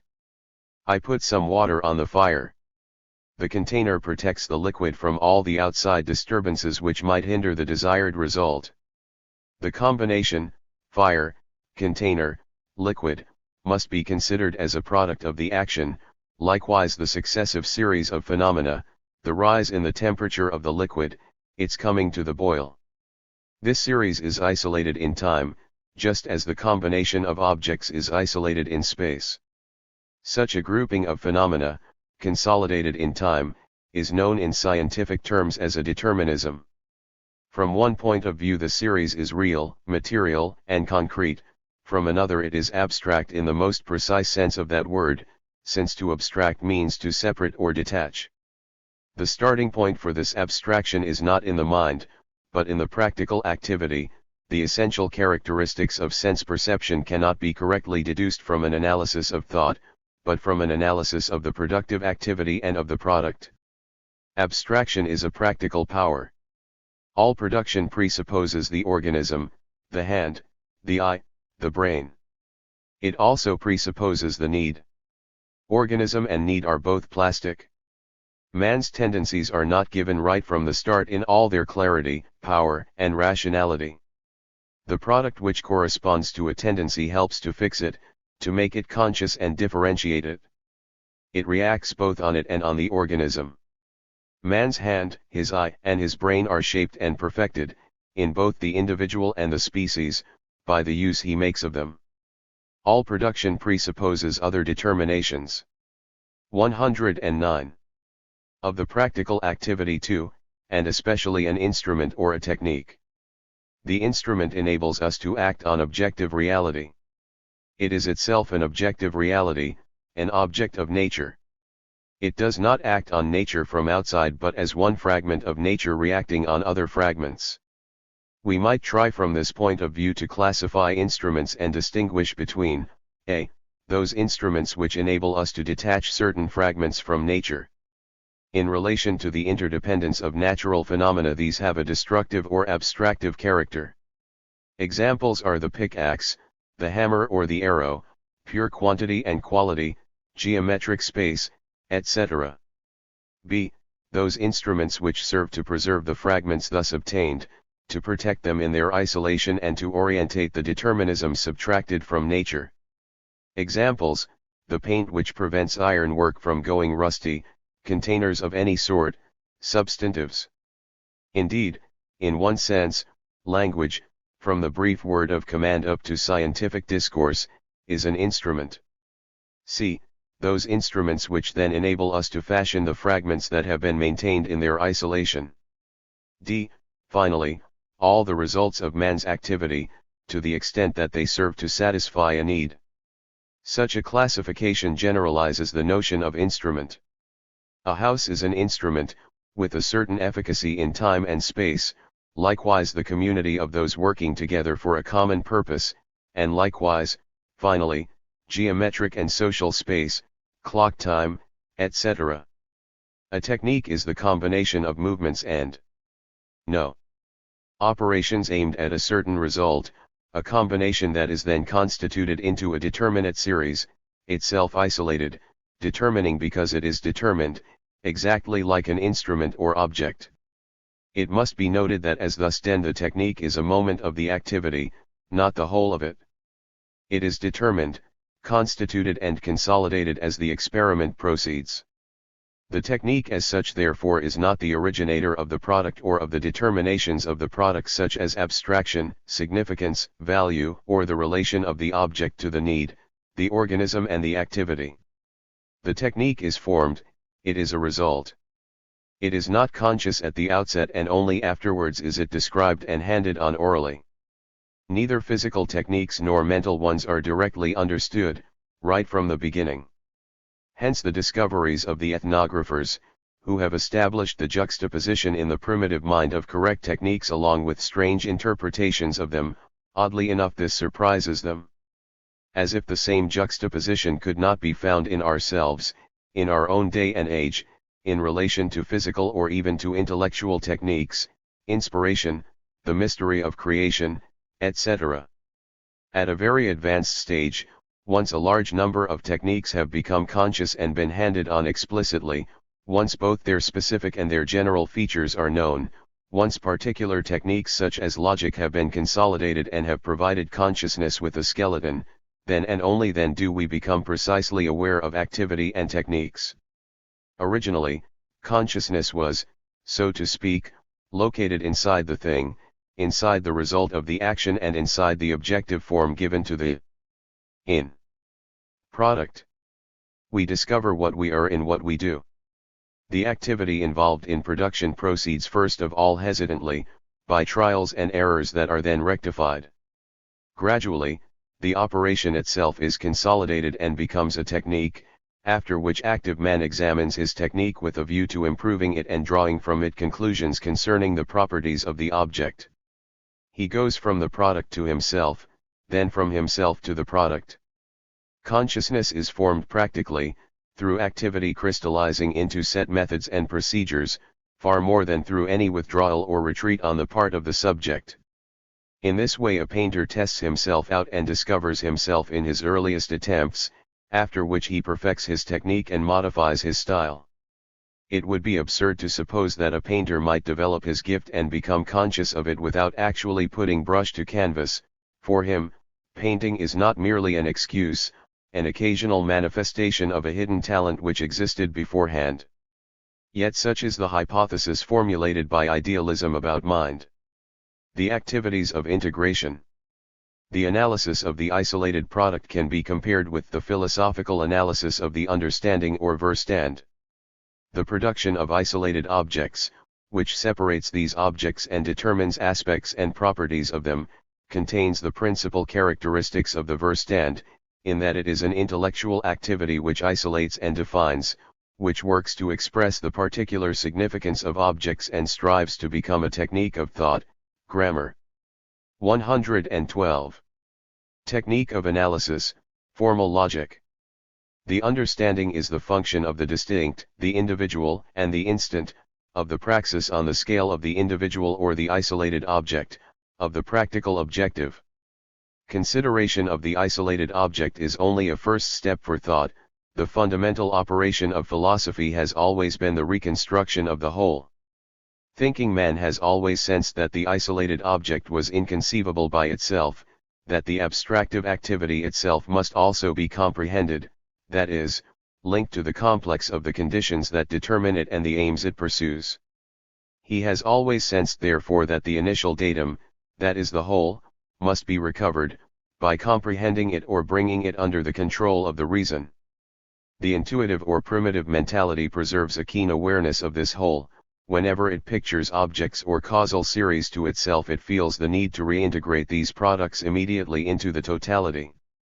Philosophy has always sought to effect the conscious integration of the element into the totality. But in the attempt several forms of sophism become possible. We may look for the principle of integration in man's activity, seen as a mechanical sum of abstract operations, or else as leading to a determinate technique such as formal logic. A philosophy which seeks to reconstitute the whole in this way is doomed to take an abstract view of the activity's special operations at the precise moment when it wants to transcend abstraction and attain the concrete and the totality. This is what happens in classical idealism. We may also try to attain the totality on this side of the abstractive activity, by omitting this activity, by returning via the imagination towards 113. A stage previous to the activity, into the domain, that is, of muddled intuitions, on the level of the primitive mentality. This form of intuitive thinking ignores the data of the problem. Starting from a problem posed by the existence of a productive activity of abstraction and by the demand for a higher unity, it quite simply denies this abstractive activity. Such doctrines, intuitionism, primitivism, crude holism, offer an odd mixture of intellectual sophistication and summary anti-intellectualism. The integration has got to be carried out consciously and correctly, without leaving any aspect of the problem out of account. The isolated product must be restored to the complex of its relations. The isolation of an object of nature, its logical identity with itself, can only be a limit, a final aim which our activity can never wholly achieve however hard it tries. An object is isolated or consolidated only in one of its aspects, and only through the mediation of another object itself not wholly isolable, the house that gives me shelter, a tree in the garden, a field of corn. In a whole series of other aspects objects remain immersed in the vast movement of the world. The mind which takes this isolation and consolidation of objects to be an accomplished fact is falling into the error of mechanism. Instead of an integration it is performing a summation, and a summation of products, moreover, as if these were natural beings and as if it were possible to recover nature by adding them together. We must move from the isolated product to the sum of products and, simultaneously, from consideration of this fragmentary activity to that of the creative activity as a whole. This integration is a 114. Fundamental operation both in general philosophy and in various specific sciences, in which a change of scale must be effected in order to get from the element to the whole. Political economy thus demands that we move on from the particular commodity to the market, from the viewpoint of the isolated producer to the examination of production and productivity as a whole. This change of viewpoint is the correlative of a profound change in the nature of the phenomenon. Confusion between the two scales leads to those errors current amongst economists who, without being aware of it, fetishize the whole, by picturing it to themselves as outside and above the elementary phenomena, accepted in their isolation. In sociology and history too, we must pass from the psychological and individual viewpoint to that of the social whole. And in the natural sciences analogous operations might be found, by means of which, thanks to a change of scale, we can move from the elementary phenomenon up to the statistical result, the global mean. As far as the analysis of human activity is concerned, such an operation is possible only because the whole exists concretely and pre-exists its elements. In one sense these elements are real, in themselves, as moments of the whole, but in another sense they are simply abstractions in relation to the whole. The social whole is given as a practical organization or praxis. This change of scale corresponds to the philosophical transition from the Verstand, understanding, to the Vernunft, reason, and gives the order for this transition. Integration is not a speculative fantasy. The unity of the world, which is shattered in 5 way by the activity of fragmentation, by the production of isolated objects and the consolidation, material or intellectual, of particular causal series, is continued, although specifically, on the human plane. Every activity is a cooperation. Human needs are not absolutely separate from each other either in time or in space, either in the individual or in the group. One technique gives birth to another, one technique perfects another, etc. Reason is the function of the movement, of the whole, of the total life and of the transcending. The objective world of man is a world of products forming a whole, what we traditionally refer to as the world of sense perception. This social world is laden with affective or representative meanings which extend beyond the instant, the separate object, the isolated individual. In this sense, the most trivial object is the bearer of countless suggestions and relationships. It refers to all sorts of activities not immediately present in it. For child and adult alike, objects are not merely a momentary material presence, or the occasion of a subjective activity, they provide us with an objective social content. Traditions, technical, social, spiritual, and the most complex qualities are present in the humblest of objects, conferring on them a symbolic value or style. Each object is a content of consciousness, a moment. When the sum of objects is thought of as a whole, products acquire a higher meaning which they do not have when they are seen in isolation. Man's activity, examined on the scale of the praxis, receives fresh determinations, that is, a higher form and content. A country is a product of human activity, since it has been fashioned by successive generations.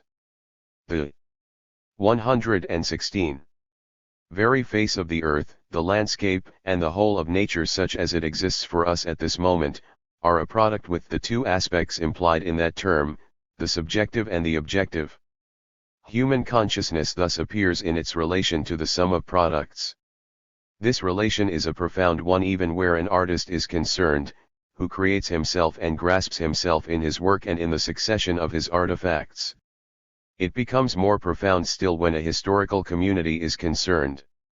The activity of production and social labor must not be understood in terms of the non-specialized labor of the manual worker, although this labor does have its function within the whole, it must be understood on the scale of humanity. Production is not trivial. Labor must not be reduced to its most elementary form but, on the contrary, thought of in accordance with its higher forms. Total labor then takes on its creative or poetic meaning. The creation that is pursued in the praxis, through the sum of individual acts and existences, and throughout the whole development of history, is the creation of man by himself. The so-called history of the world is nothing other than the production of man through human labor. And within nature, this vast complex, the world of products or total instrument, is interposed between man and nature. It is an object of nature, but turned towards man. Without this complex of tools and techniques men are nothing. Yet the human cannot be the utilitarian or instrumental. Whenever men become instruments, whenever the ends of human activity are purely utilitarian, even though these may be disguised by the ideologies used to justify them, then 117. Man's condition becomes inhuman. Human beings come to think of themselves as the instruments of transcendental powers, of destinies or divinities. In order to resolve this contradiction between the instrumental existence of Homo iber and human demands for freedom, some philosophers resort to a transcendency. Man will realize himself at a later date, in another life, or on a plane other than the terrestrial, that of mystical salvation. While he waits to be finally liberated, man obeys the destiny laid down for him by the transcendent power. Such doctrines restore, even more cruelly, the instrumental mentality they had set out to transcend. There is only one answer that has a positive significance: the activity that turns man into an instrument represents a contradiction within the human which can and must be overcome. Instruments are not a form imposed on nature from outside, as abstract categories might be. They are not a prison for man, a rampart between him and nature. A tropical forest or a storm at sea are purely cosmic. The man who falls victim to such forces is powerless and isolated, outside nature, because he is the victim of nature. But a landscape that has been humanized, a house built in this landscape in an appropriate style, shows man in nature, having reconciled himself with it precisely by appropriating it. The highest consciousness is one of man in nature, of nature as different from man yet conditioning his existence. Man's higher consciousness therefore is not one of instruments or techniques, nor a pure consciousness of himself as a subjectivity external to nature. It expresses a natural life that has been 118. Humanized, organized, and thereby intensified, since in animals natural life is limited organically, reduced to elementary and incompatible tendencies which vanish the moment they are satisfied. Industry is the real historical relation between nature, and hence also the natural sciences, and man.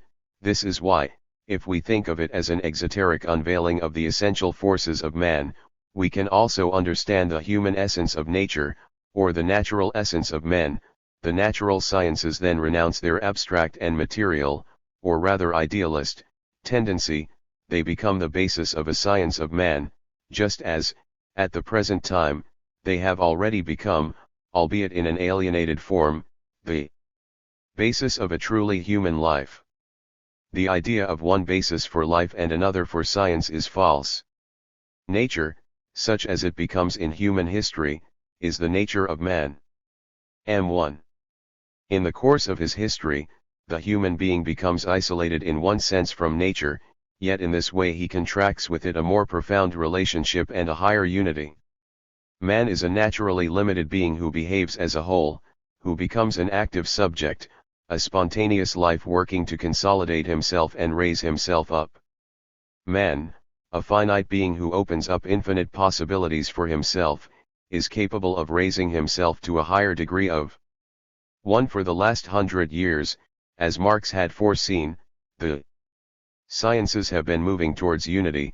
The natural sciences have been fertilized by becoming aware of the human reality, theory of the struggle for life, historical consciousness, statistical science, etc. 119. Existence and of looking down on the point from which he started.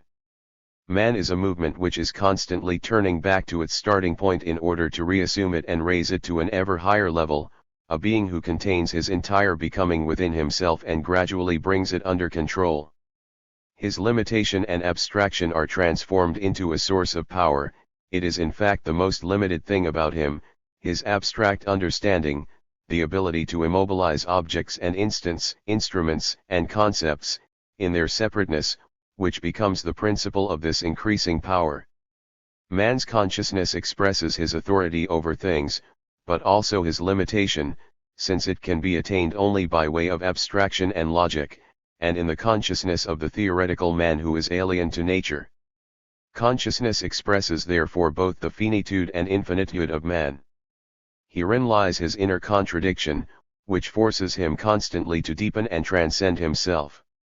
Herein too lies his drama, his misfortune, and also his greatness. From out of his limitation man produces a determinate and human infinite, which envelopes and liberates and overcomes the indefinite given in natural existence. This infinite might be called the power of man, knowledge, action, love, mind, or, quite simply, the human. The controlled sector and the uncontrolled sector. A simple law like that of falling bodies is true only for conditions often wrongly referred to as ideal. It is not true for any actual body, since it is true only for one falling in a vacuum. Through the operation of abstraction, outside disturbances are eliminated. 120. And the natural phenomenon reduced to occurring in rigorously consolidated conditions, in terms solely of time, space, and the force we call gravity. This is why we can find a simple law, a mathematical relation between time and space. Such a law involves the production of a definite object. Like every product, this object has a natural side and a human side, an objective content and a subjective meaning, a concrete aspect and an abstract aspect. The same holds good for geometrical space and clock time, whose definitions enable us to determine the object body falling in a vacuum and are determined by it in return. All activity, because it isolates an object in nature, constitutes an analysis of nature. As Engels points out in the Dialectics of Nature, even to crack a nut is to make an analysis. Activity separates, isolates and consolidates, and hence breaks up and kills. Yet it is seeking to attain the living, fluid reality, which it can attain only by going on trying indefinitely. Its inner contradiction forces it to transcend itself. The analysis can never be complete. Moreover, the immobilization of the product is never complete, from the side of nature, which always reclaims the objects man has sought to abstract from it, any more than from the side of the activity, which is always moving on towards fresh determinations. There is no such thing as a pure theoretical activity, whose exclusive purpose is an abstract dissection of the world, an abstract identification of the diverse, or a complete immobilization of the fluid datum. The dialectic of activity develops into multiple relations. Deep within the world and without ever being separated from the total praxis, it carries on a massive analysis which can never be 121. Exclusively an analysis, but is also necessarily a synthesis. Activity makes manifest the relations of objects from the very fact of isolating them. The separated object is abstract, and the relation is then the concrete. But once it has been isolated, the relation itself becomes abstract in respect of the object and refers to the object, to the essence of the object. Activity thus moves perpetually from the abstract to the concrete and back again. It unites, having first separated, and vice versa. It reveals relations, having first isolated elements, and vice versa. Every product, every law, every property discovered in things therefore has a relative, approximate, and provisional character, as well as an objective and concrete character. The operation of consolidation enables us in each case to distinguish between two series of causes. On the one hand, there are the causes that can be easily isolated and grouped into clearly determined series relatively to the object and to the aim of the activity. On the other hand, there are the fine causes which, temporarily, can be ignored and seen as intrusive, the action of the air on falling bodies, for example, since such causes represent the influence of the whole of nature on the object in question. They are always infinite in number. These fine causes may subsequently become the more interesting ones, but cognition always begins by eliminating them. In this way it removes pure chance, although ready to acknowledge it later. The essential aim of the operation of consolidation is the production of a determinism. What is true of every product is equally true of every determinism. It is a creation, which does not mean an arbitrary. 122. Construct. Every determinism is subtracted, by means of a practical and hence, in one sense, objective operation, from the indefinite reality of nature, from outside disturbances, and from all effects of chance qua chance. Every determinism is a consolidated series. It has an objective significance and an objective reality, as well as something relative and subjective about it.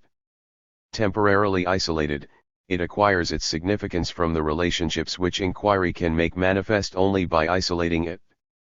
In the sector which man controls and which is therefore on a human scale, the activity of production as a whole, the praxis, tends to the creation of a consolidated universe, a world made up of an immense number of determinate causal series. From this point of view, mechanism is a vast instrument whose principal function is to establish relationships subject to human control, a privileged instrument because it corresponds to the maximum success of the operation that aims at consolidating a determinism. Thus there is something objective about mechanism and about determinism, but we must be careful not to see them as purely objective and turn them into a fatality. The determinism takes its place in the sum total of the determinations and objectives of activity. The sum total of determinisms constitutes a whole controlled by human activity. This sum total, organized by the praxis and in which the unity of the real is recovered, no partial determinism being able ever wholly to shatter it, is the truly concrete. Human activity, the praxis, introduces oppositions into the world, which it is able to do only by accentuating those already present there in embryo. 123. It thus accentuates the character of those moments, aspects, or properties of the real which have something distinct about them. It introduces into reality the oppositions of concrete and abstract, of necessity and chance, of causal determinism and finality. But at the same time it introduces, and produces dialectically, their unity. Consolidation can lay down conditions for a becoming and consequently orientate it, without thereby abolishing it. For example, in a tree which we plant and tend, the objective movement is simply being protected and directed. The activity of production is wary of contradictions or objective conflicts between forces, because they may lead to the disruption of the desired consolidation. From one point of view therefore, Activity takes advantage of the oppositions, accentuating them and introducing new ones, but from another point of view it is perpetually seeking to reduce and transcend the external contradiction. In general, contradiction is not admitted into the products of activity except in the form of an equilibrium between opposing forces. This equilibrium leads to a temporary state of rest, then, at the required moment and in a determinate direction, a new force arrives to disturb it, one that has been carefully measured and apportioned out. Such equilibria can be observed in the theoretical constructs of mechanics or physics, as well as in the material constructs which are objects, machines, etc. In this way activity strives to consolidate the contradiction itself, to make it into an instrument and a determinism. Such an operation is feasible, it may succeed. But it is itself only relative and only true for an isolated object. It does not abolish either the 124. Dialectic of nature or that of activity. A great many mechanist and idealist philosophers have made the mistake of raising it to be an absolute. This is a sophism that can be avoided by passing on from consideration of the isolated product to consideration of the sum of products, from consideration of the partial activity to the movement of the total activity. Activity does not abolish contradiction, it lives on it. At the self-same moment as it is working to reduce it, it carries it within itself, it can bring it under control and create a higher unity only by causing it to be reborn to a more profound existence. There remains an immense sector outside man's control. Where nature is concerned, this uncontrolled sector is, for man, fatality or brute chance. Within man himself, it is known as pure spontaneity, the unconscious, or else as his psychological or social destiny. It includes everything which human activity has so far been unable to orientate and consolidate, everything not yet produced through man and for man. This means an immense part of the reality around and within man himself which has not been humanized, has not yet become an object for the praxis.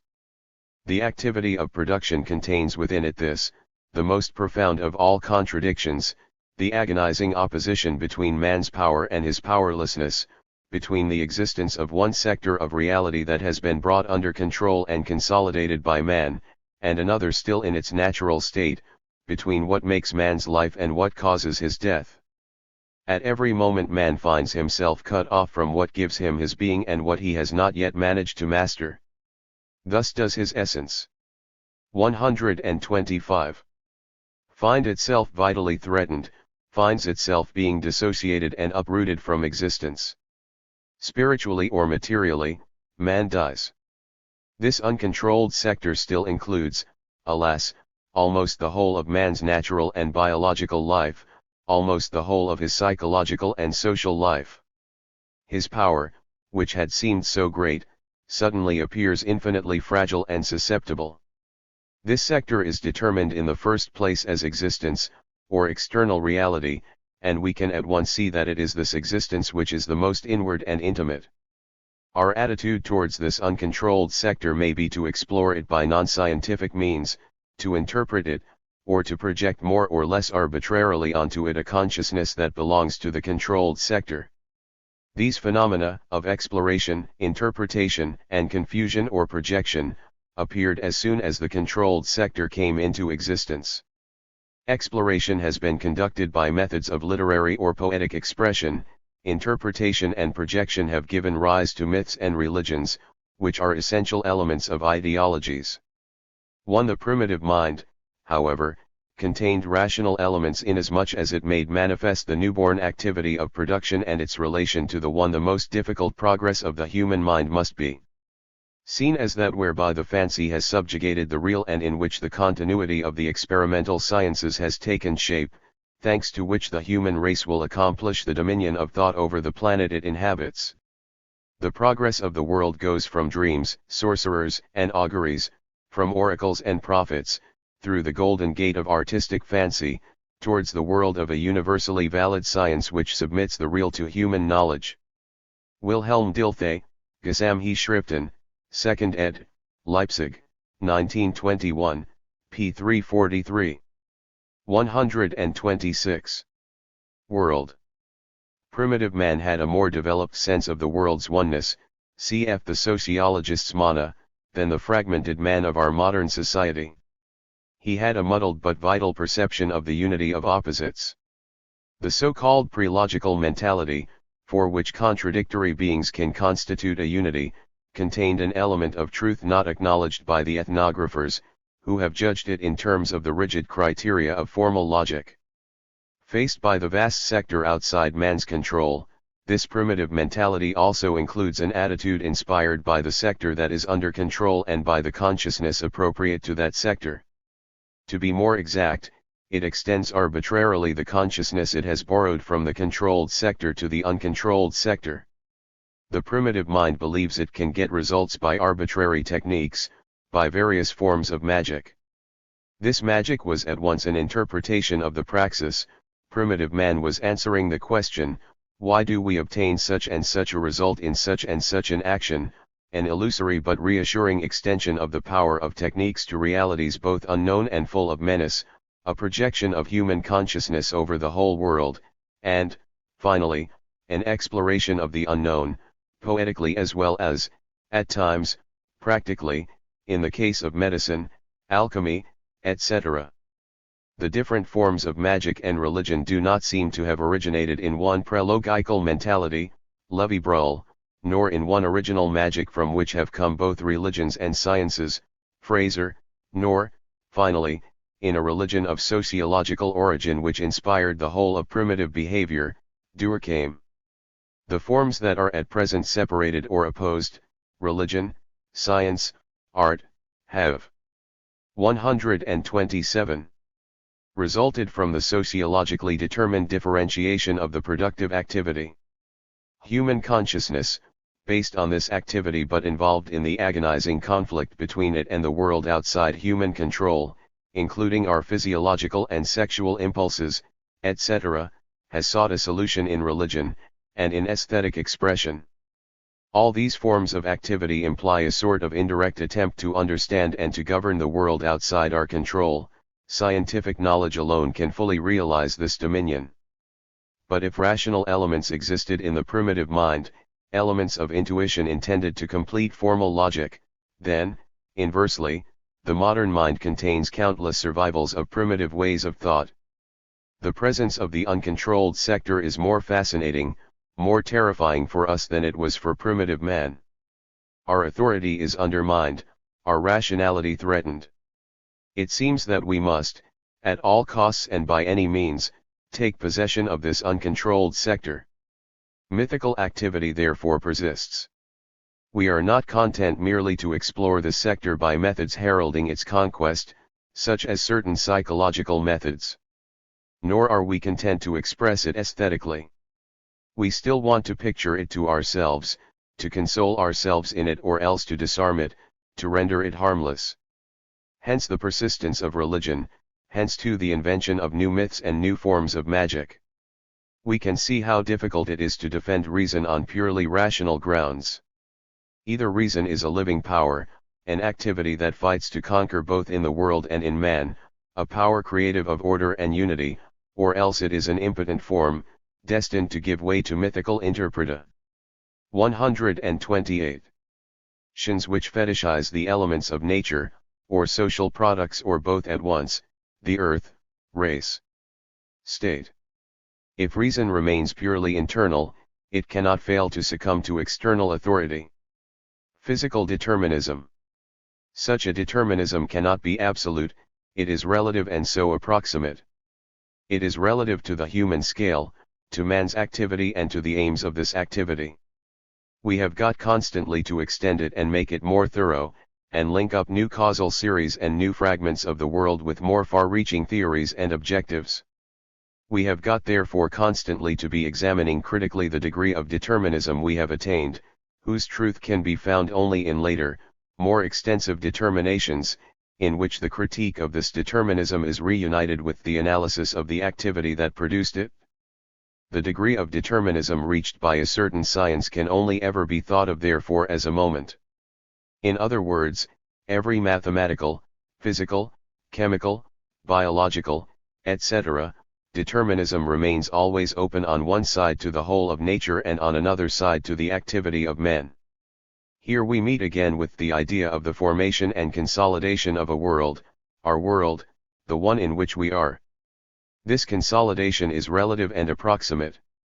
Our world organizes and stabilizes itself relatively, but only by opening itself and extending itself towards those realities of nature which are on a scale other than the human.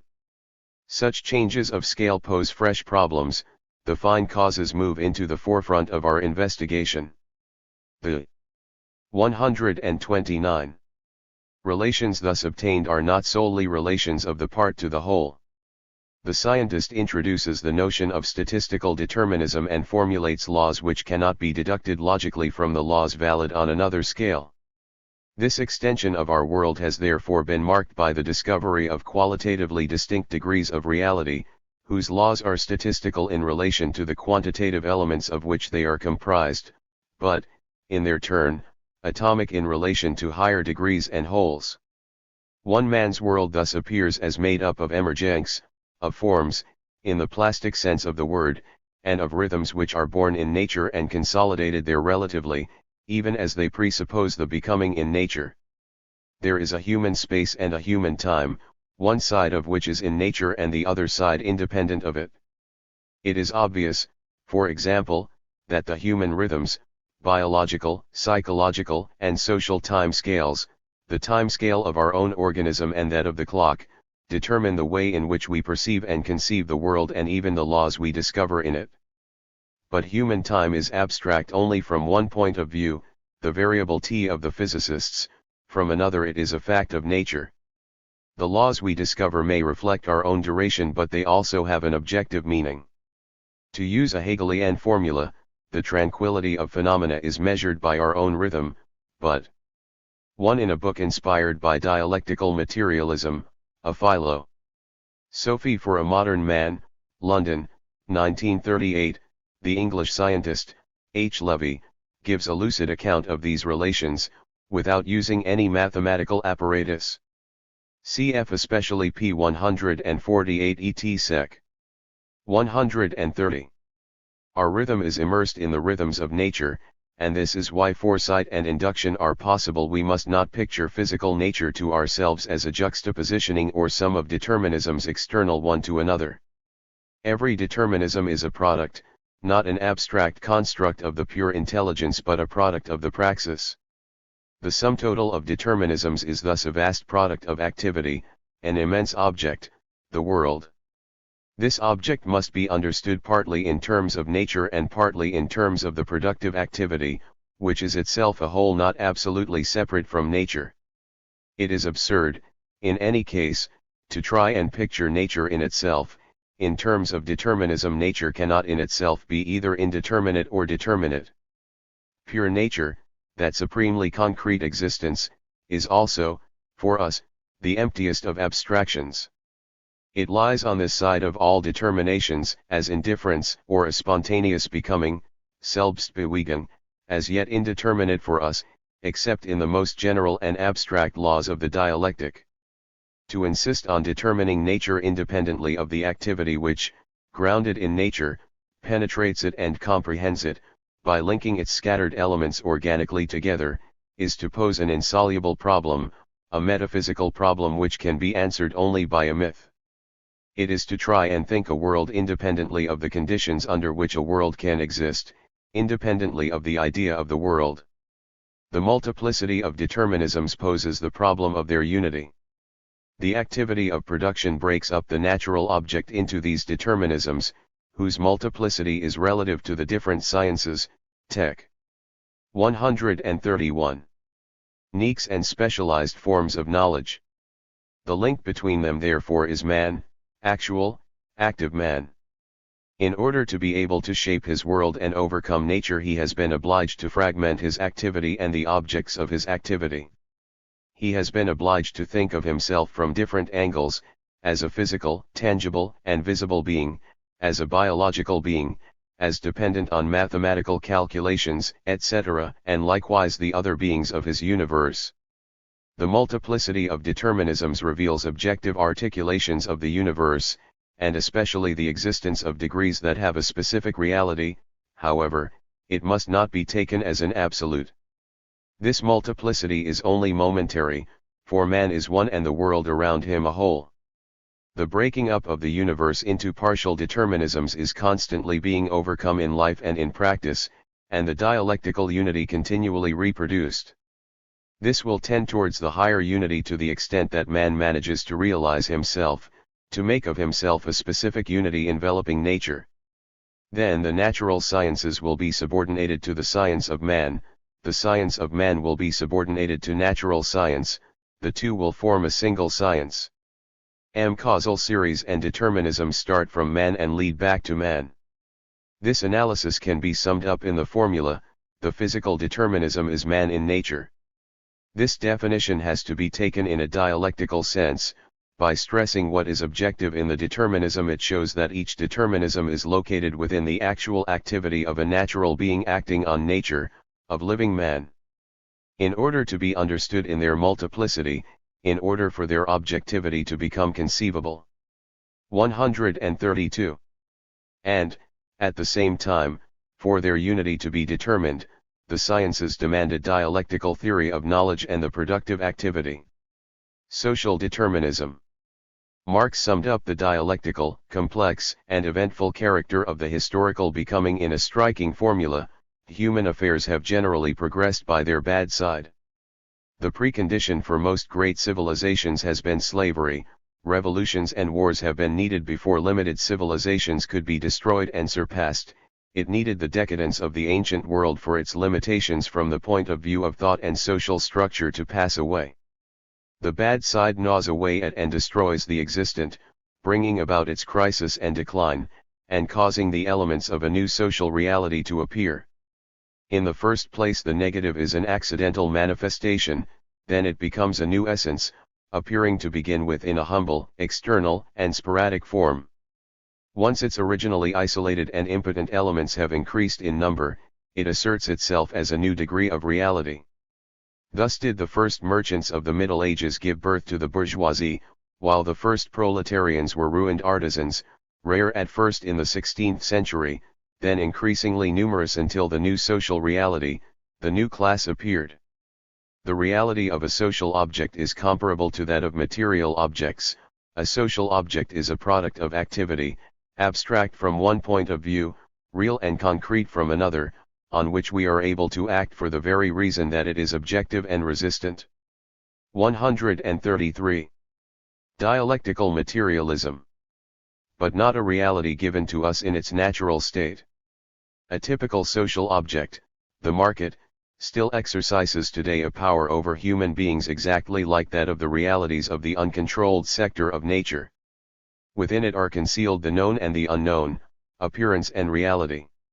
It may give rise to the application of a force or a specific method of action, which fashions it. More generally, material objects intervene in human society. They are goods.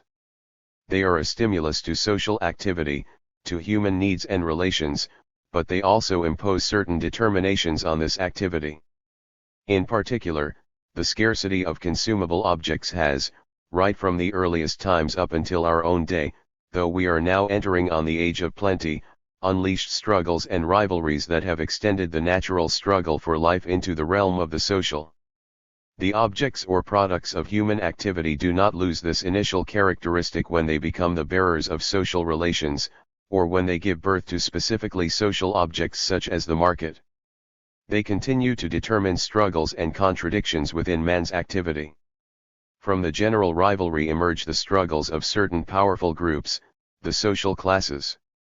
Objects therefore determine the socio-economic becoming and the social activity, inasmuch as they are material objects in the first place and later, properly speaking, social objects, such as commodities as a whole or the market. Political action corresponds on the human plane, and so far as social relations are concerned, to practical action on nature. It acts through social relations as well as on them, it intervenes in conflicts and makes use of the conflicting. 134. Forces. At no time in history have there been absolute dividing lines between epochs, civilizations, or classes. The socio-economic movement has always been a complex one. Political action has constantly striven to contain this movement within determinate forms and, to this end, to eliminate disruptive elements. It has always tried to intervene in order to carve consolidated structures out of the spontaneous becoming, the forms of government, which are products of action being applied to social relations by utilizing opposed forces, and hence always applied for the benefit of the more powerful of these forces. But here again, these attempts have, right up until our own day, caused ever more profound contradictions to appear and have prepared the way for the emergence of new forces and forms. This analysis too can be summed up in a formula: the social determinism is nature in man. The social determinism in fact is what makes a specifically human activity possible, it conditions it, but it also limits it. The social determinism makes man's freedom possible, yet it is also opposed to it. It originates in natural objectivity, which is extended into the objectivity of fetishes and the specific objectivity of social relations. It originates also in natural determinations, the scarcity of goods, the natural struggle for life. Social realities and social objects appear as the consequence of spontaneous processes comparable to those revealed by the sciences of nature, as the statistical results of elementary phenomena. The social determinism is thus the inhuman within the human, the continuation into the human of natural conflicts and biological realities. It is man as yet unrealized, nature in man. 35. The total man. Man originates as a humble fragment of nature, the feeblest and nakedest of all biological beings. But this feeblest of beings boldly joins battle, he becomes an essence separated from natural existence, at once vulnerable but powerful. This separation is fundamental: man no longer is or can be nature, yet he is only in and by virtue of nature. This contradiction is reproduced and grows more profound during the actual process which must lead to man overcoming it. Man is creative activity, he produces himself through his activity. He produces himself, yet he is not what he produces. Bit by bit his activity brings nature under control, but only for his mastery to turn against him, to take on the characteristics of an external nature and involve him in the social determinism which inflicts terrible suffering on him. Man is not this determinism, and yet without it he is nothing. In the first place, the human exists only in and by virtue of the inhuman. Not only does man depend on nature, but he is the feeblest element even of society. Man opposes the biological brutality to which he is subject no less brutally, in law, morality, and religion. Man is thus profoundly divided, but it is only by virtue of this division that he can form himself. To start with, it is only a contradiction between himself and nature. Within this contradiction the two terms act on one another reciprocally, the characteristics of one pass over into the other. After every resolution the contradiction reappears in a form all the more profound and dramatic because the unity that had been attained was a higher and more conscious one. 136. Hitherto, those activities which actually overcome the natural forms of antagonism, the praxis, thought, mind which involves a certain immanent unity and dominates the external world, have served only to worsen man's divisions and conflicts and make him feel them more keenly. It still seems that the human does not exist, that it is only an illusion or a consolation. Yet man is already in existence, he is made manifest to us as soon as we take into account human activity as a whole and stop seeing each object, event, and individual in accordance with their ephemeral particularities. In the first place, man's essence is an abstract possibility, an eternal split or separation. It seems as if this essence has, as yet, only an ideal, metaphysical existence. But each problem posed by a contradiction calls for its solution, moves towards that solution, determines an activity that will transcend it and thus posits a fresh degree of actuality for the human essence. Each time a contradiction is resolved, living man draws closer to that essence. It is as if the latter were the immanent driving force of history and of the dramatic movement of human affairs. Discovery and creation converge, the human is at once created, produced, and discovered. Idealism isolates that part of man which emerges gradually, considering it in itself, independent of the conditions of its existence, as if it had succeeded in advance, for all eternity. In this way idealism makes the birth of man seem without drama. Man is born and realizes himself in that which is other in relation to himself, in that which denies him and which he denies, and yet which is intimately joined to him, nature. He is merged with nature yet. J. 37. Gradually acquires authority over it, creating for himself a human nature. As commonly used, this term has become deceptively familiar and its true meaning has been concealed. Nature becomes human, around and within man it becomes a world, an organized experience. And man becomes nature, a concrete existence, a power. Human labor humanizes man's natural environment. And nature is internalized by man and becomes a rational life force, an instinctive energy freed from the limitations of natural and passive instinct. Human nature is a unity, an exchange of being, a transcending of the separation. Labor, economic production, is not an end in itself.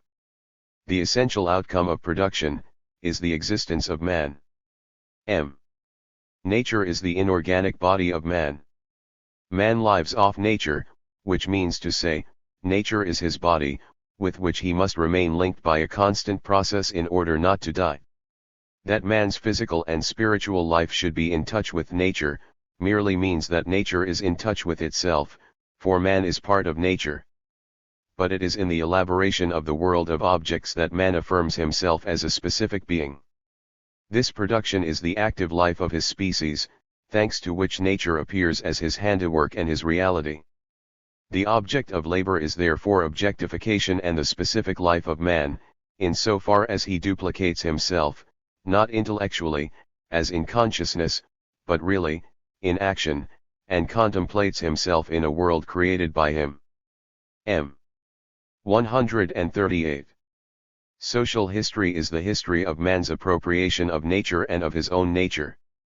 Social labor and economic activity are the means of this appropriation, essential moments of the human essence, once they have been brought under control and integrated by this essence. In themselves they are not this essence. Economic man has got to be transcended, so that the freedom of the total man can be made manifest. Man appropriates to himself his multiple essence, all citages, inasmuch as he is total man. The total movement is broken up by action and by thought. This separation cannot be absolute, but it does have a relative reality grounded on man's struggle against nature. Physical determinism depends on man acting in and on nature. Social determinism extends nature into man. Human nature resolves these conflicts, deploys a higher unity and transcends the determinisms by organizing them.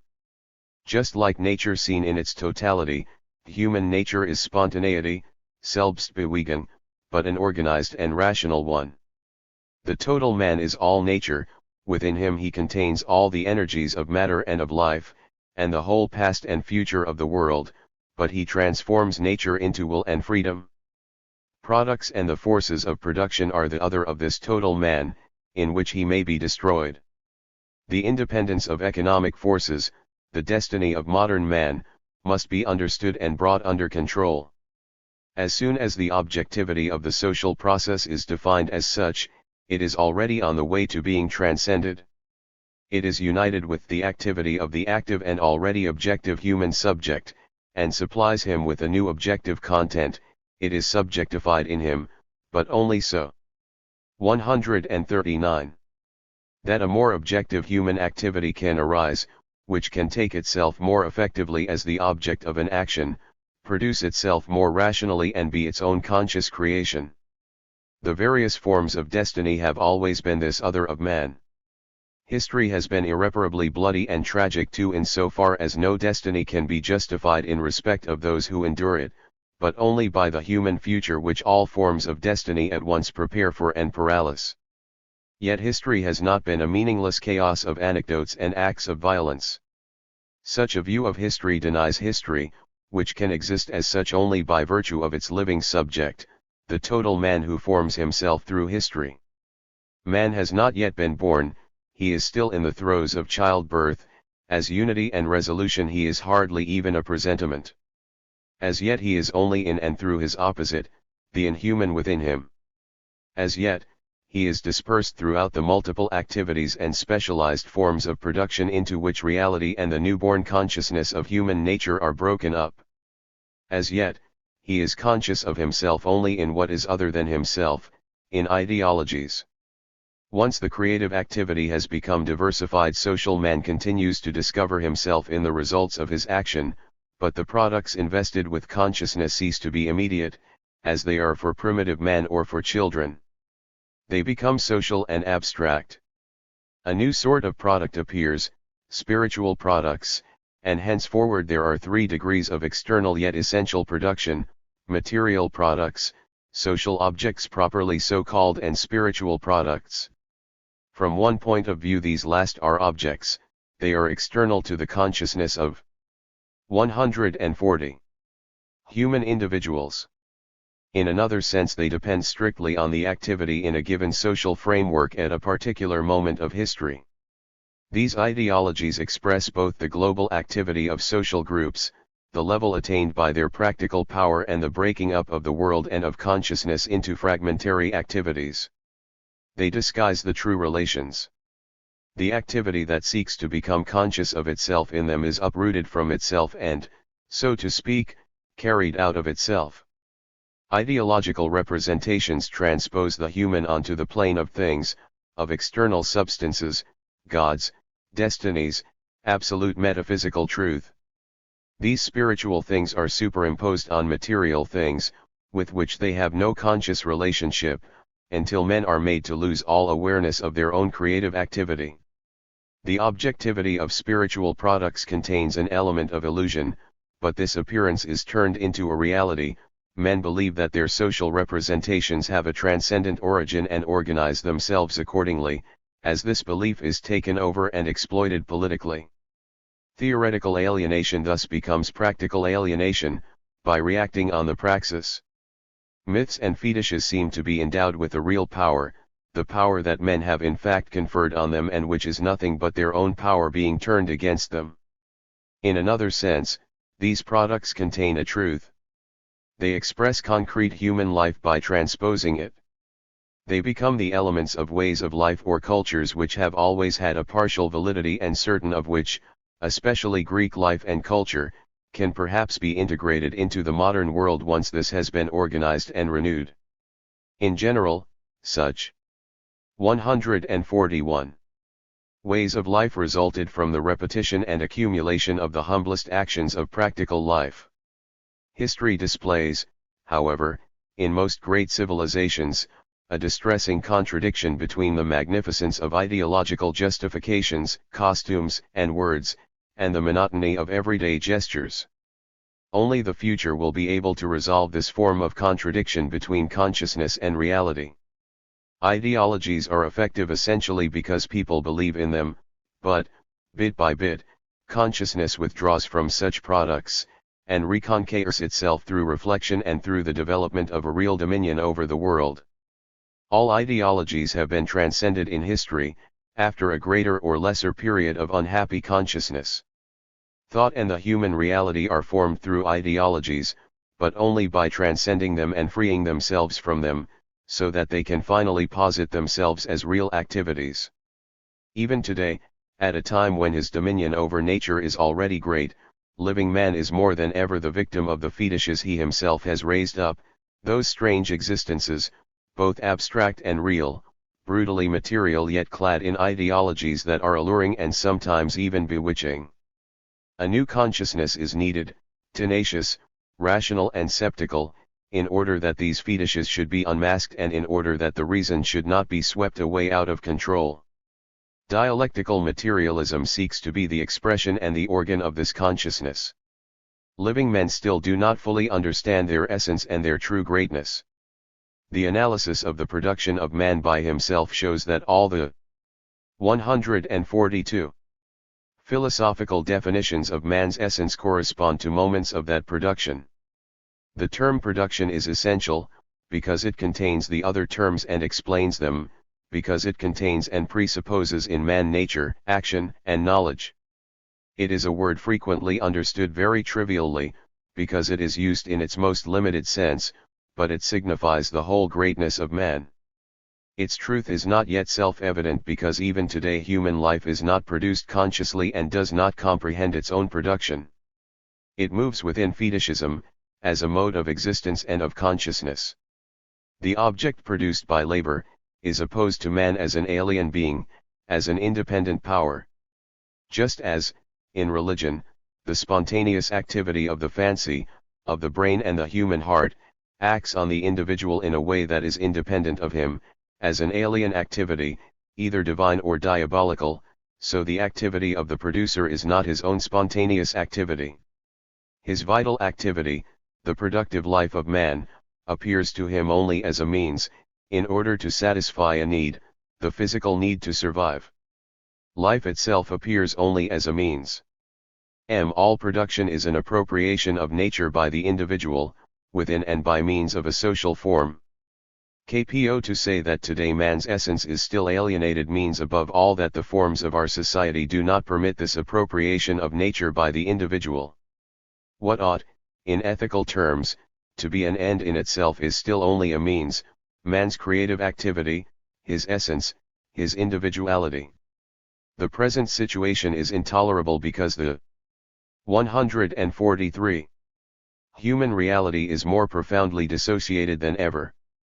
Today it seems as if all the possible varieties of division, dispersion, and contradiction have come together, have converged to cause man untold suffering. The reality of the human is imperiled, it is growing blurred in our minds and it is threatened in its concrete existence.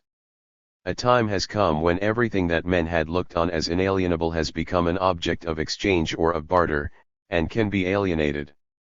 Virtue and conscience, love and knowledge, which had hitherto been passed on generously, as a gift, are now commercialized. This is the age of general corruption, of universal venality.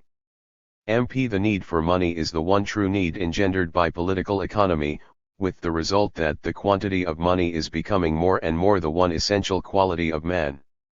This alienation gives rise, sometimes within the self-same individuals, both to refined and artificial forms of greed and to a bestial simplification of their needs. Man sinks lower than the animals, he enters into solitude. He sometimes goes so far as to lose even the desire for true commerce with his fellows. The whole of life is, for him, an alien power which he feels slipping through his fingers. The social essence is inhuman, it is quite simply money. It is thus precisely an economic essence, my means of subsistence are those of someone else. Whatever is the object of my desire is the inaccessible possession of someone else. Everything is other than itself, even my activity is other. In the end, and this is also true for the capitalist, an inhuman power reigns over the whole. The inhuman is precisely this predominance of the economic, the essence of man. 144. Has been handed over to a thing, to money, to the fetish. It is fairly symptomatic of the present reversal of values that Marx should have been accused of an absolute economicism, whereas the essential aim of his philosophy is to transcend economic man. As an individual, the capitalist is a man deprived of everything except money. But the non-capitalist experiences a more brutal privation, his social content and vital substance being external in relation to the individual. He lacks money, which is the sole meaning of a social life based on profit. The human man is unthinkable outside a community. All social structures have defined a certain unity. However, whenever a community is rent by internal conflicts, whether latent or ostensible, it ceases to be a true community. Man reverts to being an animal for man, and the human is then alienated as well as the human community. The present multiform alienation of man and of the community is grounded in the inhuman situation of certain social groups, the most important of which is the modern proletariat. This social group is excluded from the community, or else admitted to it only in appearance, verbally, so that it can be exploited politically. Neither in its material nor in its spiritual condition does it share in the community, and whenever it takes action in order to do so, its enemies say that it is destroying the community. In a social structure based on the private ownership of the principal means of production, the proletariat is merely one instrument amongst many, an appendage of the machine. Man, the modern worker, has to sell his labor power. He becomes a 145 commodity, a thing amongst other things. Labor is an external power, it is exercised over the individual as over a thing. K3. The more the worker produces by his labor, Marx had already written in 1844, the more powerful the alien world of objects he creates opposite him becomes, and the more impoverished his inner world. His labor is external to the laborer, he does not affirm himself in his labor but denies himself, and feels unhappy. He feels himself only outside of his labor therefore is not the satisfaction of a need but only a means of satisfying needs independent of him. The activity of the laborer therefore is not his auto-activity. It belongs to another, it is the loss of himself. As a result, the man who works no longer feels free except in his animal functions, eating, drinking, breeding. In his human functions he no longer feels himself to be anything but an animal. True, eating, drinking and breeding are also authentically human functions. But in the abstraction that separates them from the other spheres of activity and turns them into an end, they become animal.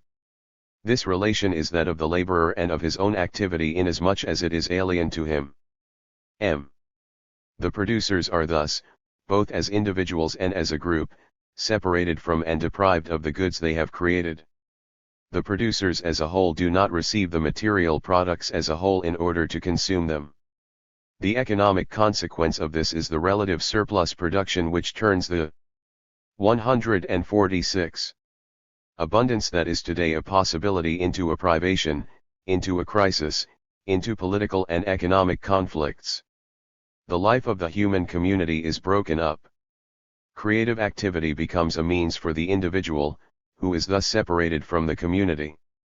In particular, the community is only a means for the individuals possessing the means of production. In this way alienation extends over the whole of life, and the individual cannot escape from it. Whenever he tries to free himself he isolates himself in himself, which is nothing more nor less than an acute form of alienation. The human essence results from the totality of the social process. The individual can attain it only if he has a rational and coherent relationship with the community.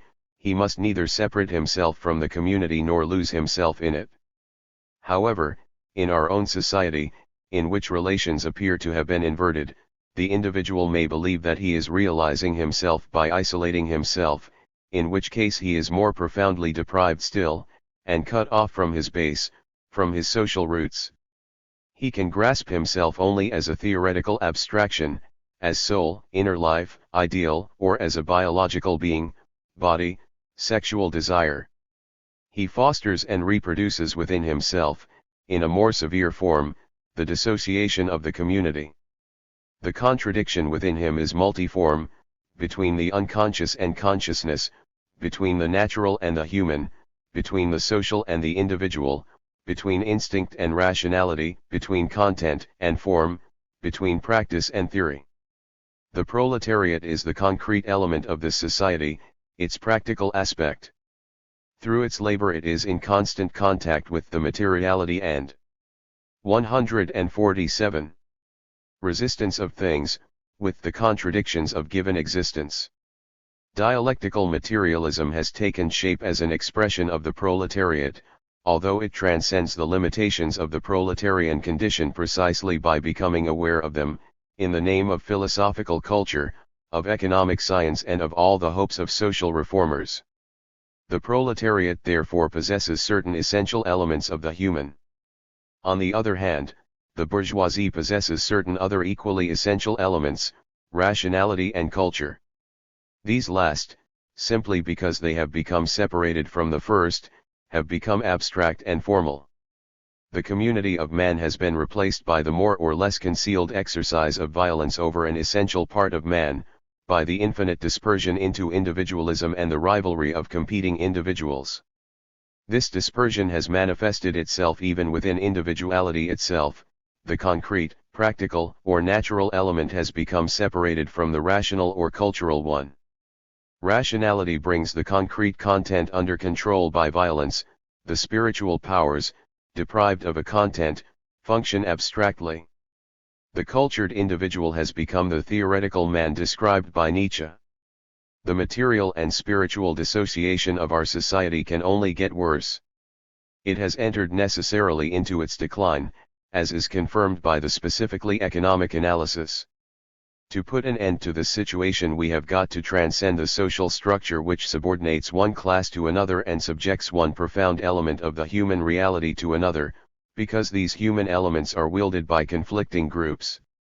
We have got to overcome an economic organization in which the proletariat is only an 148th instrument of production, and in which, correspondingly, the reality of production is underestimated. In particular, in order to resolve the opposition between the individual and the social, in order to discover the connection and unity between the elements of the content, we have got to become fully conscious of the praxis. Since the limitations of our consciousness are themselves grounded in a certain praxis, that of our own economic and social structure, this must be overcome so that we can create a new praxis, a coherent, planned one. We may in fact be close to achieving the human essence in this extreme dispersion and contradiction, in our material and our spiritual plight. This essence will attain a richer unity for having been alienated in such a multiplicity, so profound are the contradictions that they make a unity imperative. In this way, in materialist humanism, the notions of the idealist become more precise, the en soi and the pour soi, the seed and the fulfillment, alienation and the transcending, object and subject, essence and existence. By starting from an analysis of the praxis, it is possible to show how the moments of the activity come into being, as well as the categories of thought and of action, and the different spheres of knowledge. The dialectical notion of alienation dominates and epitomizes this description of man in his becoming. It takes account both of the present drama and the historical drama of the human. It provides the final significance of the praxis. Conversely, the analysis of the praxis confers a positive character on this notion. The total man is both the subject and the object of the becoming. He is the living subject who is 149. Opposed to the object and surmounts this opposition. He is the subject who is broken up into partial activities and scattered determinations and who surmounts this dispersion. He is the subject of action, as well as its final object, its product even if it does seem to produce external objects. The total man is the living subject-object, who is first of all torn asunder, dissociated and chained to necessity and abstraction. Through this tearing apart, he moves towards freedom, he becomes nature, but free. He becomes a totality, like nature, but by bringing it under control. The total man is the alienated man. A practical and materialist philosophy cannot allow itself to offer a transcendent ideal, its ideal must be a function of reality. It must have its roots in this reality, and exist there already, as a potentiality. The ideal of the total man satisfies this requirement. Moreover, the reality of what is humanly possible can be determined scientifically, by specifically economic or sociological investigation.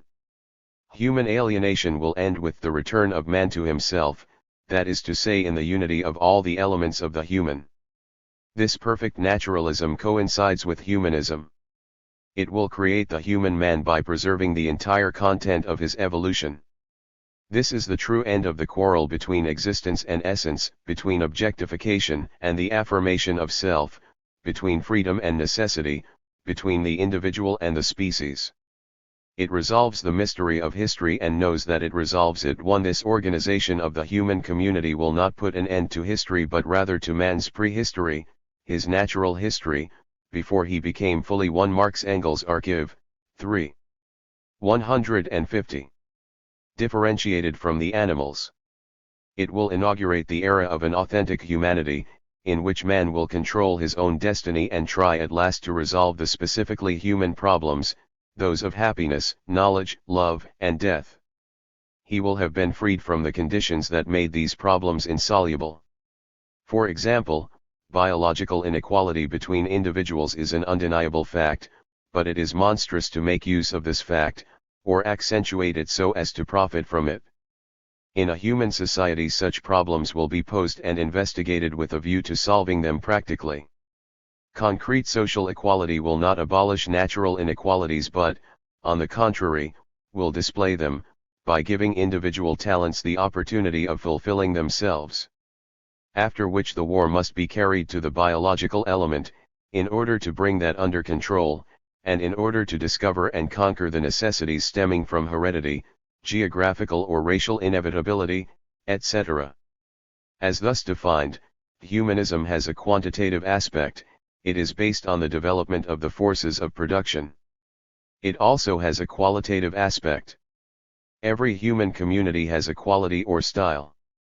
Human communities and styles exist already, as nations, cultures, and traditions. Total humanism does not aim to destroy these communities but, on the contrary, to free them from their restrictions, to enrich them so that they tend towards a concrete universality without losing anything of their reality. The total movement has got to be carried on, by developing and enveloping the content of the present. For such a humanism, the supreme instance is not society, but the total man. The total man is a free individual in a free community. He is an individuality. J5:1. Which has blossomed into the limitless variety of possible individualities. But this is not the inevitable outcome of human prehistory. It cannot be produced by economic fatalism, nor by some mysterious finality of history, nor by a decree of society. The living individuals acting on its behalf may be defeated. Humanity may enter into confusion and chaos. The solution is indicated within the total movement. It gives a direction to our view of the future, to our activities and our consciousness. It does not abolish them. How could economic and social automatism be brought to an end automatically? Art has always involved attention, a striving towards a total act. In music, a partial element of our sense awareness, sound, tends to become coextensive with the content of consciousness, as rhythm, movement, passion, eroticism, or spirituality. The same applies in painting with the visual element. The art of vanished epochs, whose social structure no longer has any practical significance for us, remains of irreplaceable value. In the most mystical poetry we can also find certain premonitions of this total act, which has been called the divine or the superhuman, and has always been projected outside man in the name of cosmic feelings both ardent and obscure. Hitherto the striving for oneness has nearly always been manifested in alienation. Man was hoping to find unity and reconciliation with himself, peace of mind and salvation, in some external belief. The unity of man with the community was sought for in religious ritual or moral imperatives. The unity of man with the universe seemed to have been attained in certain moments of ecstatic communion. 152. In which the consciousness emerged from itself, and whose intensity was possible only as the price of a lengthy self-discipline. Such flights did not provide a true solution. The moment of conversion, of communion, or ecstasy, having passed, the human being came back to his wretchedness, more profoundly torn and more desperate than ever. His being was outside the human. Of all these strivings it is art which has retained the greatest value for us. The idea of the total man extends these strivings, but onto a positive and effectual plane. It contains within it the highest values of the past, especially art, as being a productive form of labor freed from the characteristics of alienation, and as being a unity of the product and the producer, of the individual and the social, of natural being and the human being. This supreme ideal provides the becoming with a meaning because it is involved in the becoming itself.